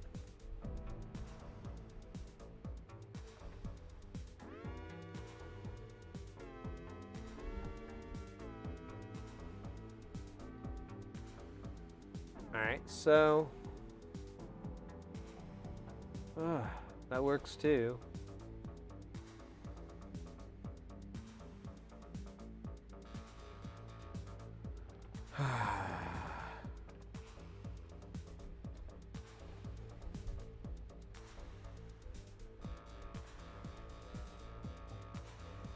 Might have to take another one of those brain breaks.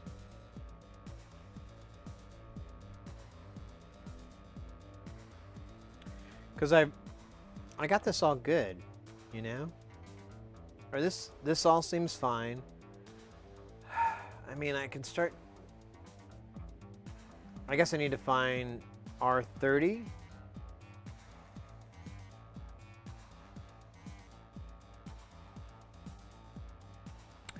Or you know what? I may need to... Since I'm verifying that this pulse shit is working here... I'm pretty confident it is, honestly. I think this whole part works. I'm not going to keep going. But what seems a little odd is I'm not... Maybe I should start checking around here and making sure that the pulse is making it to this part. I mean, maybe R27, I don't know. Maybe that's a bad spot. Something to think about. Should mind.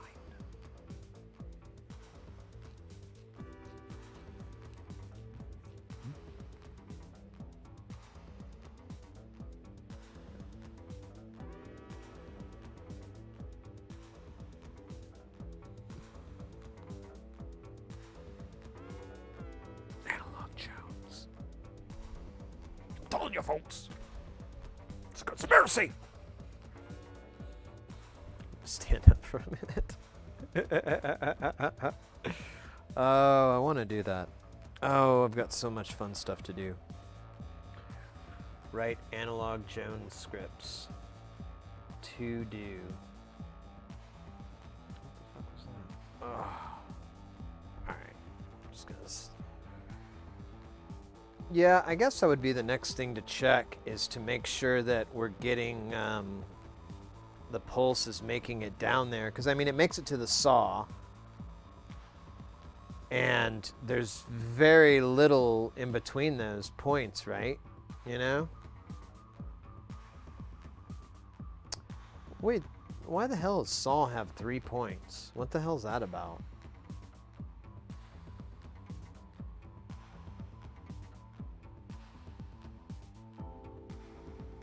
Is one of those maybe a triangle? It's kind of weird. I just now noticed that. I'm like, why are there 3 connectors? And one's like heavily pulled down.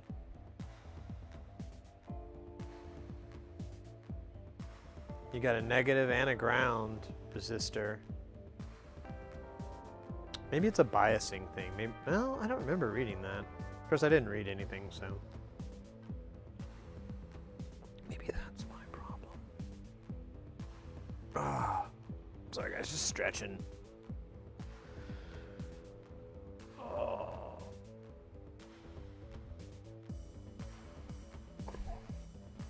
Analog Jones.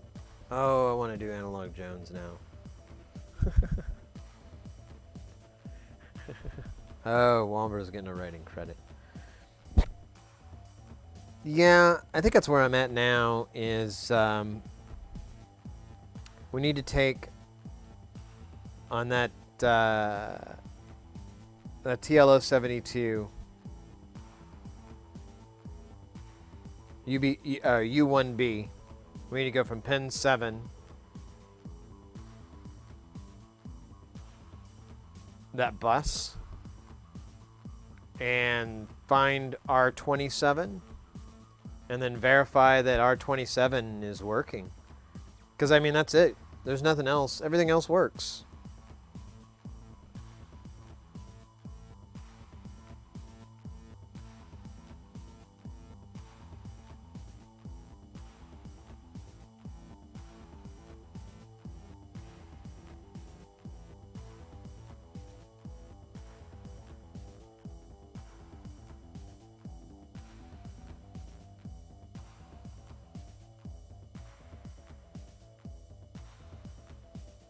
Famous last words, though. But I mean, I don't know. I guess there could be a breakdown too at R32. Because all I did was measure the back end of Q4. I just measured the base physically there. I didn't, and I never really measured up to R30 or any of that. So it's very, very possible. Actually, it's extremely possible that we're missing the pulse or the waveform that creates that pulse with the transistors. Yeah. Because you can kind of see movement in the scope of when you're monkeying with the pulse width. But I don't think there's a waveform making it to there. And that's why there's no signal coming out. I think. Well, I mean, that's my next guess. I don't know, guys. You know, feel free to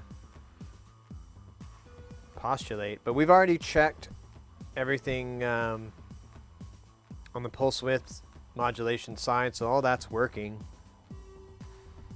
Man, I will say, as much as I dislike troubleshooting, I learned so much about circuits and circuit designs and so forth. So, you know, it's kind of a you take the good, you take the bad kind of thing. Because this is pretty fascinating. I don't know how much I can apply this.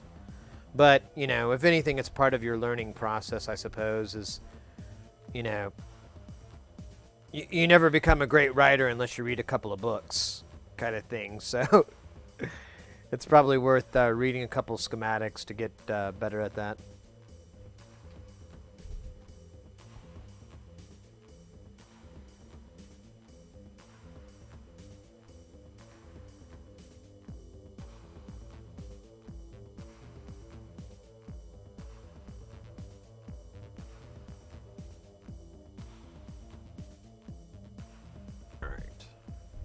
So let's go do that. Let's go hunt down. We'll take the scope probe and well, maybe I'm just making a big fucking mess now. We're here. We don't need me. Let's take Mr. Scope. So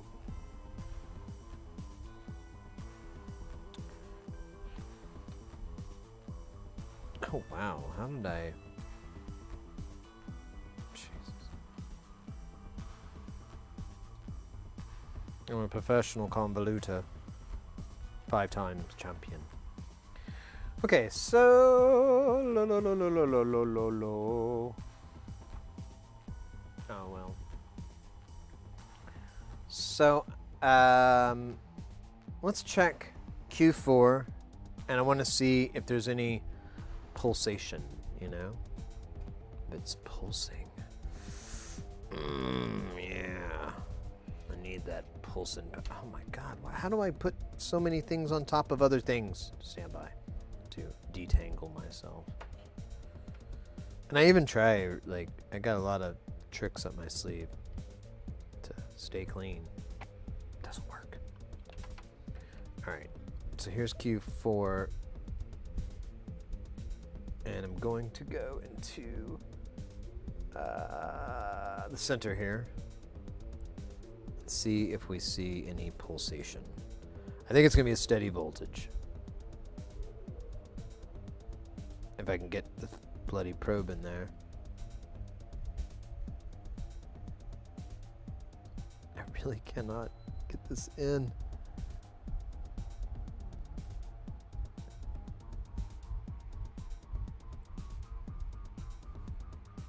Yeah.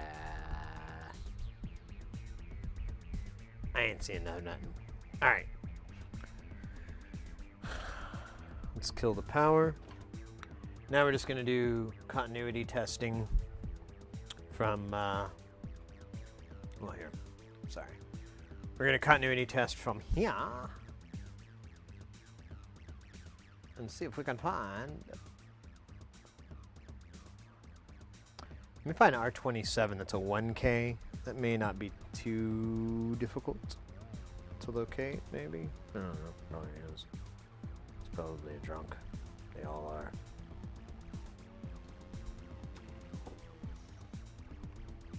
Alright. So, let's see here.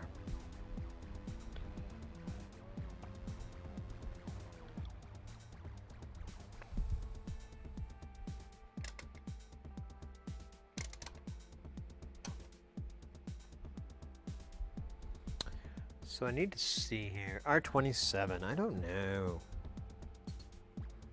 I'm not sure where that is exactly.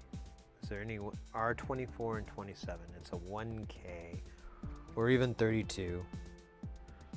They're all going to be near each other. So my hope is that I just bump across them.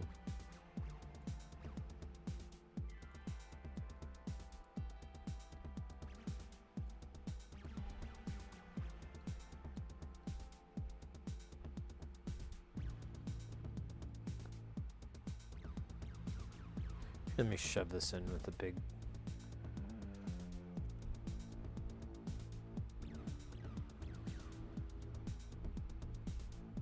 All right.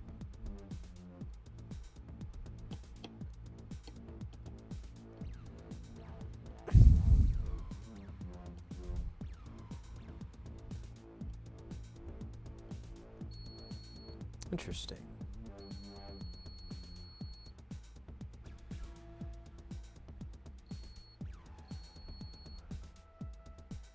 So I think this is the 1K. That's what it looks like to me here. What does it say? Looks like a 37. Awesome. This is, wait, or 27, I mean. Whatever. All right, so the other side of this should connect to U1B. So let me just do this one more time. So it's this side should connect to U1B. And that's going to be pin 7. So, is this one? Yeah, I didn't think so.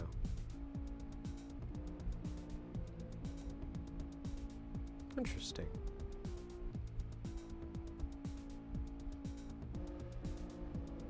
Interesting. Okay, well, let's get a working one over here.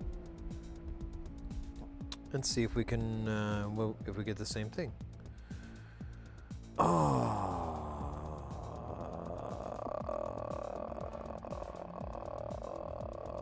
What was I doing again? What? Do what now? All right.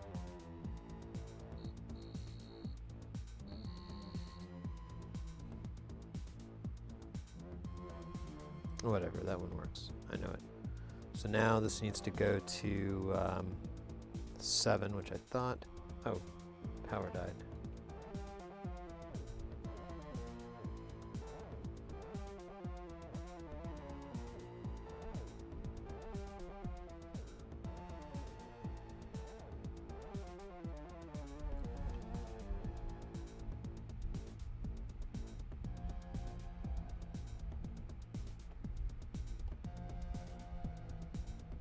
Huh. Getting like the same reading on all of them. But I am getting a reading. So. Huh. But it should be a straight away. There shouldn't be anything weird. So let me make sure this is the right resistor I'm looking at. Yeah. This is a 1K.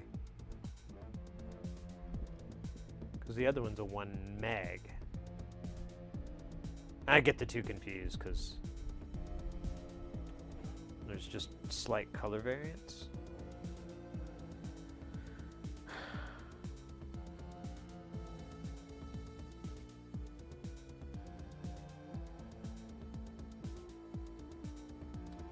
There's some way I could verify it.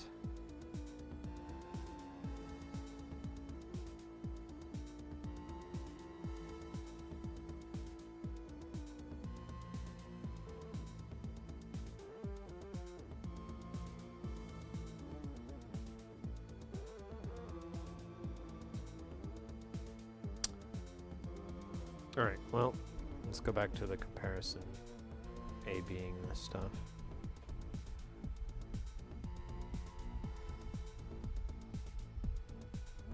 So nothing, or excuse me, nothing. Oh, so I get a 0.9 there.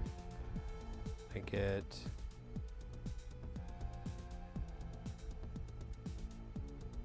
get nothing there, and I should be getting something. And I get nothing there, and I should be getting something. So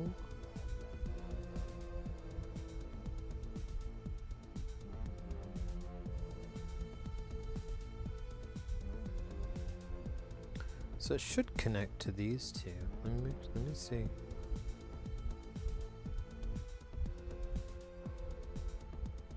Huh.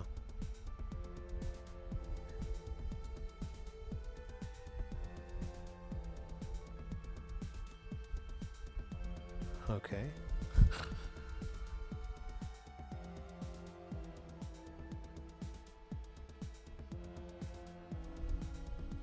Alright, let's go past this. Like we're in tuning land.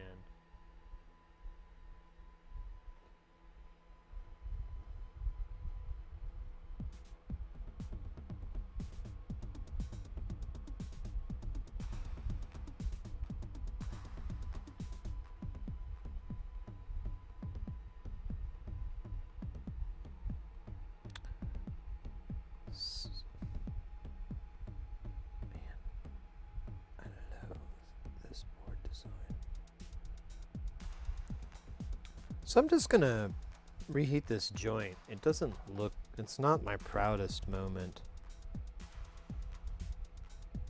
Clean this guy off and put a little tin on it. Oh, come on, buddy. There we go.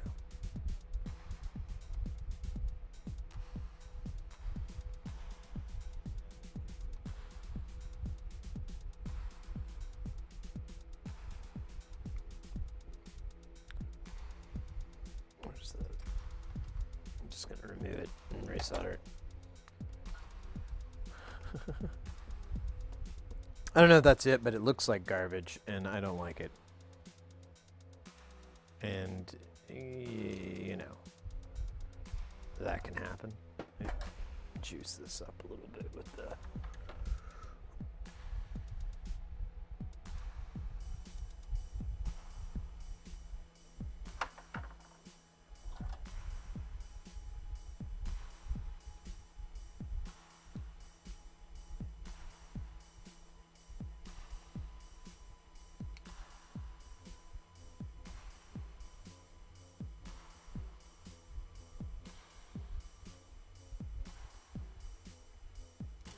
Alright. So, let me get them, just turn this lead around a little bit. So yeah, these are supposed to connect. Oh. Oh. I think I got turned around. Whatever. I'll clean this solder joint up. But yeah, those do connect. So it doesn't really hurt.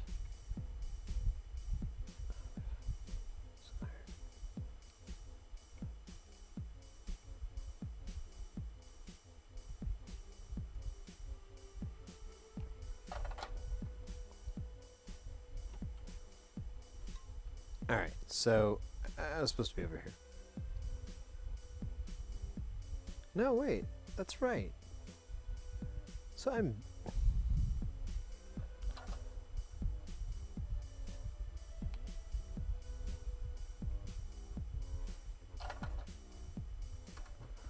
So... Yeah, this connection right here should be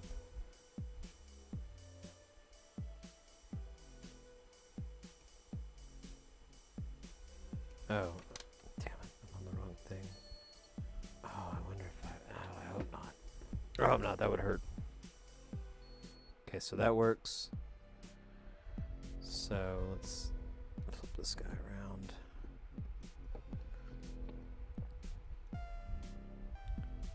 So before I wasn't getting A, now I'm getting the numbers here. And now I'm getting numbers there. Okay. Let's power it up, see if that fixed it. I'll move this out of the way. Plug this stuff in. Oh, where's my little copper dream? Copper Dreams. It's a great movie.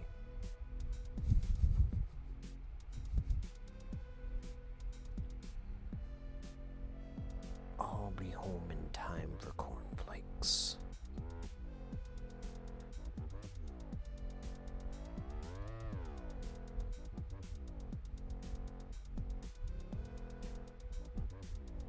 I love it. It's from that Jam. Nolan doing all these crazy like filter tricks.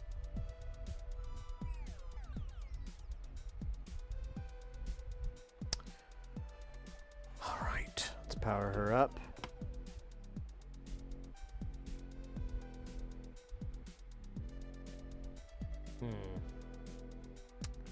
Sadly, no pulse. Let me make sure everything's working. Yeah, got the triangle and the... Let me check another pulse out on this board.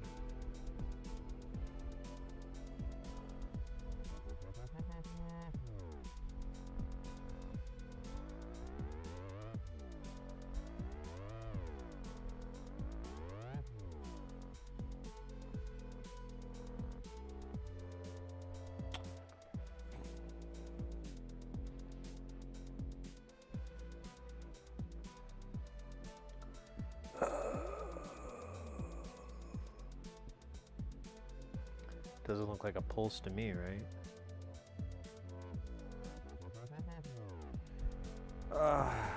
Alright, so...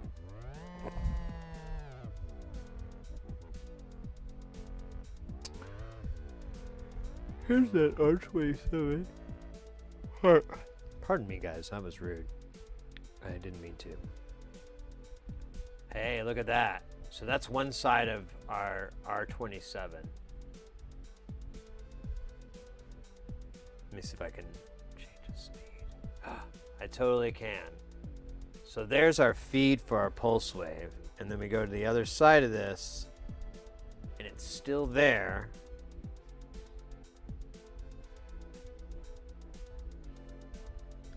Is this the 1 meg? That looks like it's too big.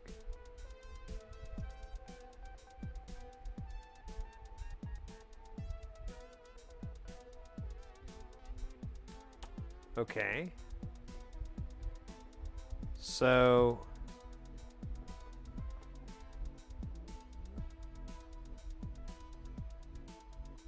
we're getting a pulse here. So yeah, let's check 4. It's gonna be a tricky one, but let's check her and see if something comes up. Gosh. So tricky to do this. I could flip it over, I guess. I don't know.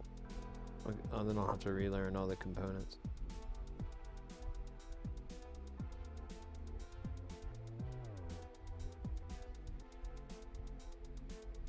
So that part's working. So let's find R32. I think it's the next quest. Let me look here. Because I can't. Oh, I'm not going to try to remember. Okay. Oh wait, maybe not.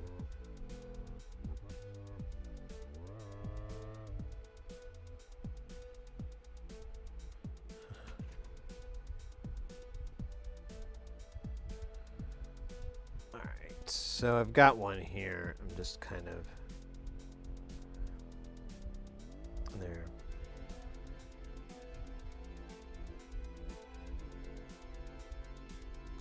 There's a 1 meg. So let's see if that's R. R 1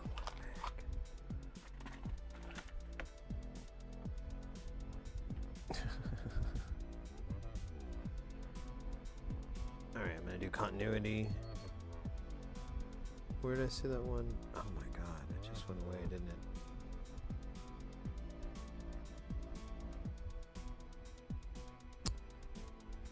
It was this one.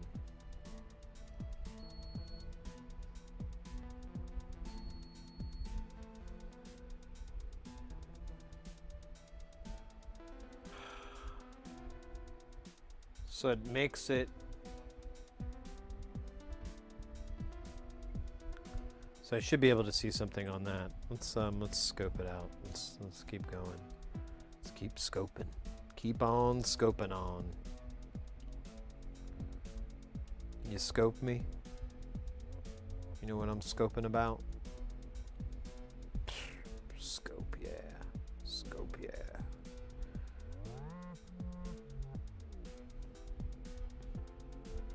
So this should definitely have a signal.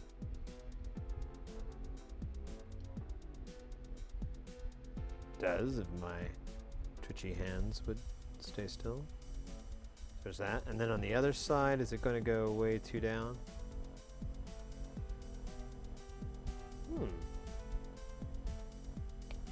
It's weird. Let's see what the other one does. That wasn't quite what I was expecting.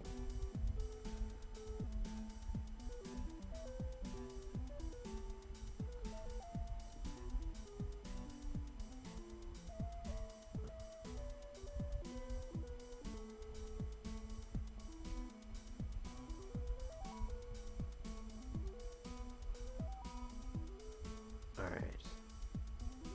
So, here, let me power this rude boy up.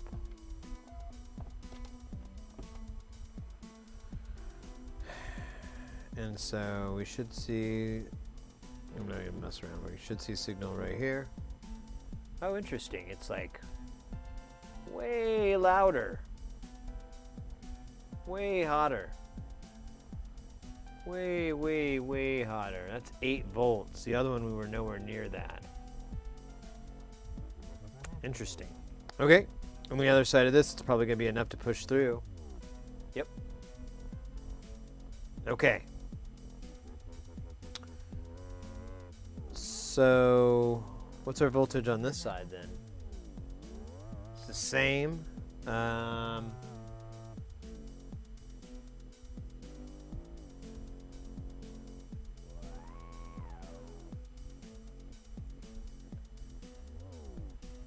wait, let me get over to this better. 8.5. So, if I could ever find pin 7 that it was talking about.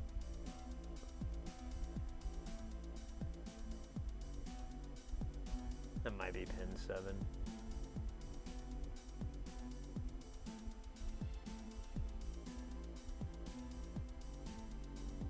I'm just stabbing away at all of them.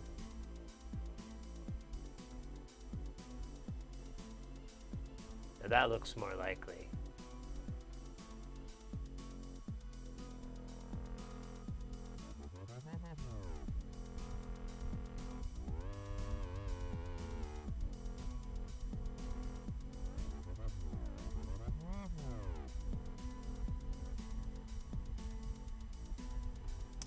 Okay, so might be something up with this op amp output. Let's I thought we might have changed it, but I think that was a different one. But yeah, so we should be having a nice triangle coming out of pin 7 there, or it's more like a ramp wave than a triangle. But either way, it's a shape that is at a frequency level, and we should have that coming out of ours. too.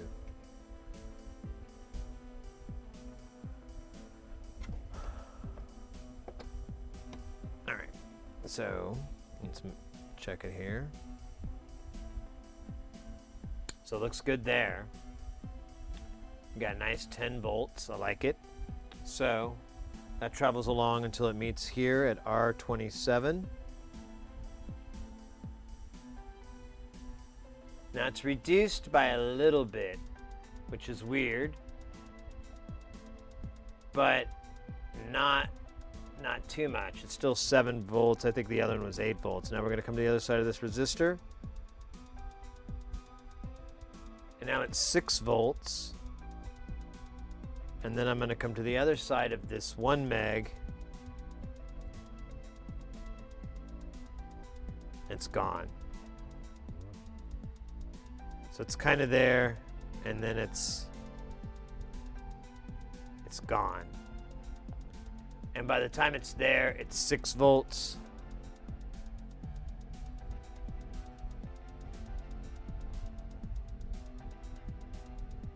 That's weird, right?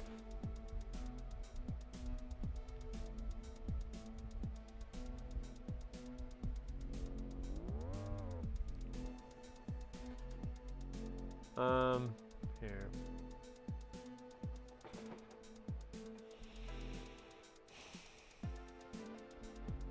So we measure here, and we get a nice hot signal.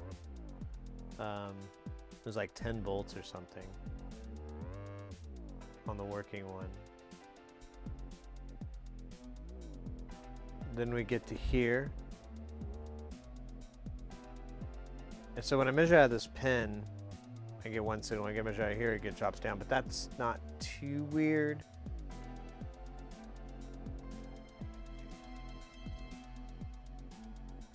I wonder if my saw is smaller on this one, because that's what's generating it. And then it gets smashed into this comparator.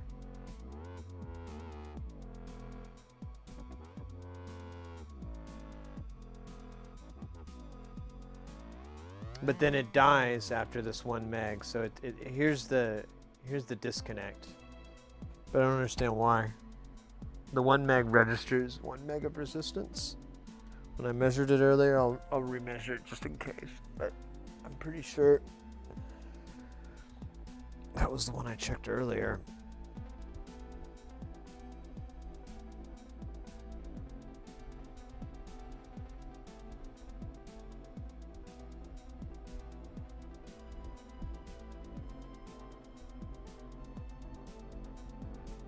All right.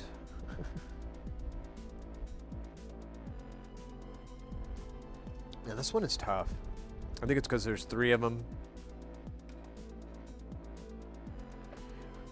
I mean, I don't know. It's kind of funny, like the drum machine and some of the other projects that we've done, they seem like they're easier than this one. But whatever, it'll all be worth it. Oh, I was about to take off another pair of glasses. I thought I had some more. It's my in-ears. My IEMs. My IEMs.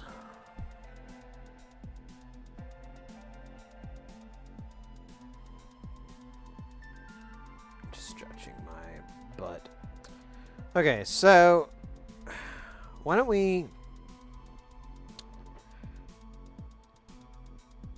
Let's take a look at this. Well, here, let's check saw out. I just want to make sure. Would you like to play a game? Yeah, I know. So saw out is coming up 9 volts. Before it was a little hotter, I want to say. You know? On the other one?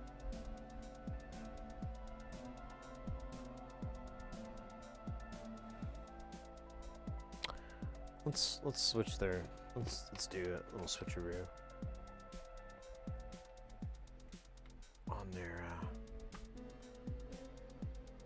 do a little switcheroo on these guys. Man, this one's kind of warm.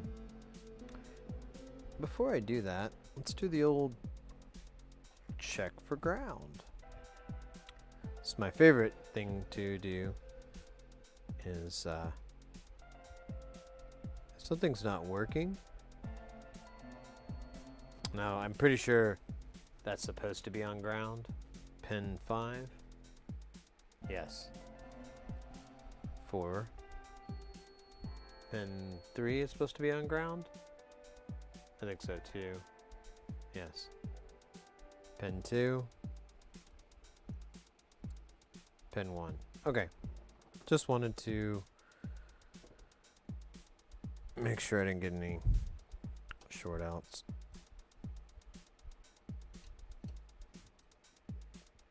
So what we'll do is put this one in here. Put this one in here.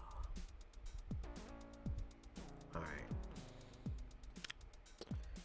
And let's power this up and see if that did anything different. I'm gonna go ahead and put this pulse in. Go ahead and remove myself, put the great scope up. Well, now I can't get the stupid thing in. Ah, bugger. Nope.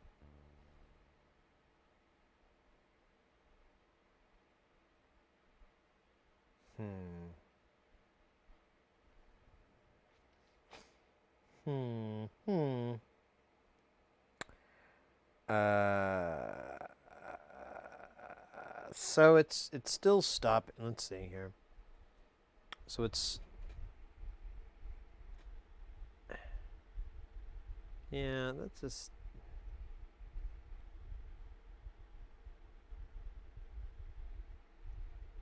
it's me like jumping around with it because I can't get. So that's one side, and then the other side is nothing. Now we pull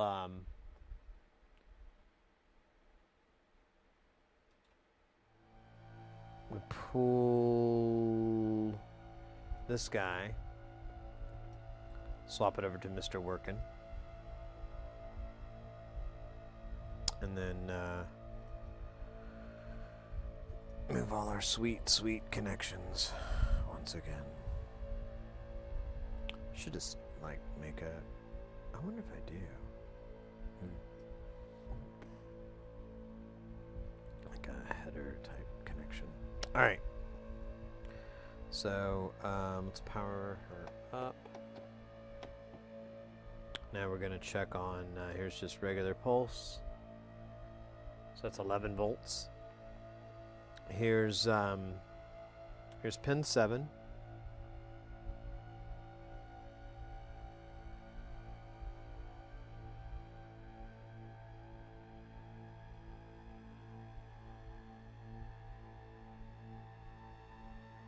So there it is at, I don't know, it says 4 volts kind of. I think it's just flipping around because it's, oops.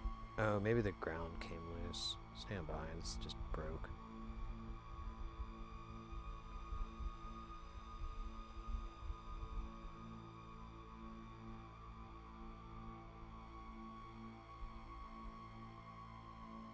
There we go.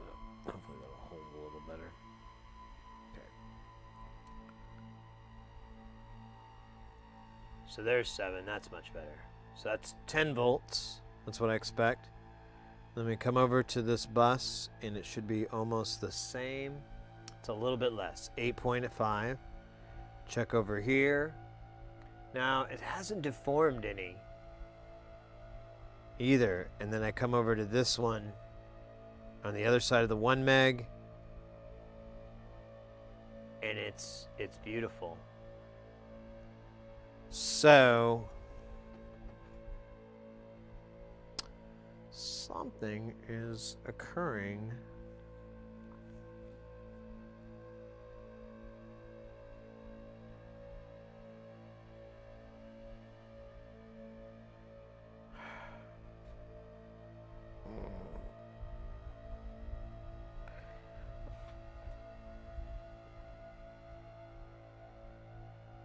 So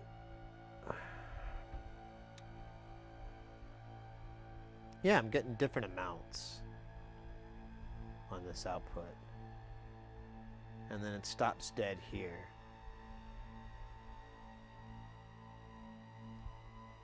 What if, you know, we didn't check R30 or R31.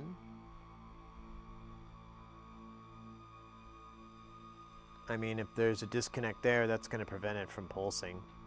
Because I believe the way that behaves is it's the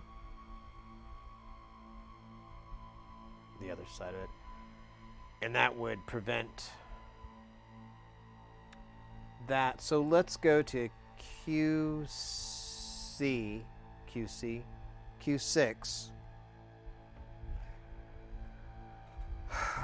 Man, I am a little tired though. I'll be honest, guys. This is a lot of brain fuel. I only have so much, and so little, I should say. No, we're good, guys. We're good. I'm just whining. I'm good at that too. I'm a professional whiner. I studied at Whiny Art, first in my class. I was really proud. So collector emitter.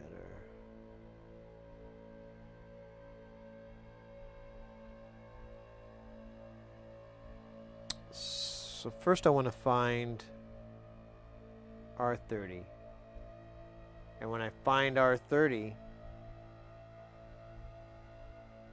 so it probably connects this 1 meg. So that might be a good place to start. Ah, man.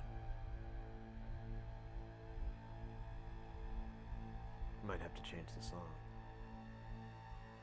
I think that's what's making me tired.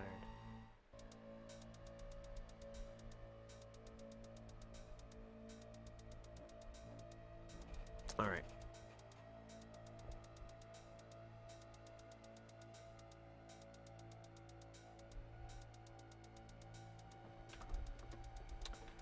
So let's go to this screen. So Q6 is this guy right here. And the part I want to check is right here. Or actually, you know what? Let's start here. Okay.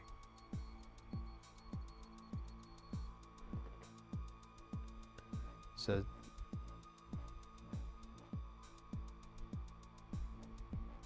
oh wait, it's going to be like so many other components.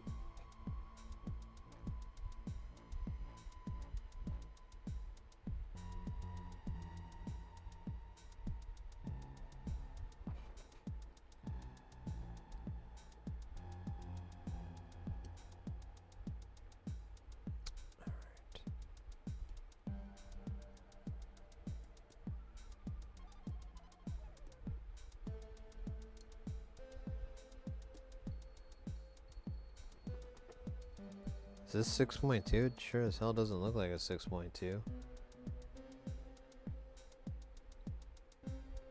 Oh, I'm on the wrong side. Derp. Alright, let me try again. I don't think that's it. Where's my little cheat sheet?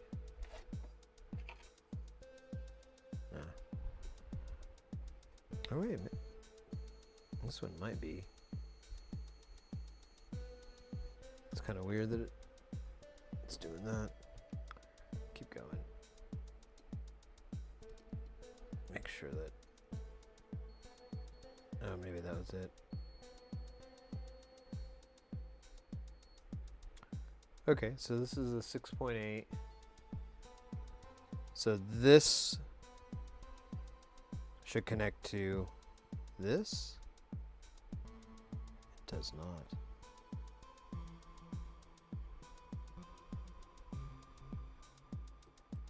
So maybe that's not the one I'm looking for. Although there's only one, but it's got to be 6.2, which that's what all these are. God bloody hell. These are all 6.2s.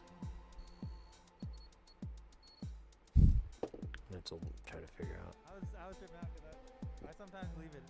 Oh wow, that's so trippy. I forgot that mic bleeds over. All right, let me turn the power off because I just realized that was on.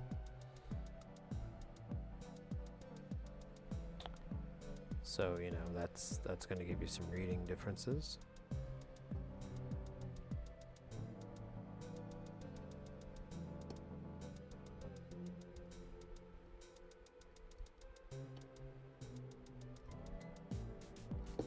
All right, so maybe I was right in the initial.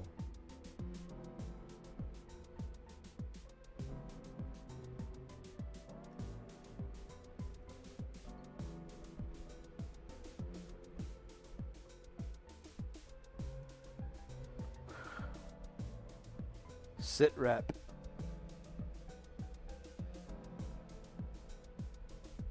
Sit rep. I'm just gonna keep repeating that, hoping I can figure out what that means. Sit rep.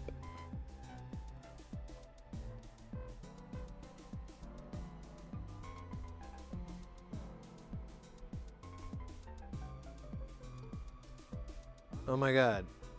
Ugh.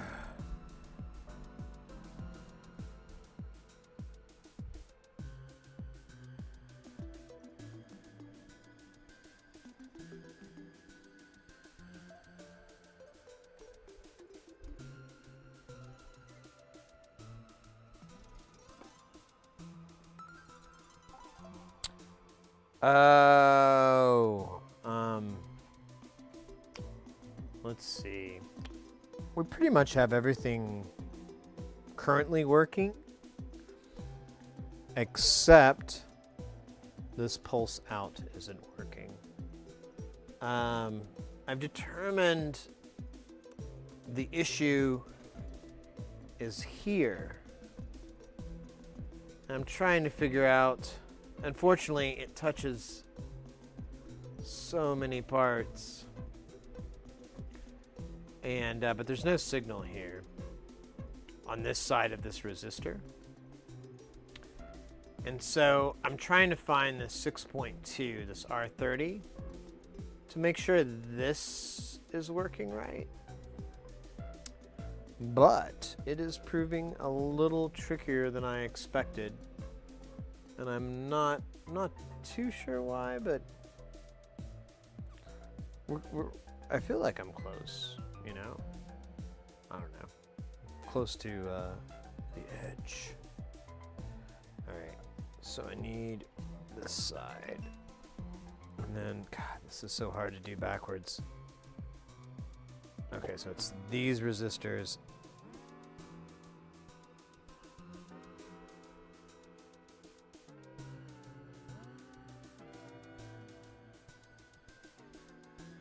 No, honestly though, some of these probably wouldn't hurt from a reflow. Let me just try resoldering some of these spots here on this board here, because that's where the issue is, and everything seems to be working right. So and I see a lot of parts I don't like. So let me just kind of reflow all this. Just a second here. I saw you put something in there. That there, chat. So the detunes are working now. So I won't be able to troubleshoot those better until I get it assembled. But they still don't do anything, but they behave correctly. Like I see it move. So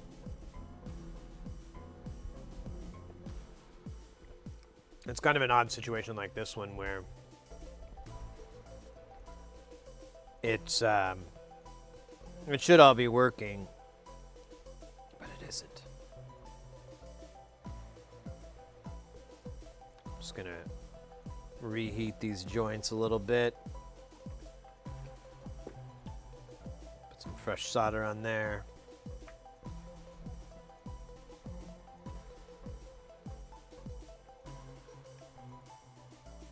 Yeah, I don't know what's up with those detunes. I think they function relevant to each other? Maybe?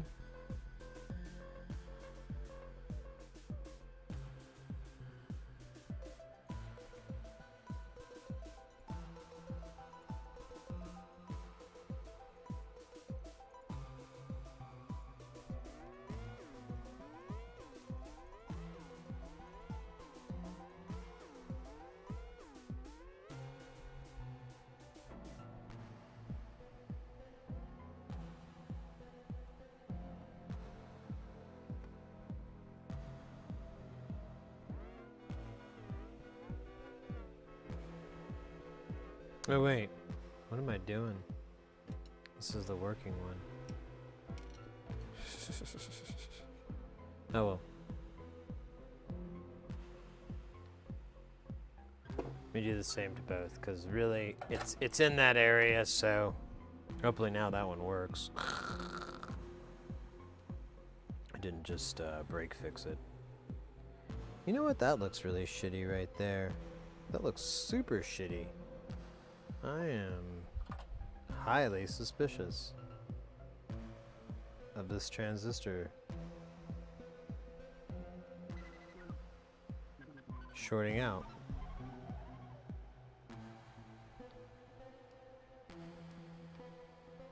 Yeah, I'm gonna take this, I think that's what's up. I think we found it. I think it's this stupid resistor here. It looks like it's shorting out. And I remember now I was getting, but I thought it was my probe jumping. But now I'm like, oh, I think it's...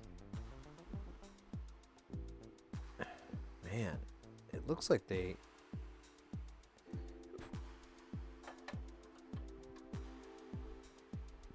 It looks like they touch. It's really annoying.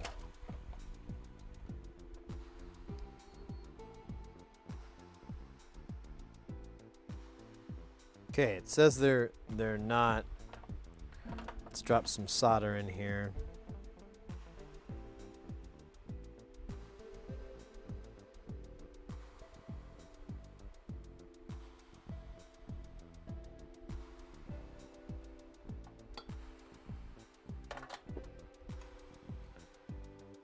All right.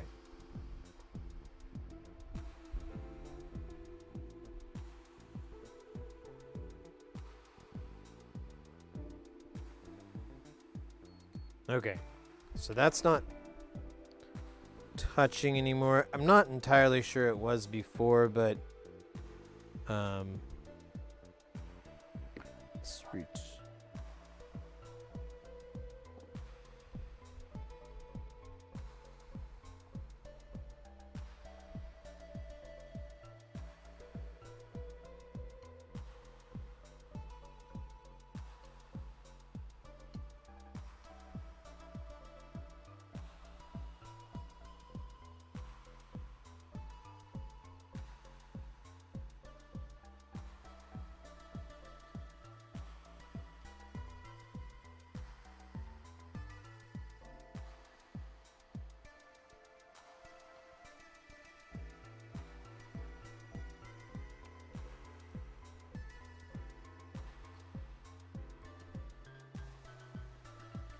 Let me pull this up. I kind of hate soldered it. Got a little rage going. Yeah, I don't know what is up with those detunes. They're weird. I guess I should read about it. It's just like it's just a little bit more confusing because like this isn't the same version. There's a bunch of changes and mods, and while it's pretty damn close, and there's, you know, it's not too far off or anything, it is still a bit of a pain.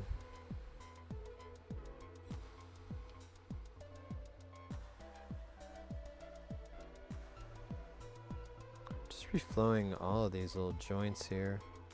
So a lot of them I'm like, I could have done better there. You know? Why not preventative maintenance here? We're gonna see, like right here, these jump together, it feels like.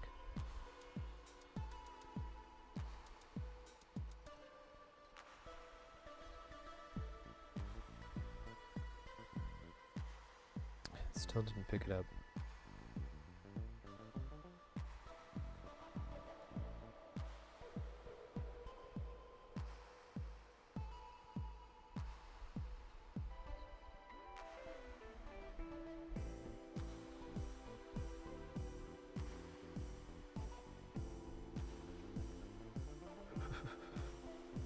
I'm listening to this jam and I kind of remember these bits, and I think Nolan really wanted me just to be a drummer, electric drummer.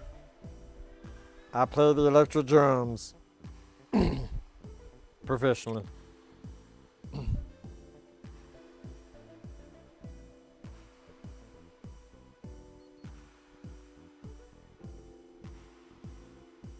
Okay, I just want to check these.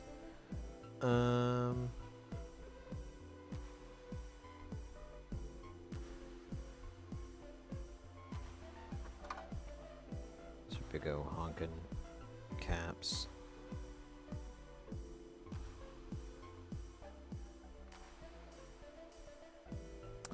Yeah, I'm just like parts that could use a little bit more love here. Look at that, that has no love. Maybe it never knew love. That'd be sad.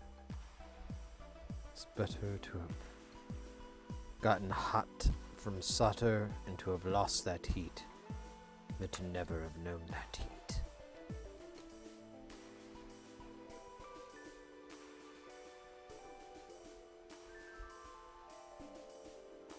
Oh no, I'm making a mess.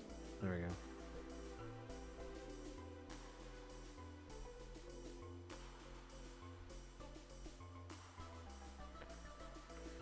I think my iron needs a little cleaning, a little TLC. Oh my god, I almost stabbed myself with the stupid thing. Alright, let that melt on for a minute. Alright, well, let's see if that helped anything. I'm not exactly expecting it to.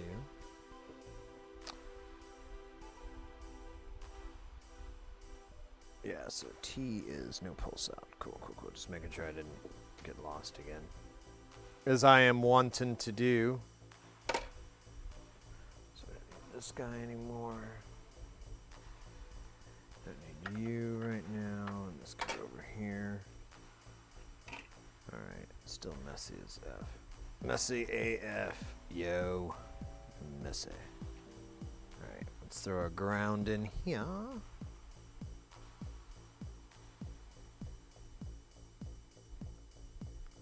It's cool to see how steady Mr. Horologist is. I know, right?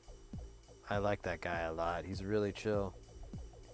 Goes into those things is insane. It is. He played like, towards the end of his stream, he played a video that was showing, it was, you know, it was a promo video, but it pretty much went through the process of developing this watch that had like, I think it was like 40 complications or something like that. It was so big, it was like 2 inches thick, and and you wore it like a wrist watch. It looked like, but it flipped over. You had like 2 sides to it, and it was like 5 years or something ridiculous to make that.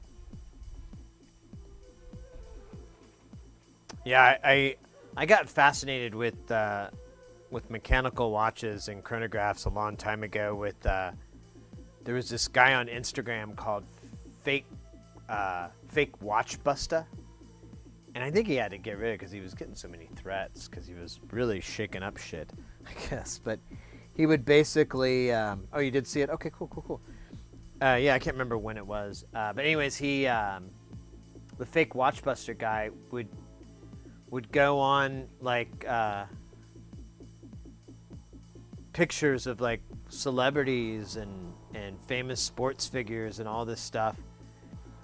And if he spotted a fake, he would call them out on it. And he wouldn't just say that's a fake. He would give specific details on why it's a fake. And I remember, like, this was years back, but I remember, like, man, some famous, like, Rick Ross or some, no, it wasn't him. No, it wasn't Rick Ross. No, I shouldn't have said that name. Man, I can't remember. Some famous gangster label guy, like, straight up threatened him in, like, this Instagram post, like, I'm gonna fucking, you know, just like, you shut your mess up, you don't know what you're talking about. And the guy's like, actually, I do. I probably have more watches like this than you do. So, yeah. And I read an interview with him too, the fake watch buster guy, and he's just, you know, he's just like those guys. He's like, oh, I just have an eye for detail, and I can't help it. And I think it's funny that, you know, and he also is like, well, these fake watches, it's not, you know, it's not a victimless crime or anything like that. There's a lot of bad things that come around from the fake luxury bags and watches and all that stuff industry. There's a dark side to it, and he's like, I'm trying to expose that and let, you know, if you're going to buy this, you need to buy legit. And most of the time, it's never the celebrity or any of their fault. It's the jeweler that they purchase it from. They'll buy a fake Submariner or something like that, and then they'll throw ice all over it and sell it for $500,000 and argue that it's worth it, but you actually just have like a shitty watch with a bunch of diamonds on it. So it's worth like quite a bit less. It actually devalues, I think, even more that you put the diamonds on a, you know, a piece of junk. I think it actually lowers the diamond's value. All right, so I was going to throw this in the old honey maker here. See if our pulse changes, our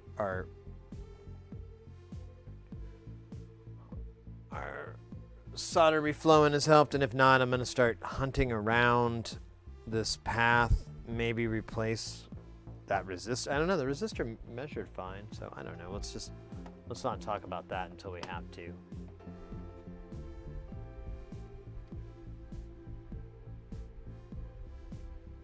So it doesn't get affected. Oops, it came out.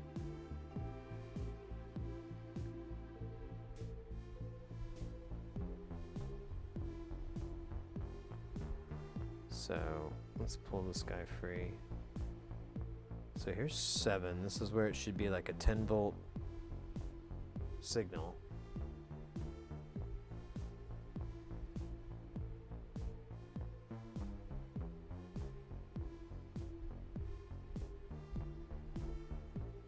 That's weird. It's really high frequency now. I think I might have fucked something up.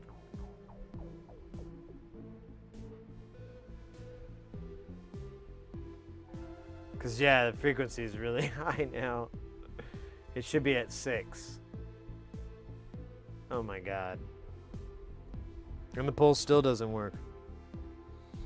Oh, man.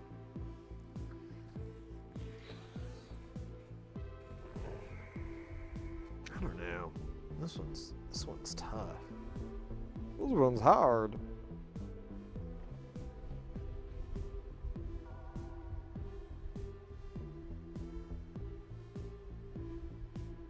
I haven't worn a watch since grade school. I don't like being tethered, but I respect the art. Yeah, no. It's,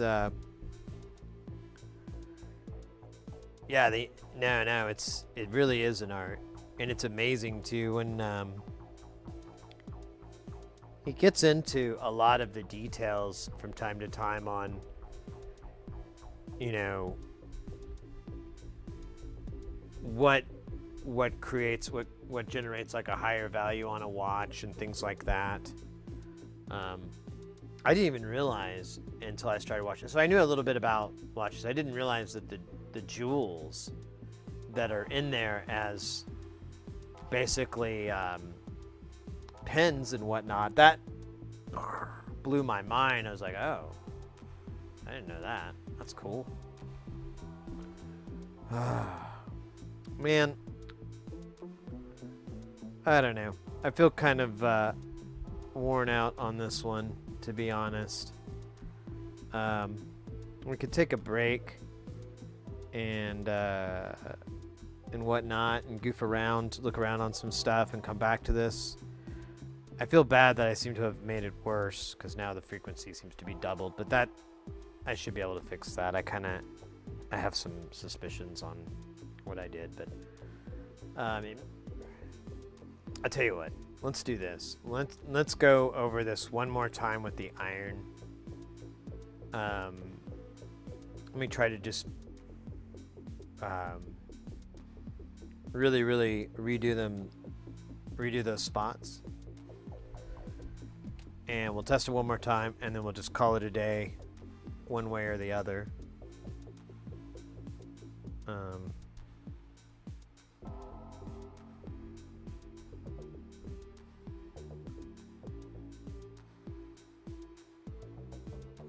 It's weird. The warmth that you get off of some of these components is kind of odd. All right.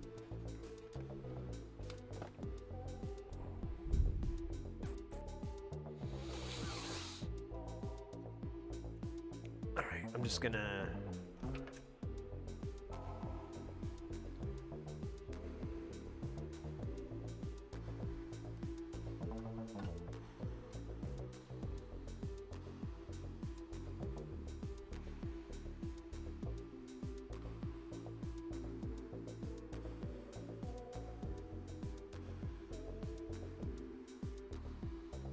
do this.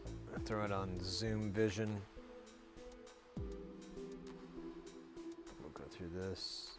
If you guys see anything, I don't know though. It's kind of hard to accurately spot a bad one because there's so many that look bad, and then you're like, no, that's all right. Because of this black on black board, this Master Shake board. It's too busy.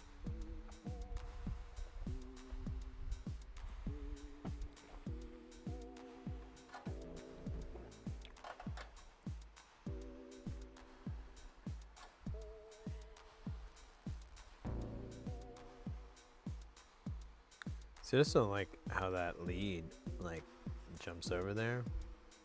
Here, let me see if I can snip it.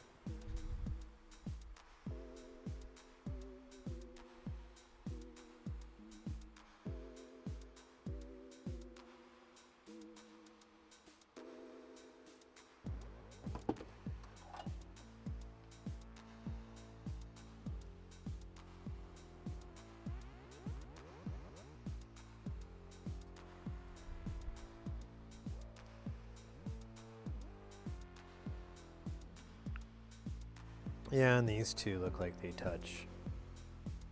I don't know if they do.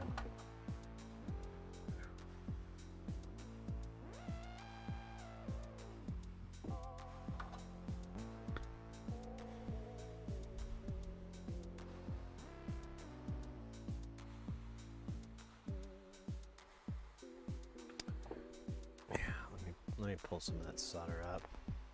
Oh, just pop my sternum. Felt good though. Good sternum pop. Let's say this one right here.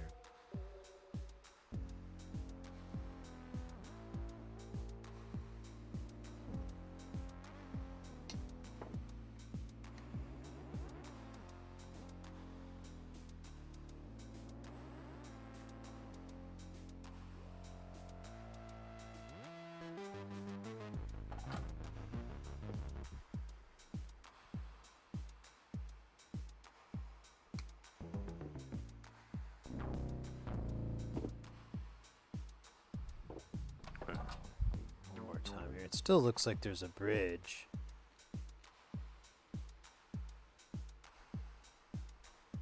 Oh wait, I think I got rid of it. There we go. That looks beautiful. Oh my god. I'm gonna cry. That's the other part of the Analog Jones thing, is I have to cry a lot. It's part of his journalism mystique. This his ability to cry. I remember when Walter Cronkite was crying. It was incredible. About the frogs. The gay frogs. Walter Cronkite, remember that? It's fine journalism.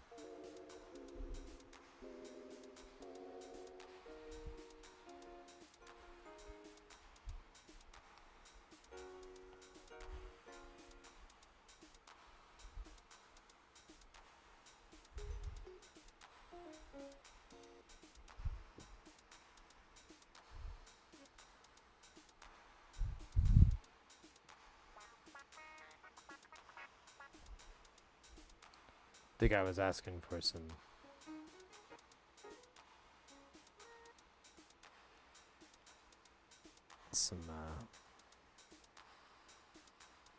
oh,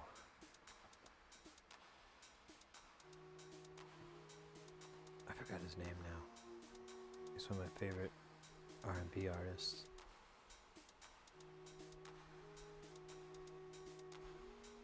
Shit.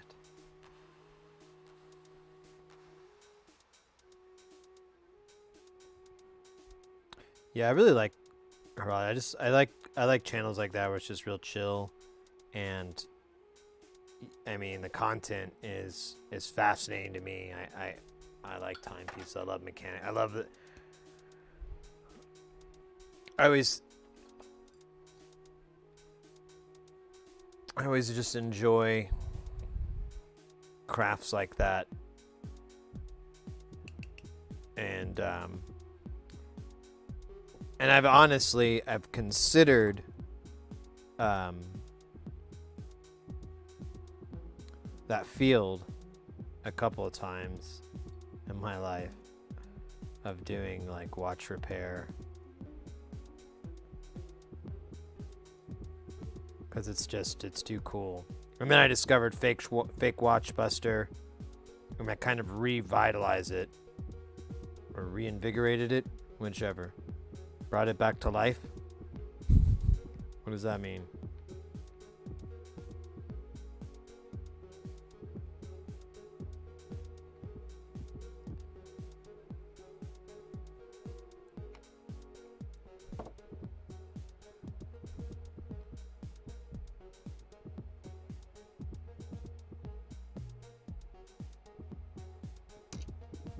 Okay, so those are supposed to connect, so it's not bad that they do. Key. I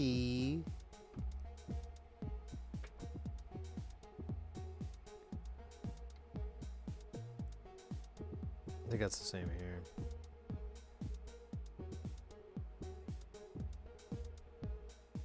Just kind of trying to reflow these. Man, someone was talking about recently about a reflow oven, like a homemade one. I can't remember. It was someone came into chat, and I feel bad because I think it was someone who's a regular. But either way, it may not be the worst thing for me to think about.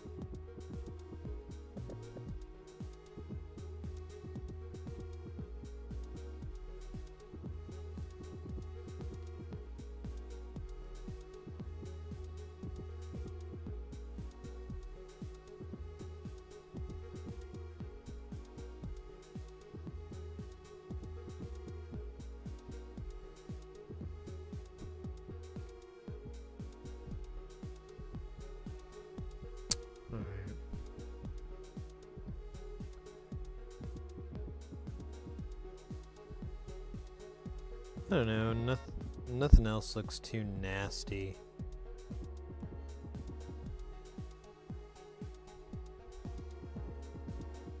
Or, you know, anything I'm really... Let me hit this guy again.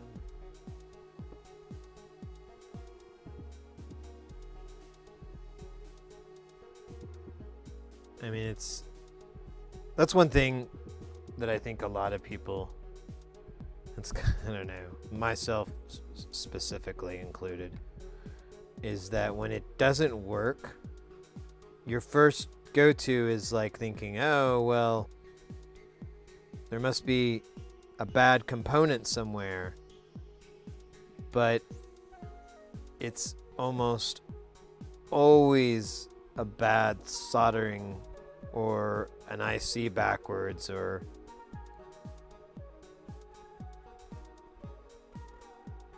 you know, it's always one of those things. It's always operator error, basically. And I don't know, I guess it's a little bit of hubris or something to assume that, oh, you know, I did everything right when I was chilling here talking about stuff and you know, dividing my attention. All right, guys, this is pretty good. I'm gonna clean it up real fast just because I poured so much of that gunk on there, and it's I don't want it to get everywhere else. Oh no, it keeps coming out.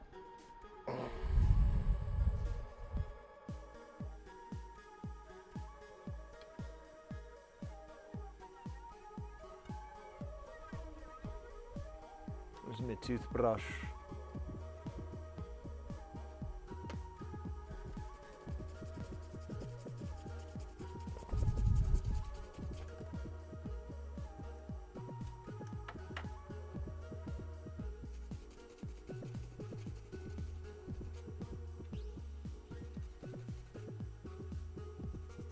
Lightworks, I have 4 Turing machines. Oh my god, all in a state of disarray?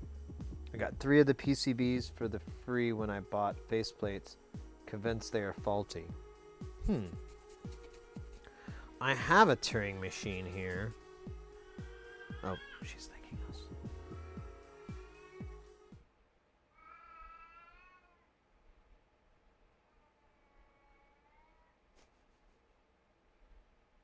Wow, wow, wow.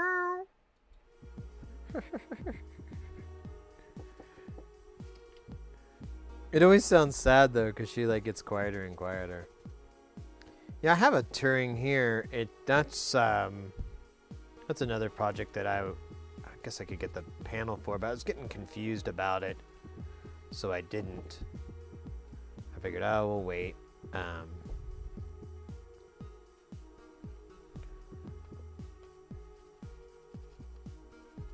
So I don't know. What I'm getting at is that I could try to do one and see if it works, and if so, we could take measurements or whatever, try to compare.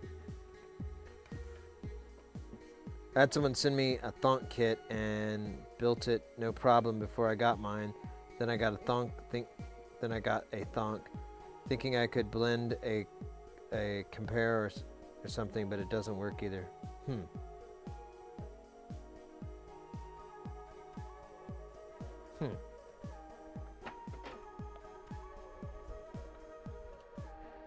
Yeah, the one I have is the one where you can put like the light meters on the top. It's a pretty basic one, but I think there's expansion modules for it as well. And that's where I was like, oh, well, maybe I should do that for mine, because I'd rather have it do more than less.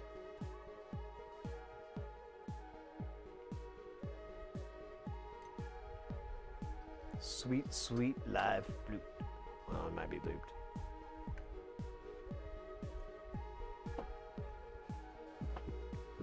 I got the expanded bass and all the expanders. That's what I'm kind of thinking about doing too, because I'd rather have it do like the gating and all that. you know, more is more. Okay, so we need to rig this up. See if we can get any signal from the pulse out. Not very optimistic though. Had big plans. Yeah, man. I have a couple of those. I haven't abandoned them. They're not forgotten. They're just, you know, they're a little bit behind me. So I'm gonna go into the saw first and make sure that I got the frequency thing fixed, because it's doubled. So we'll see. That's a good sign. All right. Fix that frequency doubler problem. Feels good. Now I'm gonna take us out, and we're gonna go in the pulse wave. Breath. Here, I gotta be able to see this. Breath hold.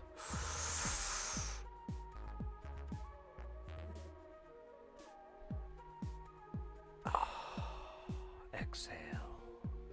We got it, baby. I mean, it's fucked up as hell, but it's there. Wow, it is really fucked up. What the fuck is that?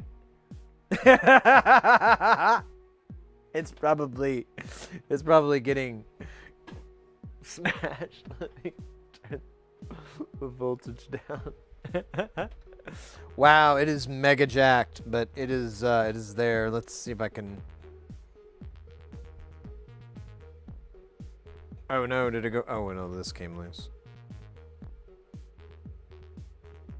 Oh come on, you little bugger face. Oh my god. Oh no. Oh no. All right, let's try this again. You stay in that hole. You stay in that hole. Yeah, that kind of looks like a pulse, right? It's kind of pulsy.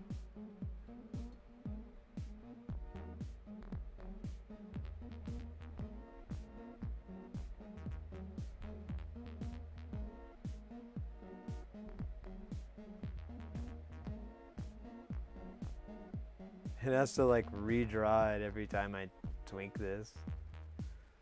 Let me turn the voltage back up. Yeah, I bet it does. I bet it's pretty raw. We could check it out real fast. I still have the shit ran for it. There we go, that's a little better. Yeah, I bet it does sound pretty gnarly. Let's see, where's that cable?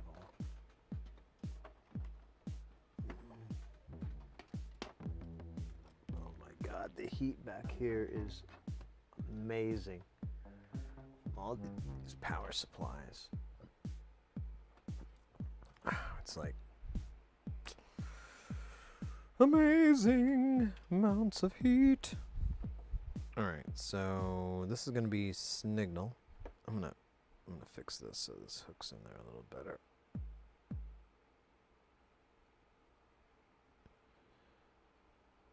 All right, maybe not.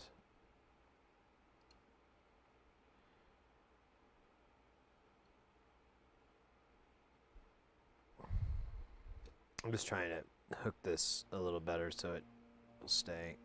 Make little tiny hooks.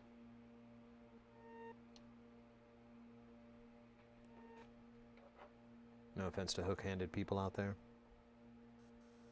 Oh. Yeah, it's pretty gnarly, right? Let me get the ground going so we can at least bias it a little bit.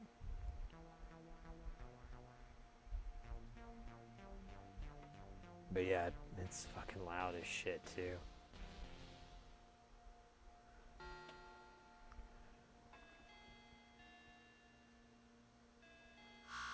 So there it is. Here, I'll kill the music so we don't get confused.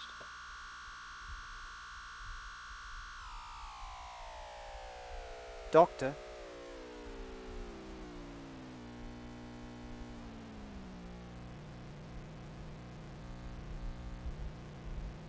What is that glitching?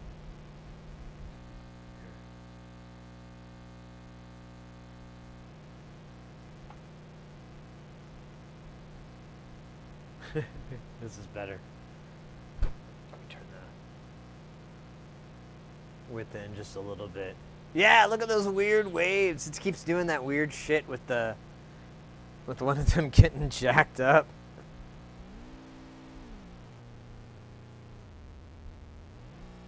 At what frequency am I? Oops. There's 200s.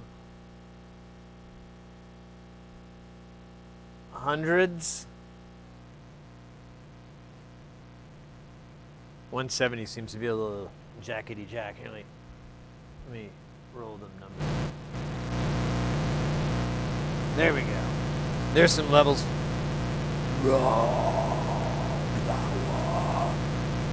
Unlimited power!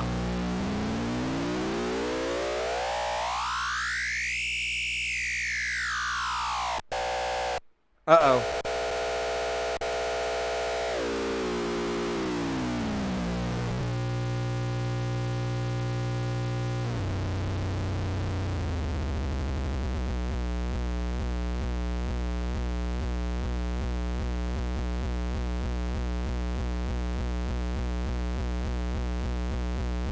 I'm okay with this.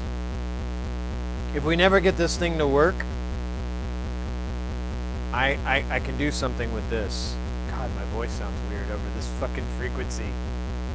Hello, space humans. I am being modulated.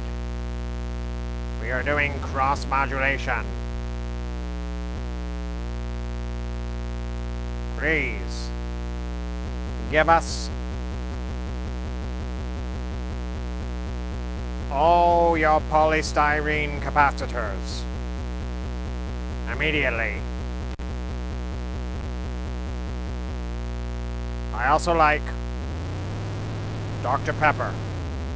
So if you can include that, make it so. Or we'll fire.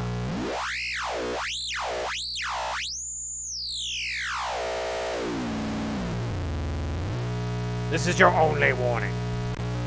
Yeah, that's pretty good. I ain't mad.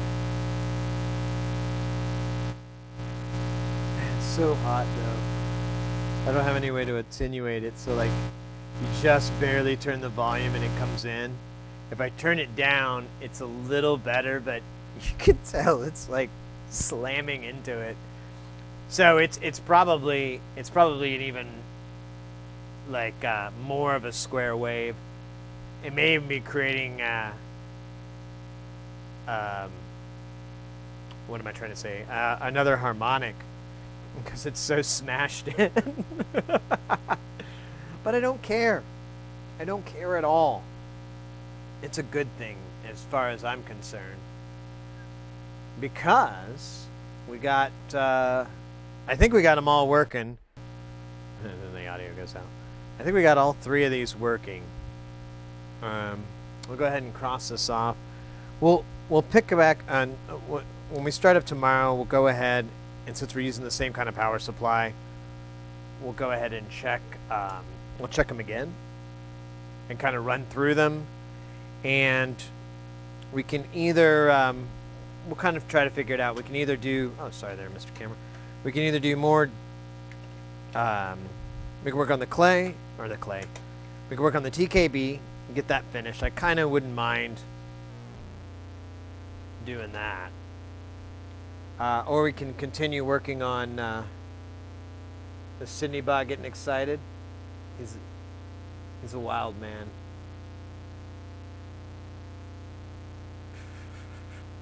He always looks like he's like, dancing.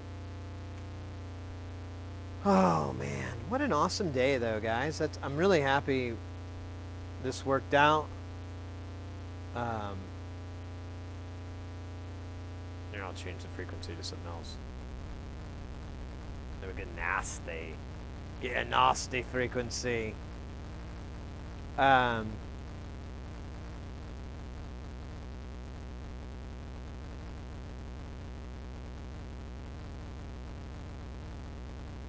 Let's see what's going on here.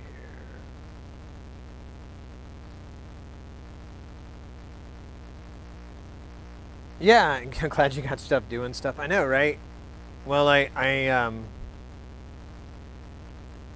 glad we got this far, really, honestly, mate. Because I was getting really, I mean, you saw me. I was just getting a little bit worn out and weak inside. Because it's just taxing on your brain. You know, you try this, it doesn't work. You try this, it doesn't work. Did you already try that? No. Okay, go ahead and try that. Oh, that doesn't work. But did you do this and that? Oh, now it stopped. It locked.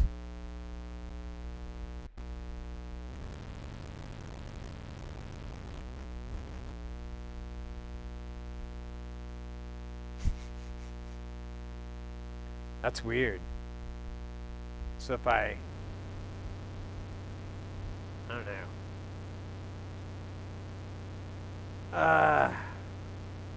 Well, let's see. I'm happy. I'm happy with today. Oops. Bye-bye, audio. Did it go away? Shit. What happened? It like totally died. Oh, because this came out? I hope. Okay. Sort of paraphonic. Yeah, right? It's kind of,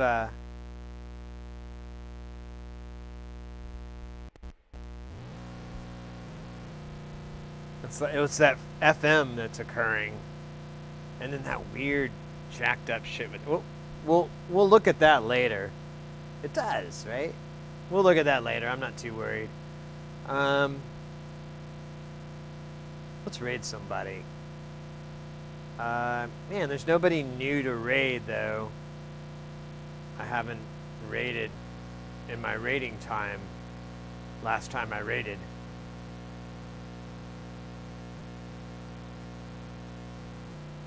Oh, hey, Jeff for reals. How's it going? I'm gonna turn down just a little bit more. Yeah, I mean we can go into the higher. I know why the level went down though. There we go.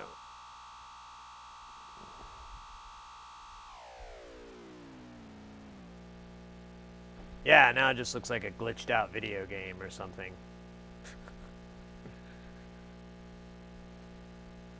Like an old, field processor. I do not. Are they on right now? Can we go raid them?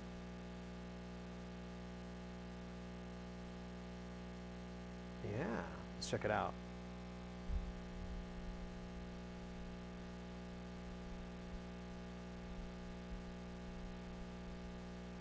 This looks wild.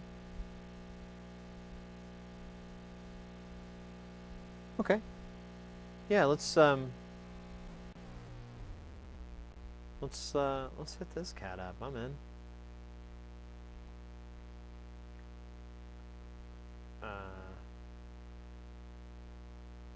I'll put the music back in just so it's not the most annoying thing in the world. Oh wait, that was the wrong building.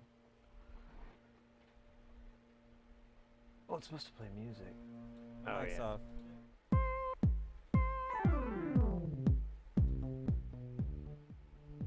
How's it going, Jeff? I don't know if you just popped in now or you were... Oh, wait. Well, we already hit that cat up, though. Yeah, let's go check out Field Processor. I want to do something different today.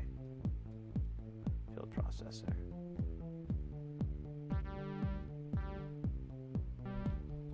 But I'll be back tomorrow, and we'll either continue, we'll put this thing together maybe, or I'd kind of like to get the TKB done. So which is going to require some power tool stuff. So maybe we'll do that. It'll just kind of depend. Probably we'll work on the TKB, and then our leftover time we'll start working on that. But anyways, yeah, let's raid this cat out. Let's check him out. Let's see. Well, thanks a lot, guys. Everybody hanging out today. Thanks so much. I had a good time. It was a lot of fun. We got this thing mostly all fixed. We just got to start putting it together and see what else needs to be done. But yeah, you guys have a great rest of your day or night. Take it easy.